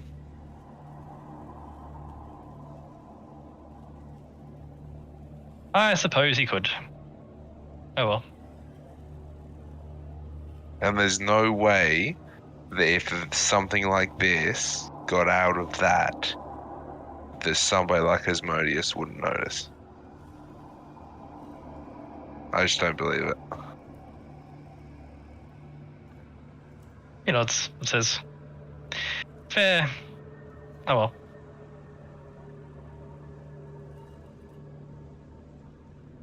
Come to think of it, the other gods would probably notice too. We'd be really up shit creek. Could you imagine being on the God of Murder's radar? That's something I don't want to deal with. And I'll remind you, when you were earlier in the ruins, when you saw the gods coming down and striking down all the Netherese citizens, There were angels of the god of murder fighting alongside angels of helm. Because they can Like- both agree on one thing. Neither one of them wants to be murdered. Yeah, For the greater like- good. Yeah. But yeah. Avarice says, all right, well, if this thing's not coming out, what's the plan? Continue on? Well, for me, the plan is everyone get out of this room because there's something I want to do to the door. Just to help me sleep better. We don't need to hear this, Tyken. Keep your personal life to yourself. As you all step out of the room, the knight that's been following you, he says, are you certain that this is no threat in its current state? Impossible. He looks at Archie in particular with this. He pulls his helmet off and gives you this stern look. This is no threat currently.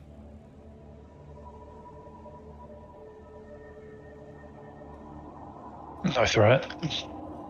Is this device a threat to the north, as it currently is? No. Could it be in the future?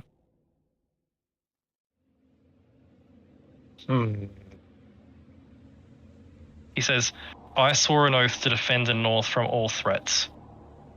If this is a threat, I will stay here and make sure no one gets in.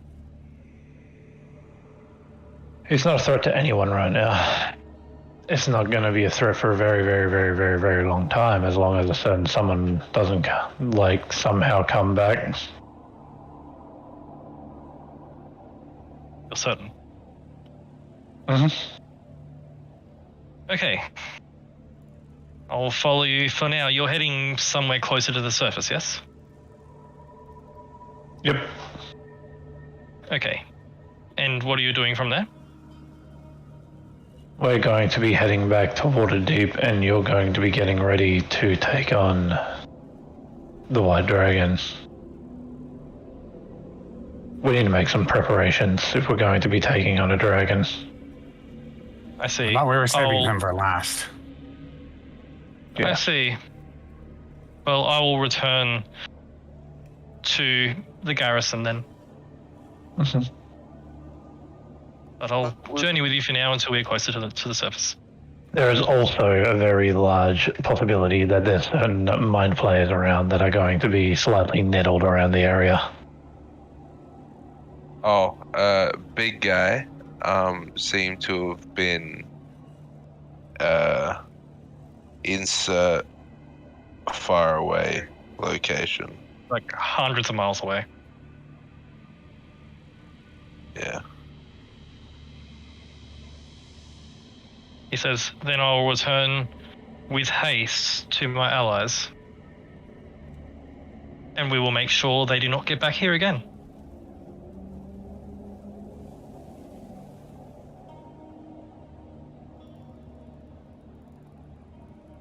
But if that is all, I want to leave this room behind. And he walks out of the room.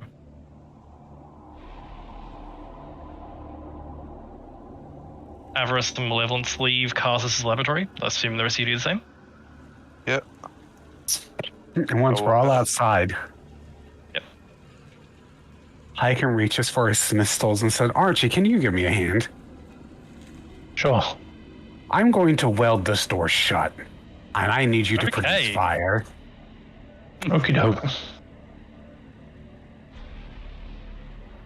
As the two of you begin to work, and over the course of a few minutes, you just weld this door shut. Gives it a little Soul tap after shut. we're done with the hammer. He goes, the welds look like they've held. I wish I had flux, but it'll have to do. Imagine the dude Hey, there's only so much I returning, can do. Imagine the dude returning and he's like, who the fuck welded my door? The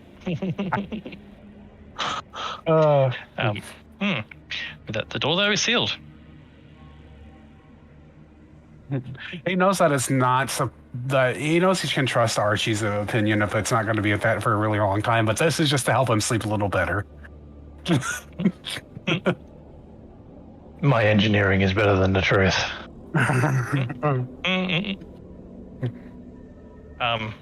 With that, do you continue on, Archie?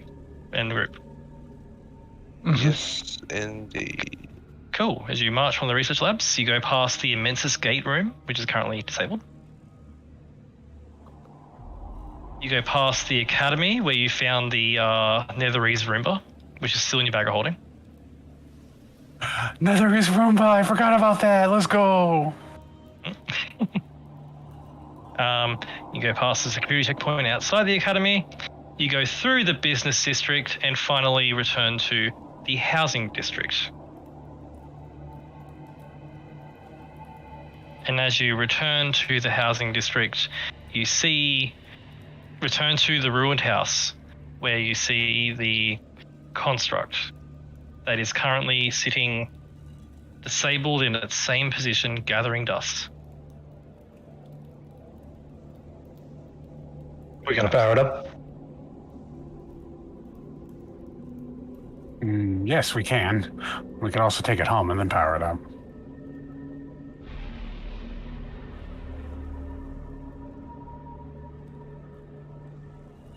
Avarice says, would you like us to be ready if it attacks, or...? Yes, but only if it attacks. Okay. As Avarice moves her hands and produces a ball of cold in her hands, ready to do a ray of frost, should you need it. Malevolence does the same, but with fire. I do believe I had like a power cell or something, right? Yeah, you're carrying the power cell that he had. It looked like this creature had removed, like this construct had removed its own power cell and then powered down afterwards. A committed robot seppuku. Yeah. And it is a scrawny looking construct. It's like about as thin as one of the regular guard constructs were. C-3PO's anorexic brother. Basically. Yeah, C-3PO size, if that makes sense, yeah. He'll go ahead and put in this power supply. Cool. And Archie, you remember exactly where the cords all plug into, or they connect, because in mind. As you connect it up, yes. Yes, Archie. Yes. Yeah. Cool.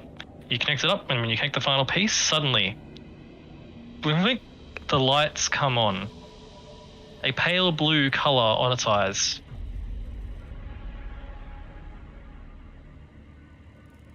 The construct looks around at you all.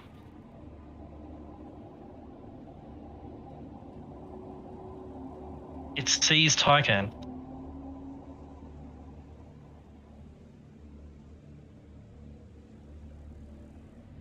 And immediately reaches for its power source again. I just gotta grab it and not let it. It's struggling, and as it's struggling, it begins speaking in Netherese. No, please, I must protect her. I took one look at your attack and tried to kill itself. Must protect her. We have submitted. She cannot suffer, please. And it's saying this in Netherese, so you don't understand. Only Archie understands. He just starts going, "Common, please." You need to settle down. It looks at you. This one is not of the Celestials.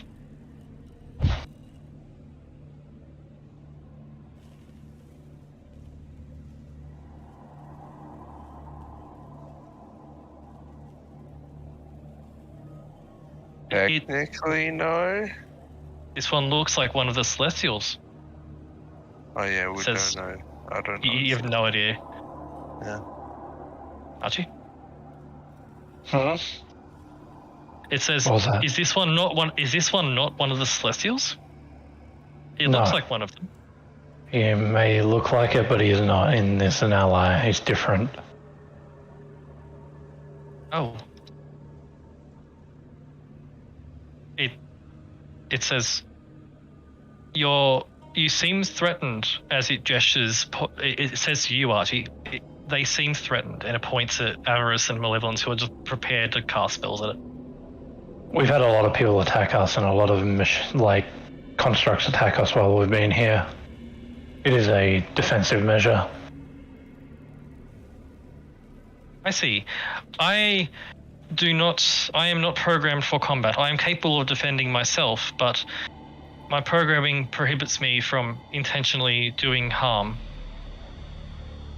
Okay. I sort of do an emotion to get everyone to calm down. Yep. Malevolence and Avarice calm down. They stop concentrating on their spells. It says, "May I stand?" Sure. It stands. It says, "Your companions do not seem to understand this language." They do not. It has been a long time since you've been awake. It nods and looks behind it at the remains of what's left of the skeleton of the Netherese child that was behind it.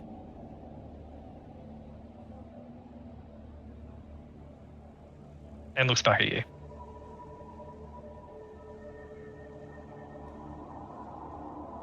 Unfortunately, a lot of things have gone wrong. They have, yes. Archie, does it speak any other languages other than Netherese? Do you speak any other languages other than Netherese, or is Netherese the only language you speak?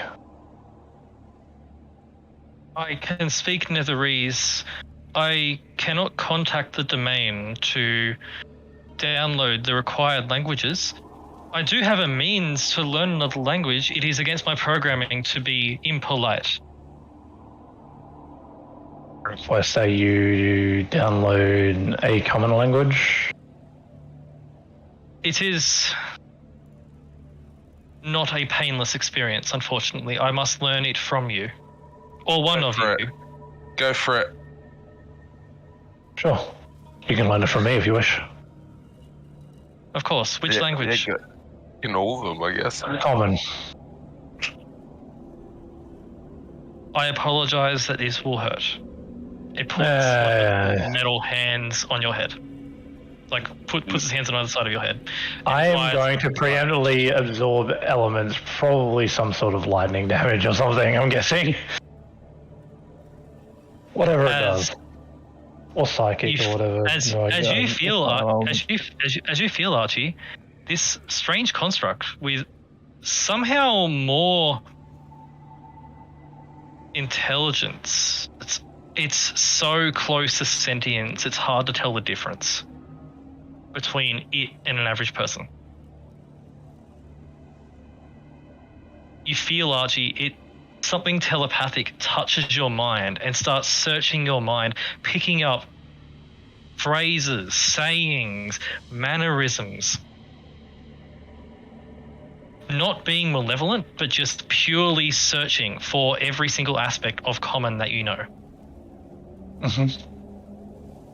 In the process, you take 5 points of psychic damage. It's just downloaded your face. Ow.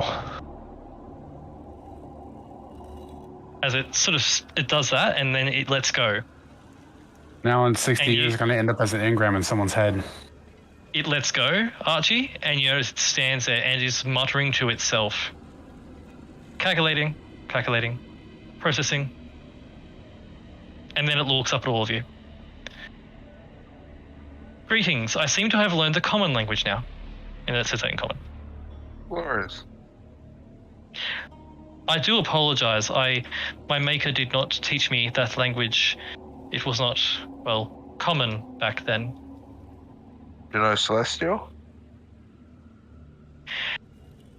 I do not. I was limited in my options for languages, and Celestial was not one that was required at the time. Fair enough. I was just thinking, given the circumstances, it might be a language you'd know. Unfortunately not. When the incident happened, it was all very sudden. That is fair. I must ask, why am I standing here? Why have I been returned to power? Your core seemed to have been removed, but you were still in working condition. We decided to, seeing as you are more of a, what's the word, type? non-combat construct, we decided to bring you back to see what information Going you to could give. split our throats construct? Yes, that. Says, yes, well, I was programmed for domestic duties, cleaning, cooking, etc. I disabled myself during the incident.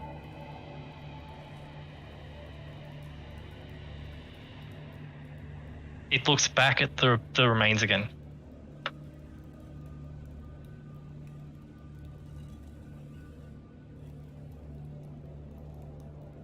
Someone you knew. It says, I was charged with defending her, my master's child.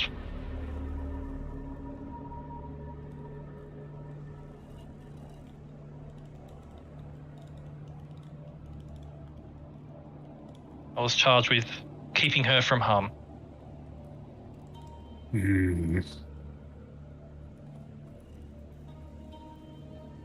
I succeeded.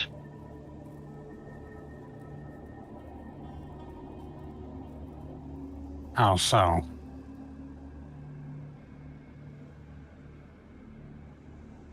It doesn't answer you directly. Instead, just stares at her and says, it stares at the remains. It says, Era, curious.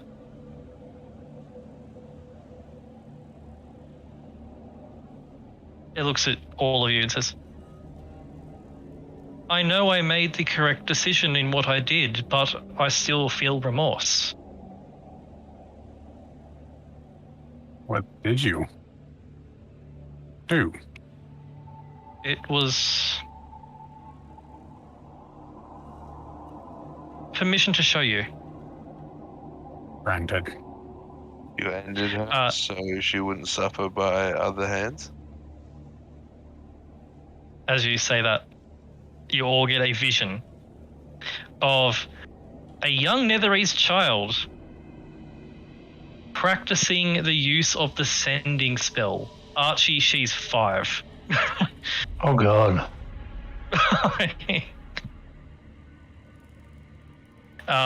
She's practicing the sending spell at the age of 5. It's ridiculous. They're in the city is in the prime of its existence. They're flying high in the sky.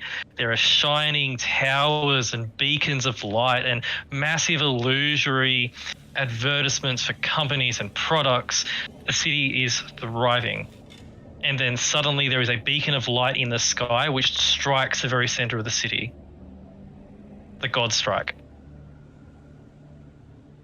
The city plummets.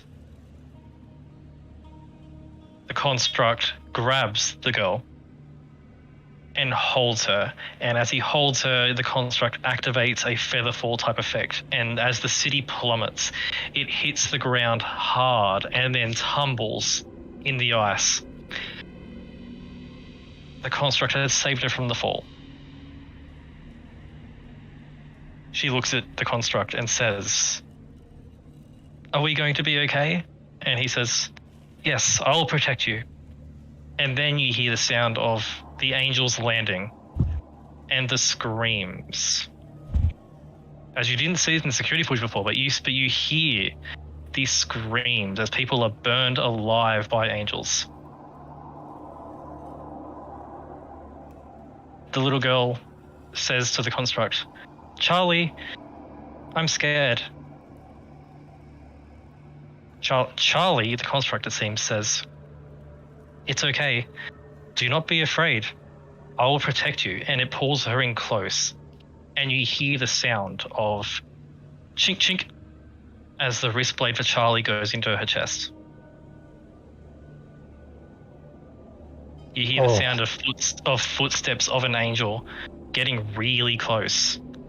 At which point Charlie turns away from her and rips out his own core.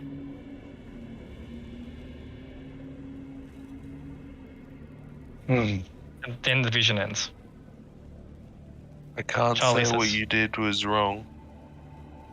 Charlie says, they were suffering, and my programming is to reduce suffering. Icon reaches Relatively- and just pulls the core out. Of him, Mm-hmm. the robot doesn't stop you, and you pull it out, and he just disables and falls to the ground. Why'd you do that? That was not his decision to make. So you'd rather your Angels of Helm burn a little girl alive instead of a quick and painless death?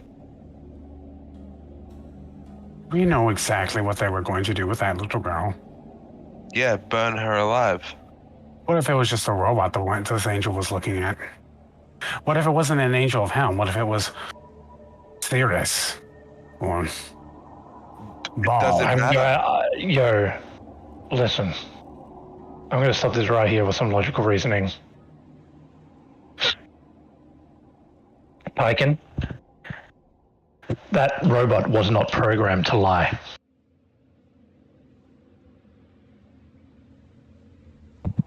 Mm-hmm. So in turn, everything he was speaking was the truth. With them, influenced by the minds of the Netherese.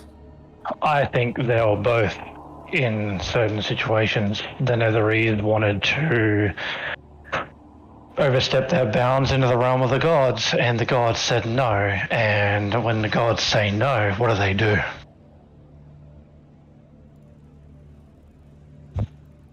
Defend They kill themselves. innocents. They lawfully defend everything they hold righteous, no matter who's in their path.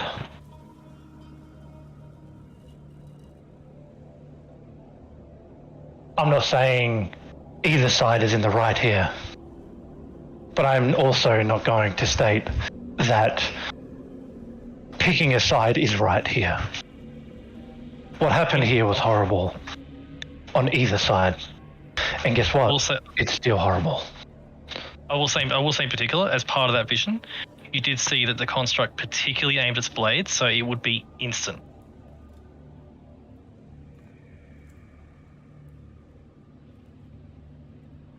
Icon just says- That was the greatest mercy he could have given her.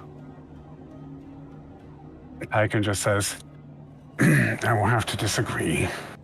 As no matter what has happened here, I will always be on the side of the helm.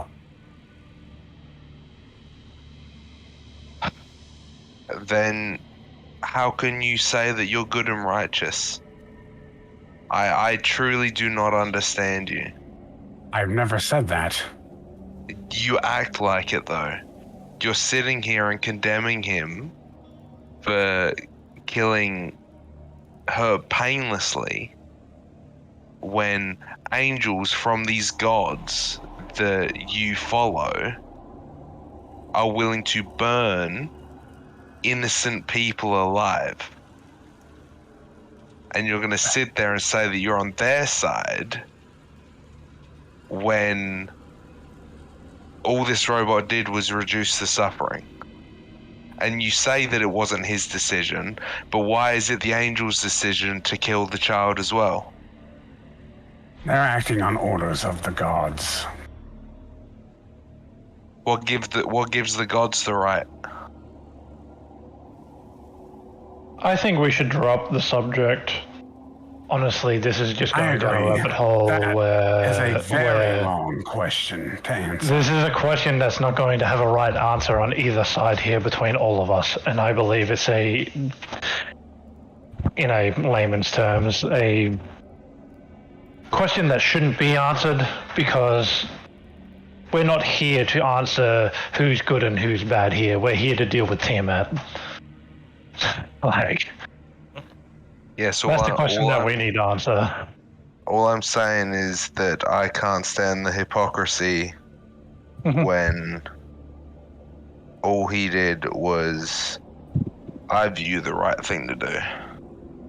And Within his own program, he believed that that was the right thing to do. Within other people, it probably looks like a horrible thing. But to him, and as to a lot of probably the other constructs, as well as a lot of the other beings within this city, that was probably the most humane thing to do.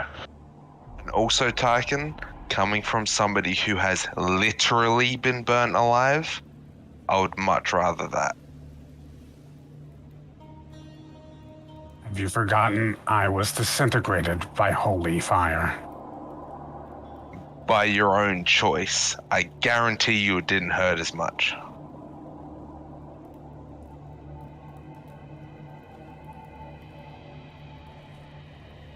It hurts me as much as it would hurt you. We are naturally resistant to the holy. the knight steps forward at that point, who was standing in the back watching, and he got that vision as well. The knight steps forward and says, to you, Tyken, he says, "It did say it felt remorse. It did not know why." That's why I'm not crushing its neck with my boot.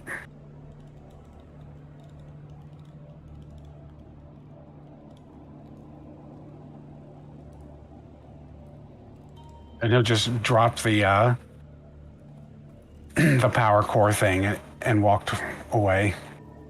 I'm going to grab the power core. It's mine now. Okay. Okay. At this point, he doesn't care what everyone else does with it. He's made his point to the robot. Yep, absolutely. And I'll point out, Tyken, as you grabbed the power core, the robot had every chance to dodge out of the way, to pull away, to say something to stop you. It did not.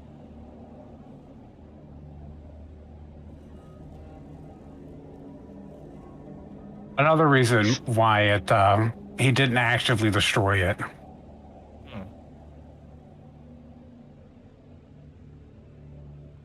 I mean, it's party loot, so. That's no fun. That's a meta way to look at it. I know.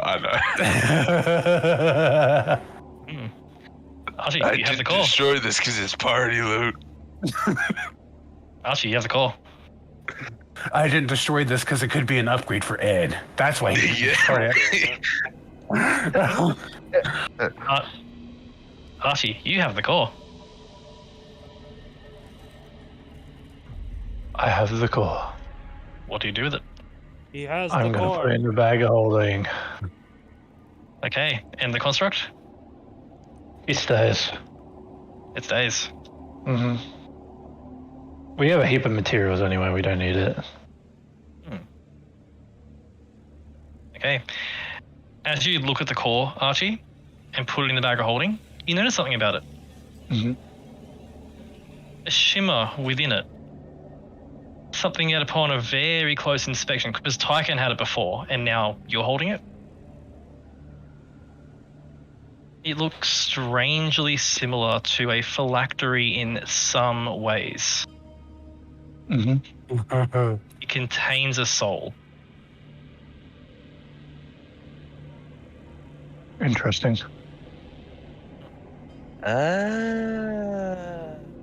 Is that why it's an eternal power source? It's different to the others. The others were just arcane power, just condensed. This has actually got a soul inside it.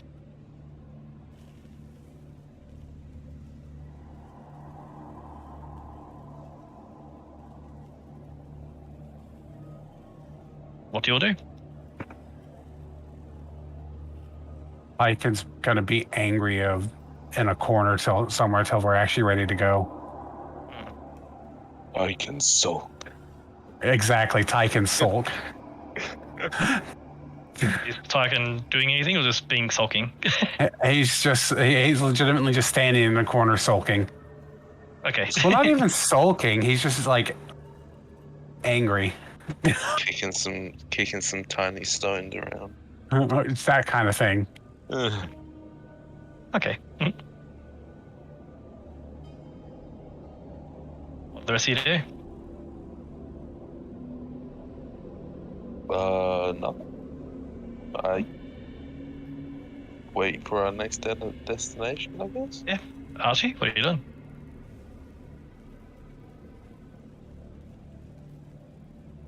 Archie, What am I doing? what do you do? Sorry, I got ushered away by several messages. Okay. We need to head out, don't we? We need to take a short rest so I can regain my spell slot. All right. Okay, you all sit down for a short rest, just here, or move away from the dead construct?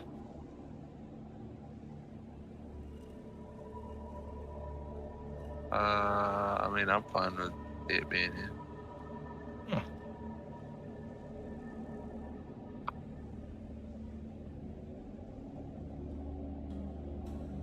Yeah. I mean, I feel like Archie has plans for his power source anyway, so that's out of game. Yeah. Good. But Archie, I will say, you get a sense because there is a soul in that power source. Mm-hmm. It could carry on to whatever you put it into. Mm-hmm. Like you get a sense this body is just a vessel to carry it. Yep. But you will sit down for a short rest. Yep. Yes. Cool. I can And you'll already sit down for hear a Archie just sitting down for a short rest. He's just going to be like, man, pretty soon Tyken's going to hate Ed.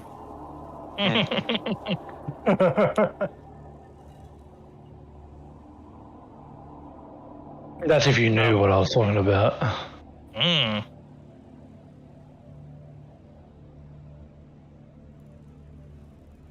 As you all sit down for a short rest, taking a breather after a 2.5 hour walk through ruins.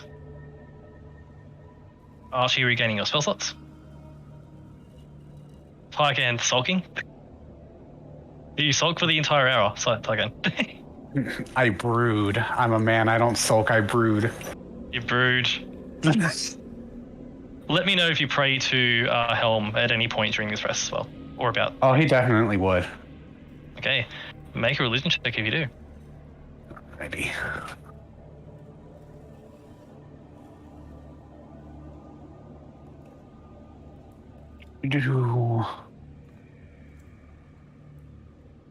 Let me find my character sheet.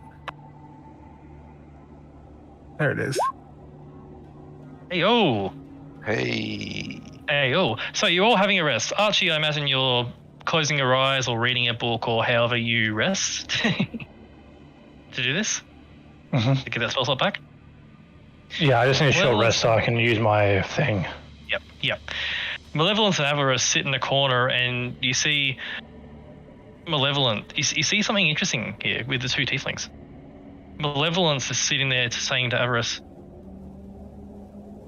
I don't get it. Why didn't the robot fight the angel?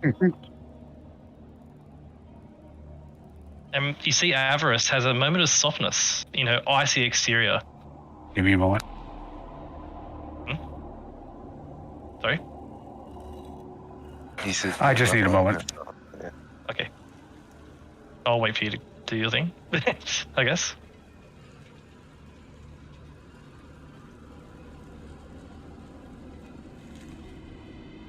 Let me know when you're back.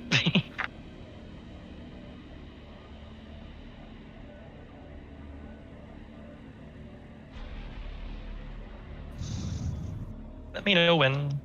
Let me know when. Boop, boop.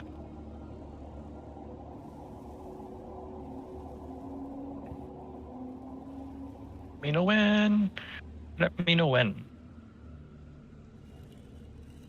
Dreams in when. Dreams in when.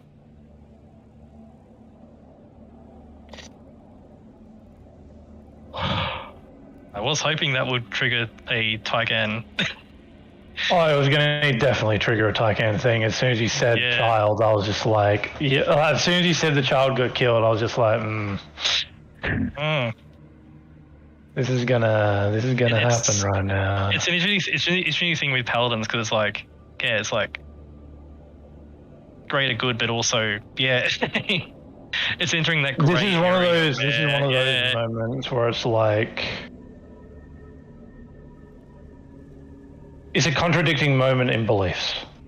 yeah, It's definitely one of those things that really like It frustrates. was actually a thing between literally like our three characters too. To be fair, like mine, yeah, Seps, and Josh's, because Josh's is more chaotic leaning. I'm neutral, and Tyken's a lot more lawful to their god, right? Which is exactly our standpoints on the matter. I was neutral. Yep. And Raya was more leaning towards it had to be done, and it was the right choice. And Tyken was leaning towards their god of like, no, there's no way they could have done that. That is inhumane. That is bad type deal. It's literally one of those things where it's just like Tyken's reaction, while I understand it, it's frustrating because it's just like everybody saw the same vision. We all know what that angel was going to do to that child. Like, we all fucking know what was going to happen. But the thing the is blame is on the robot. Yeah. Like it. Morally grey areas. So good. Yeah, that's exactly what my character was pointing out. Is just like, this is one of those questions that shouldn't be answered because there's going to be a different answer for literally everyone who looks at it. Yep. Are you backflipped? Yes. Yes, cool. So Malevolence is like, I don't care. He's like, I don't understand. Like, why didn't the robot fight the angel? It would have been good. And Avarice has this like momentary break in her icy exterior, where she says, "That was a mercy."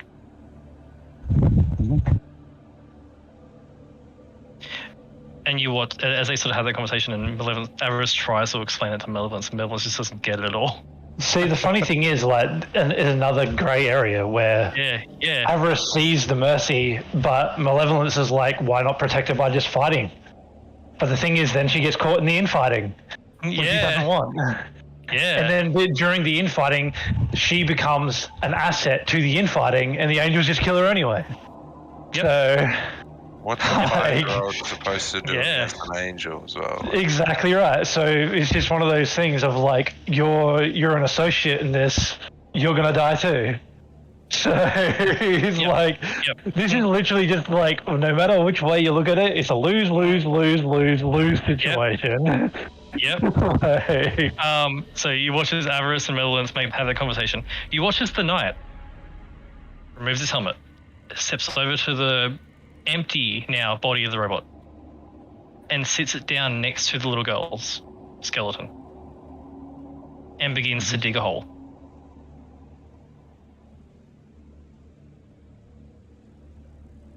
He doesn't have a short rest, he just digs his hole. And when he's dug the hole, he puts the skeleton and the robot's body in. And as he puts the robot's body in, he looks at you, Archie, and says, "You don't need this, do you?"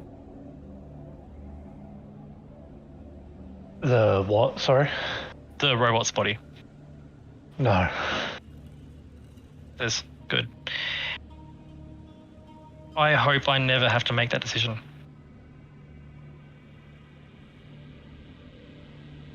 I think you would have already made a decision of what you would do in that situation anyway. He says, "I would have done the same." Mm-hmm. It has my respect. And then he puts both the skeleton and the body in the hole and buries it. And while he doesn't seem to pray to any god, he doesn't have a Tiamat symbol, he does give it a moment of silence.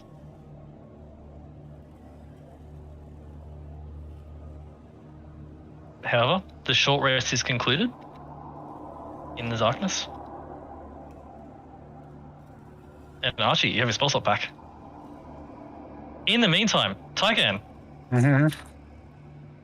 You're praying to Helm.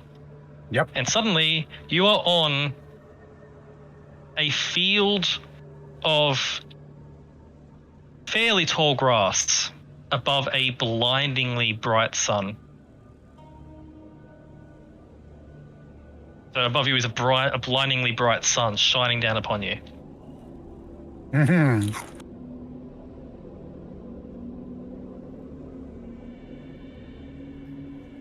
You hear a voice, just omnipresent, male, speak to you and says, "You seem troubled."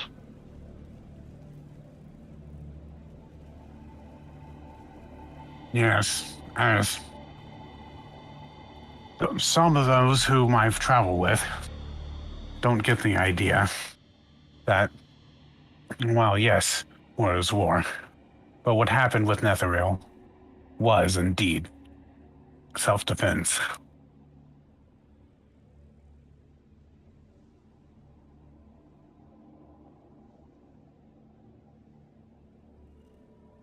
The voice booms through again and says, "It was regrettable. What had to be done.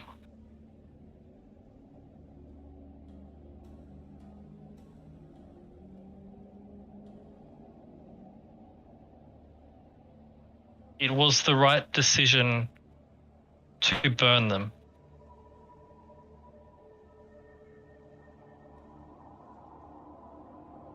But that little entity made the right decision too.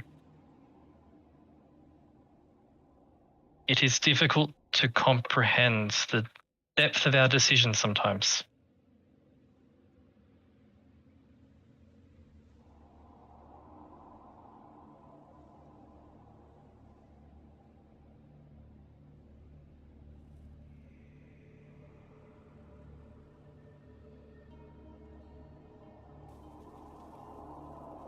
You feel a hand on your shoulder for just a second before it disappears.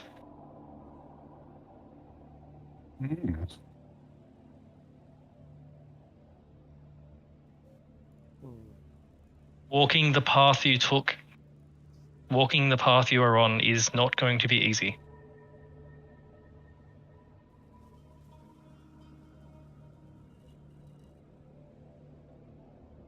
You may need to make decisions like this in the future. I certainly hope I do Decisions not. Sorry? I was saying he simply hopes that he doesn't have to make those decisions, but if the time comes and he does, he's hoping that Helm will help him. The voice of Helm speaks to you again and says, "All beings, not just mortal, but even celestials, may sometimes have to come to that decision. Face that sort of thing.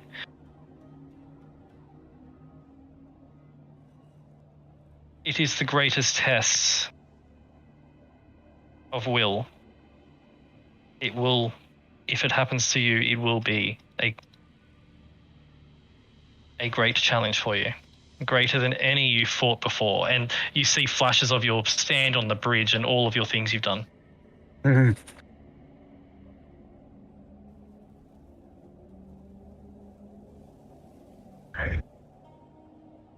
I offer you this advice, Tykan.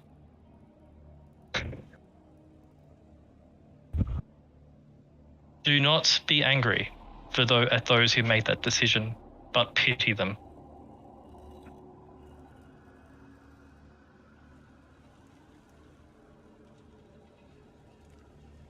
I can kind of nod, then he'll bow and just say, "Yes, my lord." There is much work to do. Suddenly you are back in that dark room.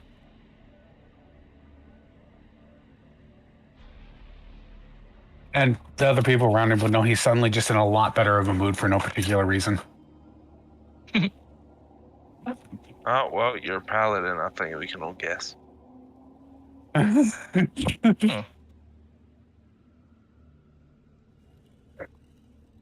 You will see Tykan's in a better mood. And then with that, if anyone says anything to him, or keep moving. Huzzah, he's in a better Yay. When you come back, Tykan, you do notice that the knight that's with you has buried the body of the robot. And he's in a moment of silence as you come back. I'll go over to the grave and give it a prayer. Yep, cool. The knight just looks at you, Tykan, and nods in approval. specifically what he's asking, right, is this prayer is actually towards Kellamvor, Kellamvor, I don't know who that is. the god of death. Ooh, okay. Specifically, he just says he hopes that the little girl's soul went to him and he sent her to a good spot.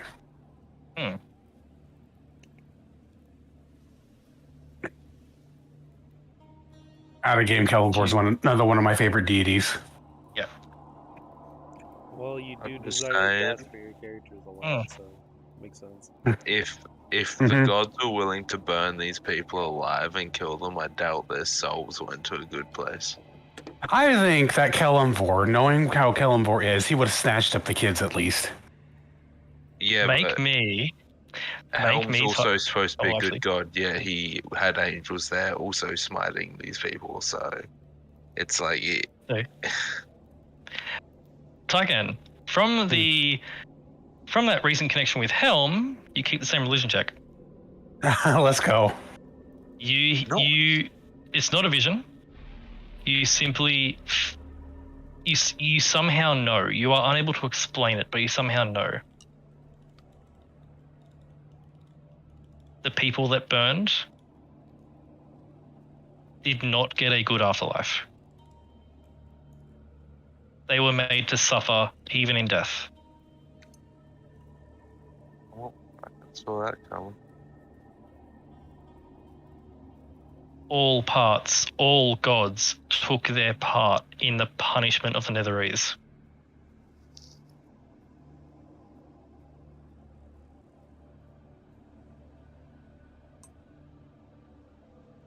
But the girl's soul was not taken by the Celestials. She did not suffer in death or after.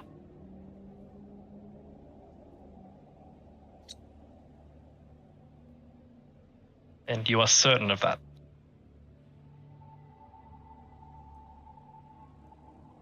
Icon just nod his head and just whisper under his breath, "Thank you, Judge of the Damned."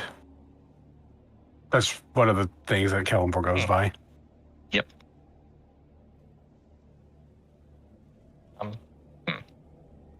So with that, Archie, your spell slot is returned. Are you ready? Yep. Teleportation Ready? circle. As you start frantically drawing this teleportation circle, the water elemental sort of moves near it, and as it moves near it, it sort of accidentally washes some of the chalk away. Where are we going again? It needs to be inside it anyway. Yep. The knight stands back as he watches.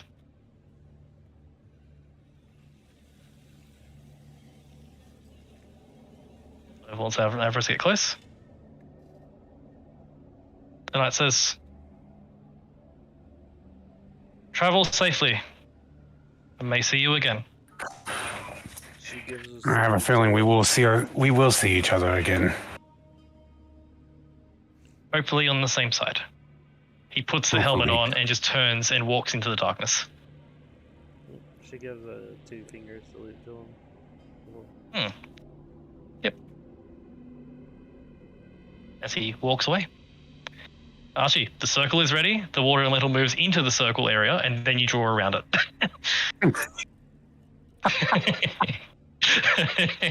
I didn't think of that.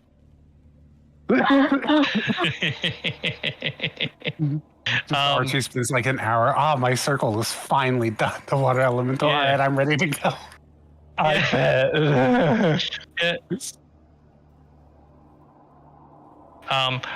Archie, where's the circle going to?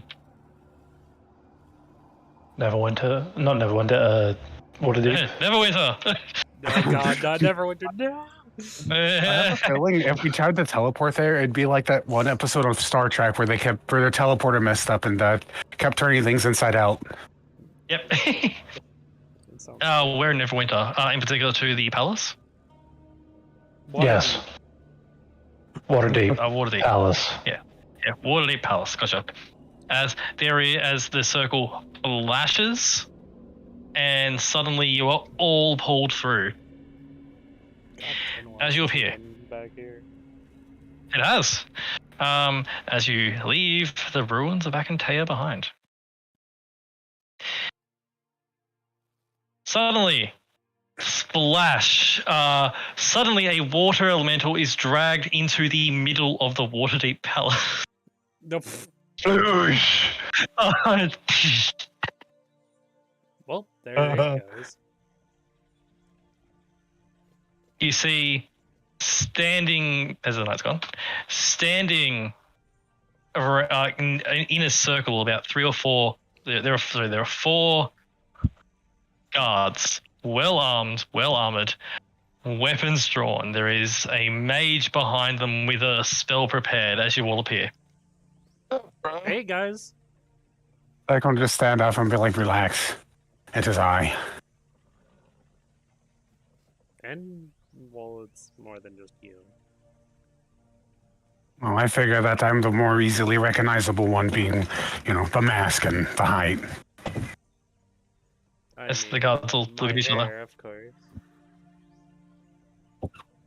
As the guards all look at each other and nod, and they just point their weapons at Avarice and Malevolence. Not to mention the banner.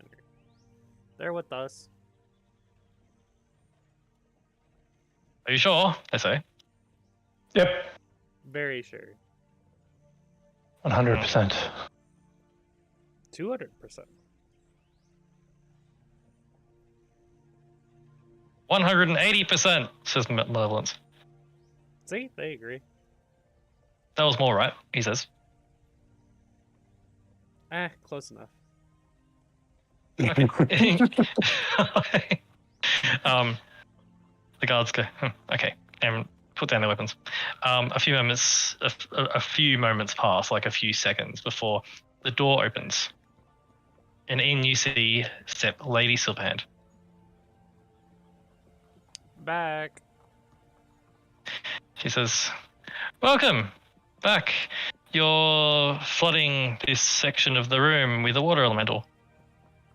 Yes, we found it. Yes, we found it. We did actually Yes, we found it. It was just sitting there, unclaimed. Finders keepers, you know? It's kind of ours now. And we thought, you know what? A water elemental would be a nice thing to have around the house. Well, it can. I don't know it's about certainly around some. the house, but handy to have around.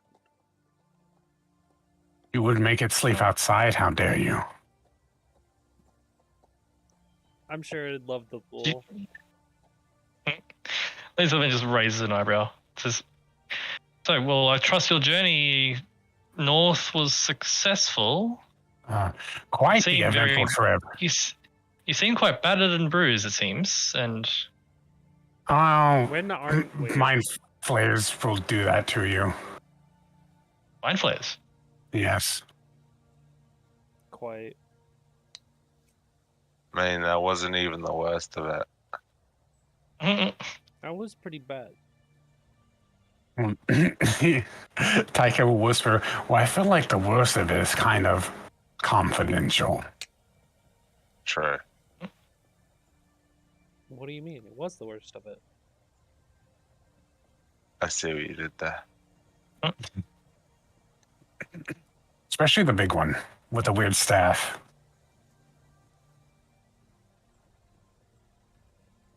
Yeah, and his scepter was Silverhand. quite large too.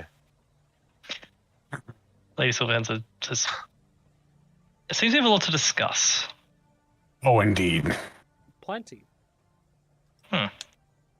Well, come, let's have a discussion. This way. Are these two trusted by you? Not with these kind of discussions. But about a solid 70% yes. Malevolence says, 40%. Now you're talking.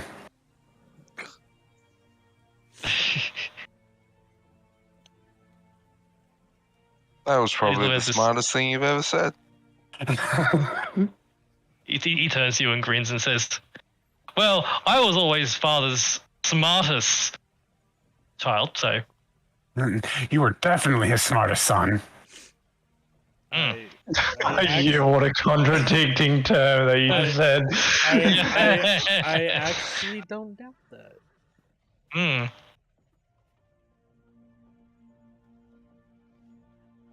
He grins and says, "See, Avarice? See, I'm father's smartest son, not you."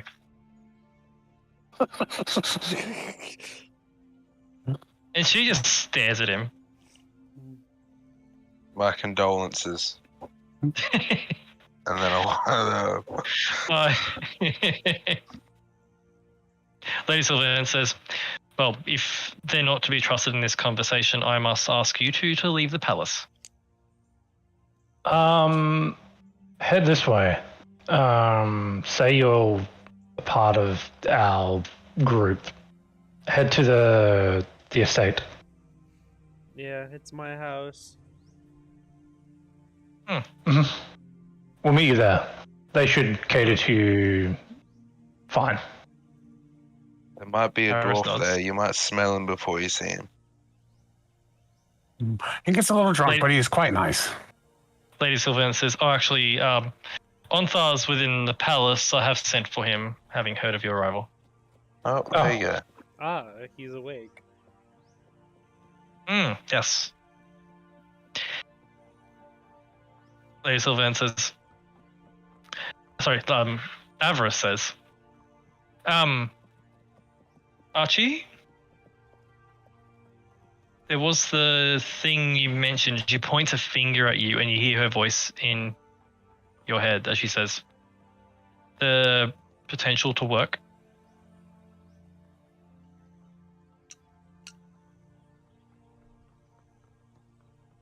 Sorry. Avarice looks at you and says, "There was that thing, remember?" And she points her finger at you and you hear a message cantrip in your head. "The potential to work here?" Yes, we'll get to that as soon as... We'll get to that as soon as we deal with the more important things. I'll let them know. Okay. And with that, she and Malevolence walk out, being escorted by guards to exit the palace. As once the moment the two tieflings are out of earshot, Lady Sylvan says, "I'm sorry, did I just hear that tiefling's name is Avarice?" Oh Yep. my god. You heard right. We left Kalaya. Yes, you. Well, we would have had Kalaya with us. I am happy to say you went up the lane, got Kalaya, and it's fine. Okay, because that would have been the funniest shit ever. It would have been like Home Alone Pet Edition. We have to go back. Kalai's just fucking sat there in the desert. When are they coming back? Damn, they're taking forever. It's that episode in Two and a Half Men. Yeah, like standing in the The rain. guy Like, is the kid standing in the rain. yeah. It's like, did we forget something? It's probably not important. You're Yeah. probably right. But yeah, Lady Sylvan says, so Avarice and Malevolence? Correct. It's And exactly we what are- you're thinking. And we are to trust them. Kind of. I'm pretty confident that we can trust them as long as they get what they want. Oh, that's a good way to put it. They're in What a do they bit of want? they're in a bit of a predicament at the moment, so their loyalty is literally you provide what they want and they will do whatever you want them to. They've What been they cursed want and is can't a steal. metric shit ton of gold. They decided it was a good idea to steal from the second layer ruler.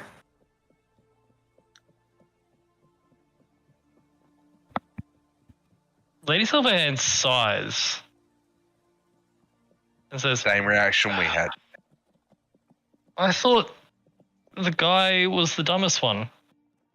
It runs Well, in the I family. have a strong feeling that, like the name implies, there was a haul to be had, and then the dumb one blurted about it, and you know what this is like. I don't know what's. Well, He Yes, probably yes. already knew as they were scheming it. He has eyes and ears everywhere. So basically, they have to pay back 800,000 gold. They have dimensional shackles. They are bound to not be able to steal the gold, so they have to earn the gold. So as long as we provide them with a stable income of gold, they are trustworthy allies. Hmm. From what I gather, a steady supply is better than a few lump sums when it comes to their case. I see. Well, we can discuss some means of paying them, hiring them on a contract or something. But for now, come. Things have been busy, she says. Indeed. Quiet. Oh, and I'm You just can- saying, they were relatively cheap for this whole ordeal. It only cost us 6,000 gold. Well, Ethery's ruin is certainly expensive to go through. I can see you gathered something. She points at Scarlet and Tyken's armor. I can't take it off. This is temporary. See. Oh, with that, you are led as you walk and talk, essentially, to a sort of a meeting chamber. And as you step inside the meeting chamber, the door's open for you. You step in. You see in the meeting chamber there are some people. You see. Sorry, playing my things. You see Dainala, who was the elf who ages backwards. Did she age any less? No, she's aging at the normal rate, but backwards. So it has not been a year yet. Got it. You see I'm never even Dainala. close to one, though. You see Dainala. Obviously, you have Lady Silverhand. But Imagine she gets to the point where she's aging backwards, but even slower. Or I would hope that when you get to a certain reverse age, you would want to age a bit slower. Well, no, I'm just like saying, like now it's at normal for her current age. If she got less age, that it starts going a lot slower. Like every 4 years is 1 year down. What she should do, she should start working on being a druid so she only ages lower once every 10 years. Fuck, just a true polymorph yourself and changeling. You do whatever you want. yeah, so Dainala's in the room. Lady Silverhand's leading you into the room, and you see sitting at the table as well is Valiant. Hey, our boy's back.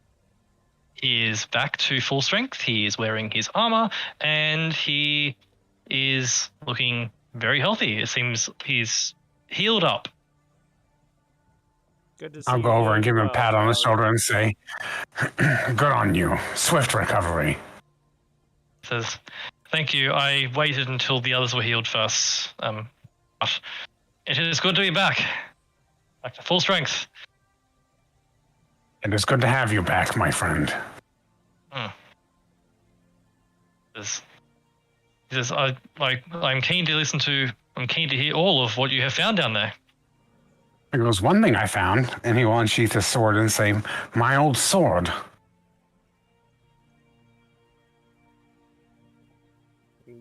He says, "Oh, That is incredible.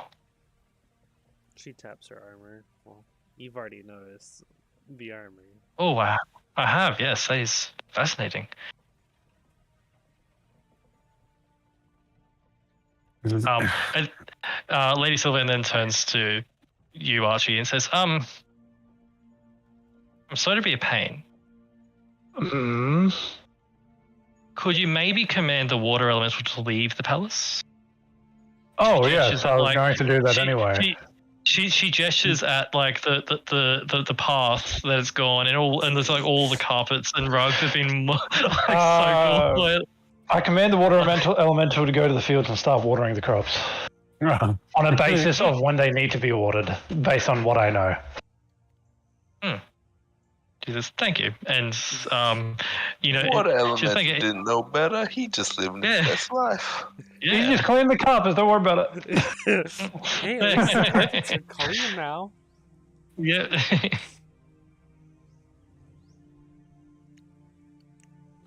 Lady Sylvan says, Valiant, if you wouldn't mind accompanying the elemental just to ensure that, no one attacks it, thinking it's a rogue elemental. And he says, of course. And he smiles to you, Tyken, before making his way out. Tyken smiles back and says, "Take care of yourself." Yes, you too. It's good to see you in health. That Valiant leaves, and as he leaves, the door, Lady Sylvan closes the door and says, as he's left, Lady Sylvan says, "Remember, he still has that thing." Mm-hmm. Indeed. I have no idea what you're talking about. I can't remember. That's not At a game, surprising. it was at a game, it was he was basically has a type of GS on his mind that he will leak secrets to the dragons. Yeah. I was about to say he's bugged at the moment. He's bugged at the moment. He has a bug. But he's being allowed to stay like that because they can intentionally feed false information. Yeah, makes sense. Before we get into this, I need to head off and do something. Yes, I'm literally 30 seconds from wrapping up. Okay. Alright, I'll count down. As you all sit down at the table to debrief essentially and have a conversation. Mhm. You then Ella looks at you all and says, "You seem to have seen some shit down there." Mhm. No idea. Yep. I want to hear all about it. And at I that saw point, you Mother hear the Insect sound. Queen give birth in front of me. I didn't expect to hear that come from a Netherese ruin. At which point you hear thud, thud, thud, thud, thud, thud, thud, thud, thud. Bang! The door's open. Looks over. You see Onta. I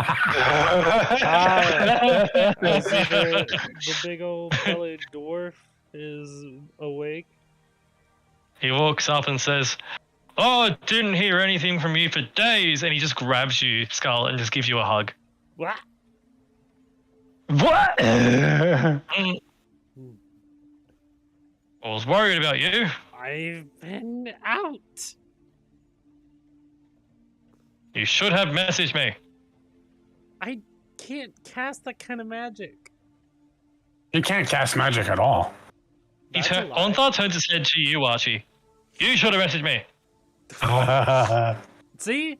Yes, blame Archie. It's all Archie's fault. Thank you. I'm sorry, I was in the middle of getting murdered by mind flayers, long lost technology, elementals, bugs that could siphon my own magic, and world ending weapons. And that one Queen wizard giving that tried to birth betray right in our us. face. Yeah. And yeah, that. Oh, yeah, and see- Frigidax's son. See, Anthar, it's not his fault. It's their fault. I was a little distracted. Just a tiny bit. Then Ella says, Did you happen to bring back one of the Mind Flayer heads? Did we even kill one? Like, Yeah, we killed a few. You have their heads. I'm not gonna lie. No, but the thing is, I know where a lot of them are. Yeah, taking the head wasn't exactly on the agenda. If you can get me one, that'd be good. why? What do you Do you want information about them? Yes, actually. I wrote everything down and I can recall literally everything about all of our combats against every single one of them. There you go. Excellent. Well, I can give you a detailed report by tonight. excellent. Lady Silverman says, Lady Silverman says, well, we can talk about Mind Flayer heads and other body parts later. Please. There is some important business to discuss. She waves her hand and the door that Onthar bursts open and closes. And that's roll call session there. We're about to meet with them. Woo! Yeah. I will say one quick thing as well. I presume you did identify some things while you were there. Probably the the rest of the angel war. swords and armor and stuff, I would assume. Cool. Well, I will tell you what Sir Towerfall's armor did. Oh, yeah. Ooh. Let's hear it. Plus, it is +2 full plate. Mine. Dear God. Made out of mithril. Let me work. So it is no stealth. It is no stealth disadvantage and half the weight. Once per day, you can cast haste without concentration, and your once per day bless spell is an interaction. Hey, so Tarkin, you want some new armor?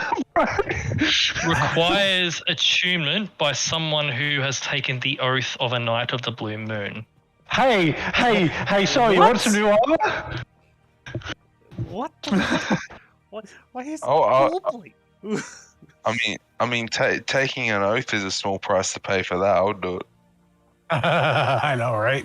That basically applies to anyone who is a member of the Order of the Blue Moon. However, it does not resize. Oh. All right.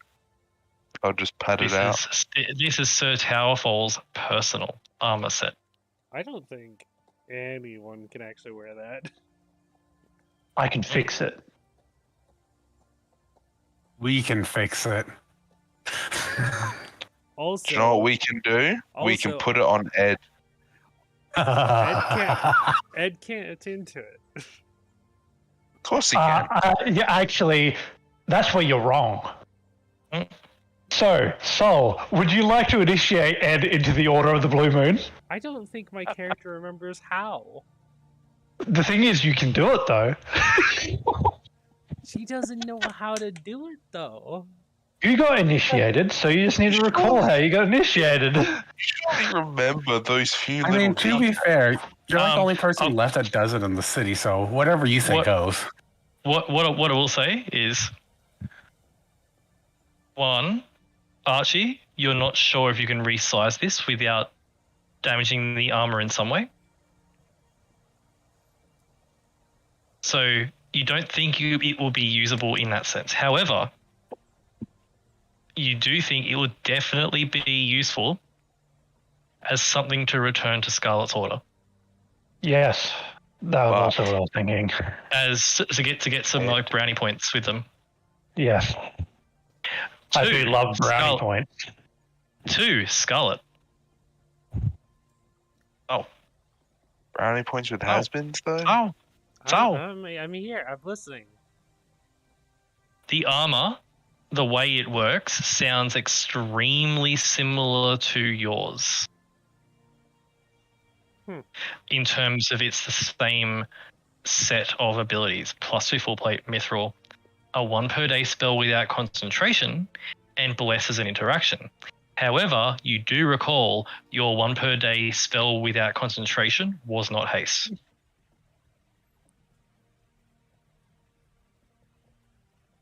I don't remember what mine is then.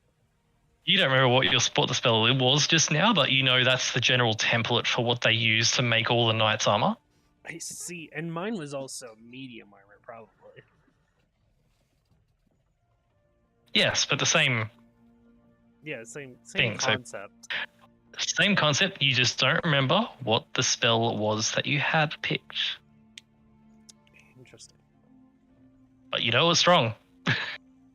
And they're designed only for someone of the same build. All right. So Who whoever. So, could but we wear this, though? But with that, we can all wear it. It just won't. But with fit. that, but with that, you all sit down for a meeting and a discussion, and we'll see what happens in the next session. Woo. Yes. Yeah. Because we can decide. Like, we're gonna probably have a downtime session next session anyway, and do all the dialogue and figure out all the things and do the best thing that we need to do, and that's upgrade Ed. Actually, I think the best thing to do is pay off the debt.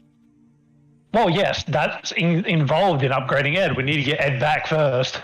Give us the girl and we'll wipe away the debt. 5 points to anyone who gets that reference. I installed the freaking Netherese fucking like change blade on the Ed.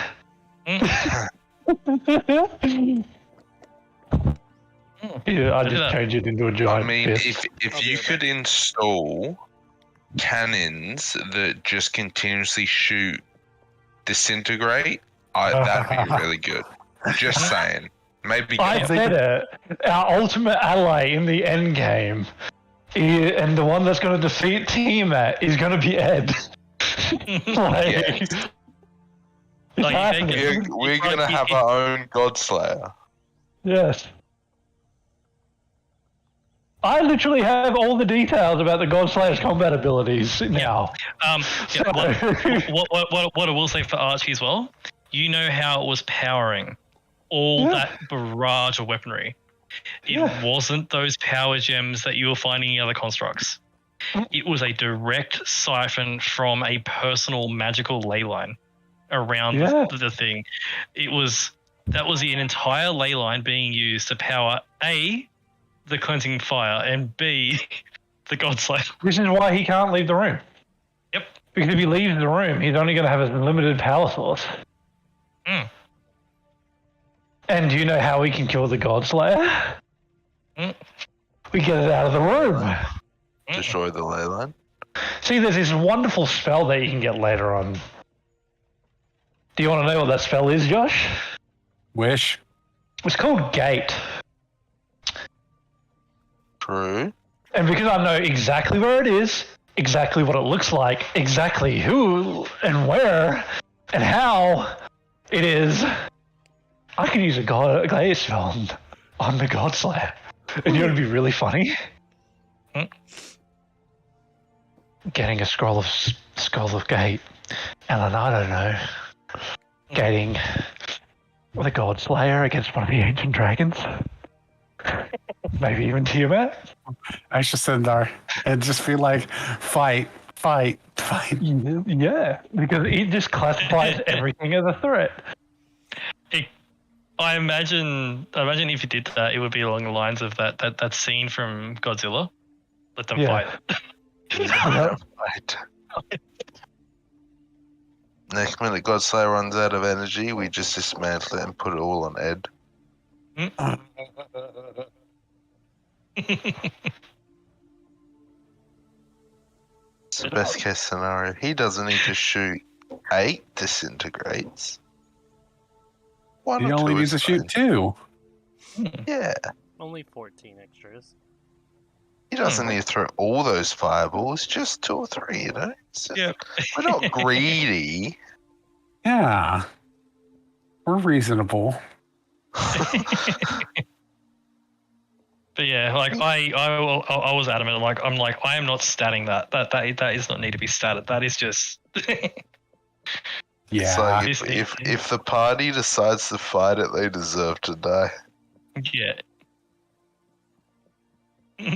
All right, make me let me just roll the 6 dex saves to avoid all these disintegrates. I will say though, if you were going to run into the room and do things, it did have a DC 24. Jesus. Fuck. What are you even meant to do? DC 24 It for what? is all of it disintegrates. Oh, that's a deck save. I can't make that. Impossible for me to make. I could make that. Barely. I have a +1. Yep. How would you be able to make that? Like, I'm a paladin. Not 20. Not 20. yeah, that. I mean, if if we- 19 plus 3. If we're counting a natural 20 as an auto pass instead of the number, then 5% chance. Nat 20s on saves. Nat 20s on saves. Auto succeed regardless. Oh, okay. Fair. Exactly. Nat 20s on ability checks, however, do in certain situations. Rules are written they don't, but they should be able to. Otherwise, dimensional shackles are overpowered as hell. Like rolling fucking the natural 20 on Sona's breaking the dimensional shackles when realistically I shouldn't have been able to, but it's just like, well, fucking why not? Yeah, so I had this argument with Danny because he insisted rules as written dimensional shackles can't be broken by a natural 20. Isn't it technically a 30? Okay. I gotta It's go. a D. Yep. Okay. Thanks for playing. Bye. See you. Bye. Alright, take a play. But yeah, so technically it's DC 30. It's a I think it's a strength check to get out, so it's an ability check. So rules is written, if you put dimensional shackles on someone who can't meet the DC, they cannot get out. I had this argument with Danny in his game because he was saying that dimensional shackles you can't break them because you can't nat 20 on an ability check, and I was like, cool. So I got a set and I strapped one on his lich. Oh. That is fucking hilarious. Oh my god. And he was like, oh, that's fine. He teleports away. I'm like, no, he doesn't. Because we did it in a pocket dimension. And also the lich wouldn't be able to reach the fucking strength save. This ability check. Yeah. A lich cannot meet the ability check, and by Danny's own rules, the lich is now forever trapped in a demi-plane. You see, I am kind of like that as a DM. I do like to follow rules as written as well, but I'm also completely cool if my players trap my lich in a demi-plane for forever. So. Yeah. I mean, deciding when the rule of cool takes over is really, I feel like, a skill. So my position is, in certain situations, a natural 20 should not auto succeed. For example, if I was to say, it depends. So it's like, if you were to say, can I jump over that mountain? Yeah. Regardless of what you roll, it won't happen. But if you want to break a dimensional shackle, there should always be a chance, unless it is impossible. And because technically a DC 30 means that it's possible, a natural 20 should then require it to be possible. Yes. See, I also like that kind of logic as well. But that logic is pretty good in my opinion as well. Like if it says DC 30, nat 20 should be good enough. Yep. Especially if you have like a +5 or like a what would it be? Like fucking +9 if we're looking at it right now as level 9 or whatever. Like it's like natural 20, 29. It's just like, bro, what more do you want from me?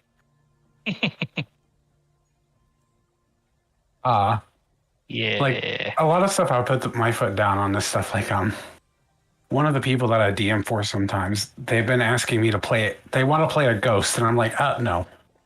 Yep. Like I am a very lax DM. They want to play an undead. I'm cool with it, but ghost specifically, no. I want to play. Like this is why I'm fucking disappointed I didn't buy the book that I wanted. That Grim Hollow. Grim Hollow book? It's on Because 5e tools. You just got to go to the homebrew section. because they have the I have it in my 5e tools. the vampires thing, which I think Mhm. is really cool Mm. because Like- it allows you to go through it. Players as werewolves, as any sort of lichen, as vampires, as liches. I'm cool with all that. Just not a ghost. Ghost is like so hard to balance around. Yeah, but like previous, because like werewolves and vampires were set as you are this now instead of you slowly build up to this. Like that's where I think the problem was. Because if we're like level 1 party, and I'm a vampire, I am OP as fuck. See, that's another thing, right? But if you go by the Grim Hollow thing, you gain little vampire bonuses like stat increases like a normal character level. So real quick. Next week. Unless otherwise stated, yes. Okay. I'll post the thing. I'll post my plans once I know my plans. I believe I'm probably okay. I am on annual leave from I'm on annual leave now up until the 6th of December. Okay. So I'm not working. So I could be about next week and the following week and the next week. But if I go away, I will let you know. I was going to go away to a music festival on the 25th of November. And I was not going to be back. However, that festival has been cancelled because it is under 1.5 meters of water. Oh. Yeah. Just bring floaties. Yeah. So like Josh may be aware, there's like massive flooding going on in some places in Australia. Yep. Yeah. Where that festival is basically a giant like flood base, like floodplains. I see. You say floodplains, and I hear improvised swimming pool. Yeah, it's actually really bad. Like I like heard something about like sharks in the water. Shark? Or No. that could be elsewhere. I remember there was sharks in. I mean, bull sharks swim upriver everywhere in the world, so it could be. I don't want to be that guy, but that sounds like the most American thing I've ever fucking heard. There were sharks. Yeah. There were. They weren't there. There were floods in northern New South Wales, where the river went up, and I'm not joking about this, 14 meters. Damn. Oh yeah, the river go. Yeah. So to get an idea, right?